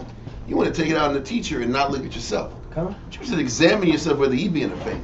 Come. I said, but why is Micaiah getting thrown in jail for it? What did he do but deliver a message? Am I your enemy because I teach you the truth? And that's the truth. He's an enemy because he told him the truth. And this is how he left displeased and pissed off and heavy-hearted. But in the process of him doing that, guess who had to suffer? The prophet. Messenger. Now what we're going to read later on is this is the same prophet that told him you're going to fall in Ramoth Gilead. At the time of remember the valley of Jehoshaphat? Remember it was Jehoshaphat. Later on it's Jehoshaphat and Ahab. Remember Jehoshaphat said, let's sit back and get a prophet to let us know if we're going to work, we're going to win or not. Right. All the prophets said he's going to win. And then Jehoshaphat said, is there anybody else? There's this one bullshit ass dude in jail out. This dude don't ever Get him out of jail, and we're going to see what he says. And then Micaiah said, it's going to work out. He said, don't lie to me, nigga. And he said, man, you're going to die, you're going to fall in Ramoth Gilead. Huh? He said, see, I told you, Jehoshaphat. You're always telling me lies. You're always lying on me, huh? Yeah. You always give me bad counsel. Hey. But it started here. Wow. This is where it started. So he was in jail until we get to next week. We ain't going to do it tonight. We're going to do it next week and go into how the final straw of what Ahab did in 21 and the dirtbag stuff we did with Jehoshaphat when he went to war against Syria in the later time. Because this prophecy in 42 was executed when they fought the Syrians the next time. Because they lost against the Syrians. And when he died, they lost. Okay? So this prophecy happens a couple chapters down the way. And also, it just shows also, too, that we'll soak for a long period of time, bro. We'll soak and be upset, but we won't be upset that we weren't in order. We'll soak and we'll take advantage of the people around us being angry. The people will suffer while I'm angry. Yeah. I'll treat the people wrong, and that's what they did nothing wrong. That's what brothers do, and people do in general. Beat the men servants, smite the men. Everybody gotta suffer because they always say, "Who pissed in your cereal?" Right? Yeah. That's like little things people say, right? But everybody gotta suffer because your life's not going well. Things aren't going good in your life, but things aren't going good in your life because you gotta live it right. Your judgment that you got from the Lord because you weren't obedient to His will. We're not mad at the real reason we're in our condition. We're just mad at people that are around us. Or quote unquote, you hurt the ones you love. But really, we need to train our minds to look at our situation as a result of the Most High's judgment. And what can I do, based on my judgment, what can I do to please the Most High to get out the judgment? I like that. Yeah. I like that. If you can finish that footnote at the bottom of the chapter, there's a little footnote. Just if you can read that little footnote at the bottom of chapter 5. And after that, we're going to finish the chapter. Yeah, finishing up paragraph 5 here. Another footnote. Read the footnote at the bottom, all the way at the bottom of the book. Oh, all the way at the bottom. Yeah. Gotcha. It says, what is most remarkable in this history and in many histories on other occasions in the Old Testament is this, that during the Jewish theocracy, the Most High acted entirely as the supreme king of Israel. It says when the Most High was with Israel and he was intervening as their leader. He intervened in their battles and their wars, their earthly wars. Read on. and the supreme general of their armies. He said he became the supreme king, and he became the supreme what? General of their armies. Go ahead. And always expected that the Israelites should be in such absolute subjection to him. So when the Most High intervenes, that means you got to get out of the way. Yep. And that's something that Ahab didn't do. And follow. Yeah, he did. He actually he was actually intervening and creating hurdles for the Most High to display his power. Mm-hmm. He didn't get out the way. He didn't execute the Most High's judgment, so he was actually hindering the Most High from being a general. He was hindering the Most High from being supreme king. Read on. Their supreme, their supreme and heavenly king and general of their armies are as subjects and soldiers are to their earthly kings and generals. Exactly. So as him being the king, when the Most High made the notion to step in, that means that it was time for Ahab to step down. That means I gotta execute whatever the Most High wants me to do. That means I gotta go from king leader to subject. I gotta go to leader to now follower. I gotta go from giving orders to now taking orders. Yep. See, when the Most High step in, everybody should take that posture. Then let the Most High have control over the situation, because this battle is no longer my battle. This is now the Most High's battle. Yep. This is now the Most High's fight. And if I'm a soldier in the Most High's army, then let me not cause any reduction of orders or disturbances within the Most High's commands. Let me not hinder the commands. We don't always know that. We're too busy trying to still put our opinion as being valid when the Most High now has taken on the battle. The Most High now is like, man, get out the way, get out of my way. Let me go ahead and fight and do what I need to do. But a lot of times we hinder the battle that the Most High is involved in because of our opinion. Because we don't know when to step down. We don't know how to go from coach to player. I don't know how to go from general to follower. You know what I'm saying? We can't interact and interfere with what the Most High is doing. Saul made that mistake. He interfered with the Most High's judgment. He was told to kill everybody, kill all the Amalekites. Didn't do it. You know what I'm saying? Ahab, same thing. Ben-Hadad was supposed to die. Didn't do it. He was interfering. Even though you might be the head of your household, you're the king, you got to know when to let the Most High step in. And you got to take the back burner. You got to know when to take the back seat and let the Most High drive. And the Most High, you're to be the captain of the ship. And that's just something that it says at the bottom of the footnote that even the translator is recognizing this as remarkable. Good. So listen, let's finish the paragraph up, and we'll go from there. Line 392 real quick, just run right through it. For he said that the Most High would punish him who had suffered Ben-Hadad as a blasphemer against him, to escape punishment, and that he would so bring it about that he should die by the other's means, and his people by the other's army. Upon which Ahab was very angry at the prophet, and gave commandment that he should be put in prison and kept there. But for himself, he was in confusion at the words of Micaiah. Listen. There's a scripture that we had always pulled in Daniel. 12 and 10. 12 and 10. He says, what did the verse say? Daniel's 12 and 10. So listen, Ahab is in confusion at the words of Micah. Okay? What does Daniel's 12 and 10 say? This should be purified and made white. Listen, read it. Somebody get Daniel's 12 and 10. Daniel's chapter 12, verse 10. It reads, many shall be purified and made white. Through the blood of the Lamb, through the scriptures, through the teaching, through the understanding. A lot of people are purified once they're purged of their negative, right? Read on. And tried. You're going to be tried by these different situations in your life that brings out your impurities. Okay? Read on. But the wicked shall do wickedly. The wicked are going to keep doing wicked. Why? Why? I don't know why. Read it. And none of the wicked shall understand. Stop there. That point alone. The wicked will do wickedly, and the wicked will not understand. Yeah. They won't understand why the Most High is sitting back here and stinging them. Why the Most High is being adverse to them. Why things aren't working the way they want it to work. This is why it takes the wicked a long time to understand. You know why They don't want this because they can't get past themselves. You know why they don't understand? Because they don't want to understand. That's another Because he was like, I don't understand. I mean, I'm most times I'm confused. He's perplexed at what the prophet said. I'm so confused by what Michael was saying. Like, how was I wrong? I don't get it. Nigga, the scripture says you was wrong. That's why. And it says they'll continue. Yeah, they'll continue to do wicked because they can't see themselves. This is why it's so important. The Most High has to set conditions up. And other people have to be there to mirror their wickedness for them to even begin to see themselves. But when they slightly see themselves, they don't hearken to it. Because they don't want to see it. They don't want to see it. And nobody's stopping you from understanding, bro. That's the point, right? The wicked shall not understand. What you gonna say? Read I'm a little sorry. more. Read a little bit more. Finish it. Somebody read it. Daniel 12 and 10. God, Daniel chapter 12, verse 10. Many shall be purified and made white and tried. Most High's trying to make you better, but you're still going to get tested. Read. But the wicked shall do wickedly. But nevertheless, the wicked are going to be wicked. Yeah. And we're going to find out why the wicked going to be wicked. Read.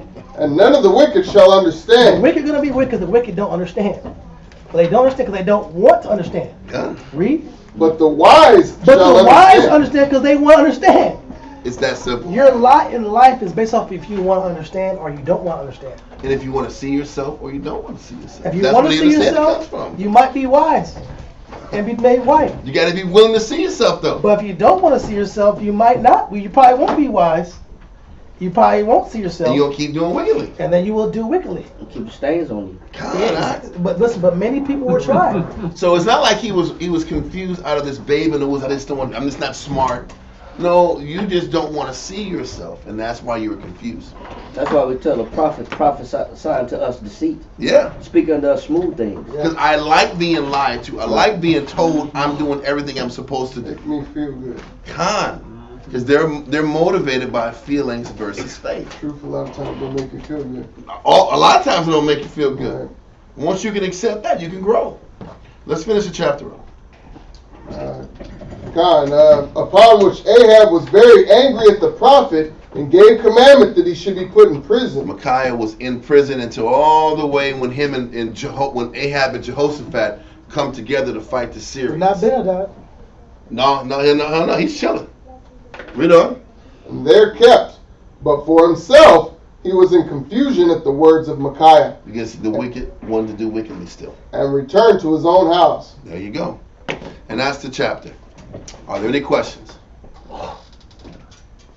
There's a lot of meat in this chapter. We only got through another one chapter a day, man, but it's good, man. We got a lot of information in that.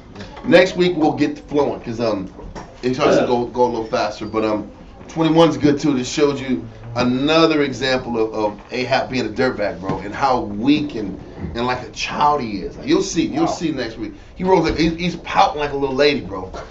He doesn't get what he wants and he pouts. So his woman was like, "We'll go into it later." You know what? I'm serious. I'm not even halfway making it up. He's pouting. Westbrook was on TV.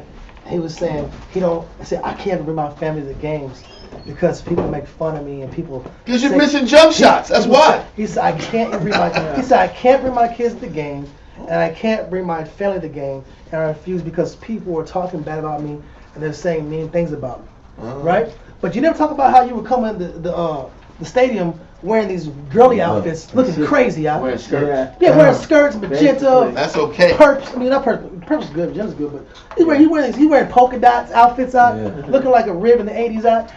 He like that looking like that, wow, bro. Rib That's what he's looking like, huh? Like Kwame. Yeah, he look like Kwame, bro. He's walking. He started out as fashion and got worse. Yeah, wearing these stupid hats out. I mean, I like hats too, but he was. What was the whack hats? He drew a lot of attention to himself unnecessarily. And now people are clowning him because he presented himself as a clown. And now he's like, I can't bring my family. Like, bro, you don't realize that you have you've ordained this. You've orchestrated it. People are looking at you a certain way because you want the attention. Now you got it. Him, Wade, and Cam Newton. That's what I was gonna say. Cam. I used to like his hats until he started going somewhere. He started going like old grandma. Yeah, in the South. Hey, man. He seriously, he would sit back and put these little cloths over it, and the little shawls over the hats. I'm like, come on, Get what a are you little doing, weed, bro? you know, That ain't his hair. They became fashionistas. Yeah, bro. That wasn't his hair. And listen, the more he looked like that, his game started diminishing too. Like, Cam? what's the fact? Yeah. He's out the league, bro. Oh, word. He's done, bro. He's Yeah, out. he's finished. He's finito. But them outfits wasn't finished though. He's wearing them Outfits is still going. Con. I mean, yeah. Most Again, of that stuff it started out like some pretty cool stuff, and Then it got bad. It got worse, bro. It started The hats got going bigger somewhere and else. bigger and higher and The wider hair and the more weave fluffy and- out. Once a man wear capris, it's over. Man. Yeah. That's you got, you know, because he can't decide if he want to wear shorts or we want to wear pants. So you just wear them. You wear them capris with no socks. No Yeah. socks. You know, Yeah. it's okay. You in the Sometimes middle. I saw him slacks. Did you see the slack? Yeah, the slack, the short suits. Yeah. The two-piece Yeah. suit with shorts. And then they had little man purses going on too. It was Yeah, real, man. bro. It was- That was D-Way had the man purses out. Yeah. And the capris. And the capris. Yeah, capris. Hey, what happened to that? And they were perfectly fitted out. There was no space to move. You can't bend down, bro. Because you're going to tear pants out if you do it out. Yeah, you're gonna.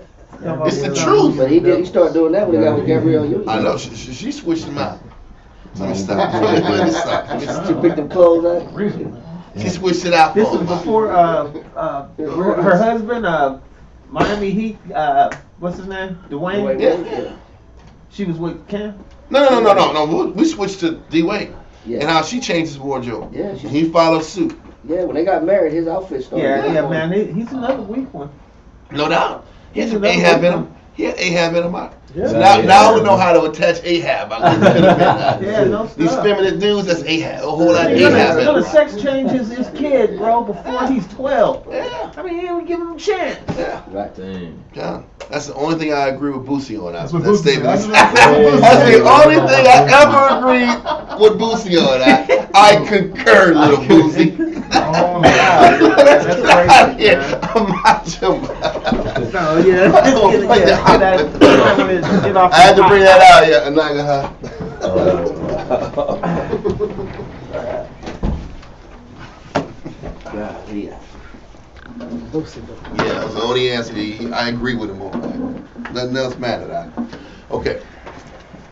Yahweh. In the name of Yahweh Shai. In the name of Yahweh Shai. Please listen to us right now. Please listen to us right now. Send my Allah. Send Micah Allah. And the righteous angels. And the righteous angels. To watch over. To watch over. Bless. Bless. Heal. Heal. Protect. Protect. And make strong. And make strong. The people of Yahshua. The people of Yahshua. Also send unto us. Also send unto us. Much faith. Much faith. Much wisdom. Much wisdom. Much knowledge. Much knowledge. Much understanding. Much understanding. Much patience. Much patience. Much faith. Much faith. Much brotherhood. Much brotherhood. And much love. And much love. Spiritual power. Spiritual power. And forgive all of our sins. And forgive all of our sins. Yahweh Shai come quickly. Yahweh Shai come quickly. For in thee. For in thee is our hope. is our hope. Always. Always. And forever. And forever. Amen. Amen.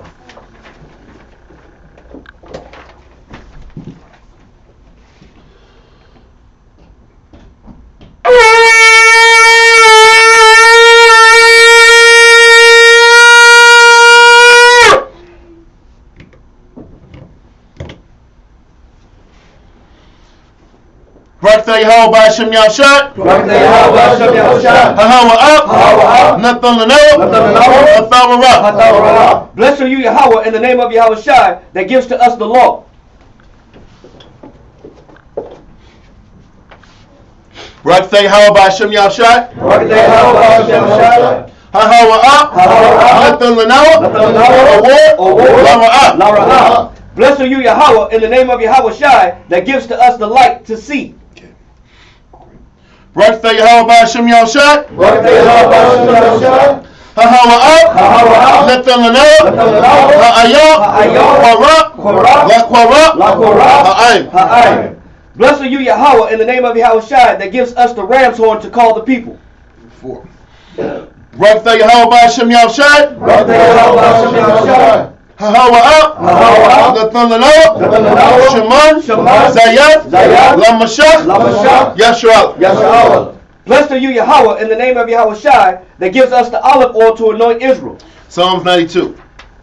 It is a good thing to give thanks unto the Lord. It is a good thing to give thanks unto the Lord. And to sing praise unto thy name. And to sing praise unto thy name. O Yahweh. O Yahweh. To show forth thy loving kindness in the morning. To show forth thy loving kindness in the morning. And thy faithfulness every night. And thy faithfulness every night. Upon an instrument of 10 strings. Upon an instrument of 10 strings. And upon the psaltery. And upon the psaltery. Upon the harp. Upon the harp. With the solemn sound. With the solemn sound. For thou Yahweh. For thou Yahweh. Hast made me glad through thy work. Has made me glad through thy work. I will triumph. I will triumph in the works of thy hands. in the works of thy hands. O Yahweh. O Yahweh. How great are thy works. How great are thy works. And thy thoughts are very deep. And thy thoughts are very deep. A brutish man knoweth not. A brutish man knoweth not. Neither doth the fool understand this. Neither doth the fool understand this. When the wicked spring into grass. When the wicked spring into grass. And when all the workers of iniquity do flourish. And when all the workers of iniquity do flourish. It is that they shall be destroyed forever. It is that they shall be destroyed forever. But thou Yahweh. But thou Yahweh. Art most high forevermore. Art most high forevermore. For lo thine enemies. For lo thine enemies. O Yahweh. O Yahweh. For lo thine enemies. For lo thine enemies. Shall perish. Shall perish. All the workers of iniquity. All the works of iniquity. Shall be scattered. Shall be scattered. But mine horn shalt thou exalt. But my horn shall exalt. Like the horn of a unicorn. Like the horn of a unicorn. I shall be anointed with fresh oil. I shall be anointed with fresh oil. Mine eye also shall see. My eye also shall see. My desire. My desire. On my enemies. On my enemies. And my ear shall hear. And my ear shall hear. My desire. My desire. Of the wicked. Of the wicked. That rise up against me. That rise up against me. The righteous shall flourish like the palm tree. The righteous shall flourish like the palm tree. He shall grow like a cedar in Lebanon. He shall grow like a cedar in Lebanon. Those that be planted in the house of the Lord. Those that be planted in the house of the Lord. Shall flourish in the courts of our power. Shall flourish in the courts of our power. They shall still bring forth fruit in old age. They shall still bring forth fruit in old age. They shall be fat and flourishing. They shall be fat and flourishing. To show that the Lord is upright. To show that the Lord is upright. He is my rock. He is my rock. There is no unrighteousness in him. And there is no unrighteousness in him. By Hashem Yahushua. By Hashem Yahushua. Psalms 133. Shayor. Shayor. Hama'ayawa. Hama'ayawa. Laduad. Laduad. Hana. Hana. Ma. Tawab. Wama. Na'ayam. Shabbat. Akim. Gam. Yachad. Hasheman. Hatawab. Ayo. Hara'ash. Yaran. Ayo. Hazakwan. Aharon. This has been doing this for the last few months. Yeah. So, I'm actually. It's live still, yeah.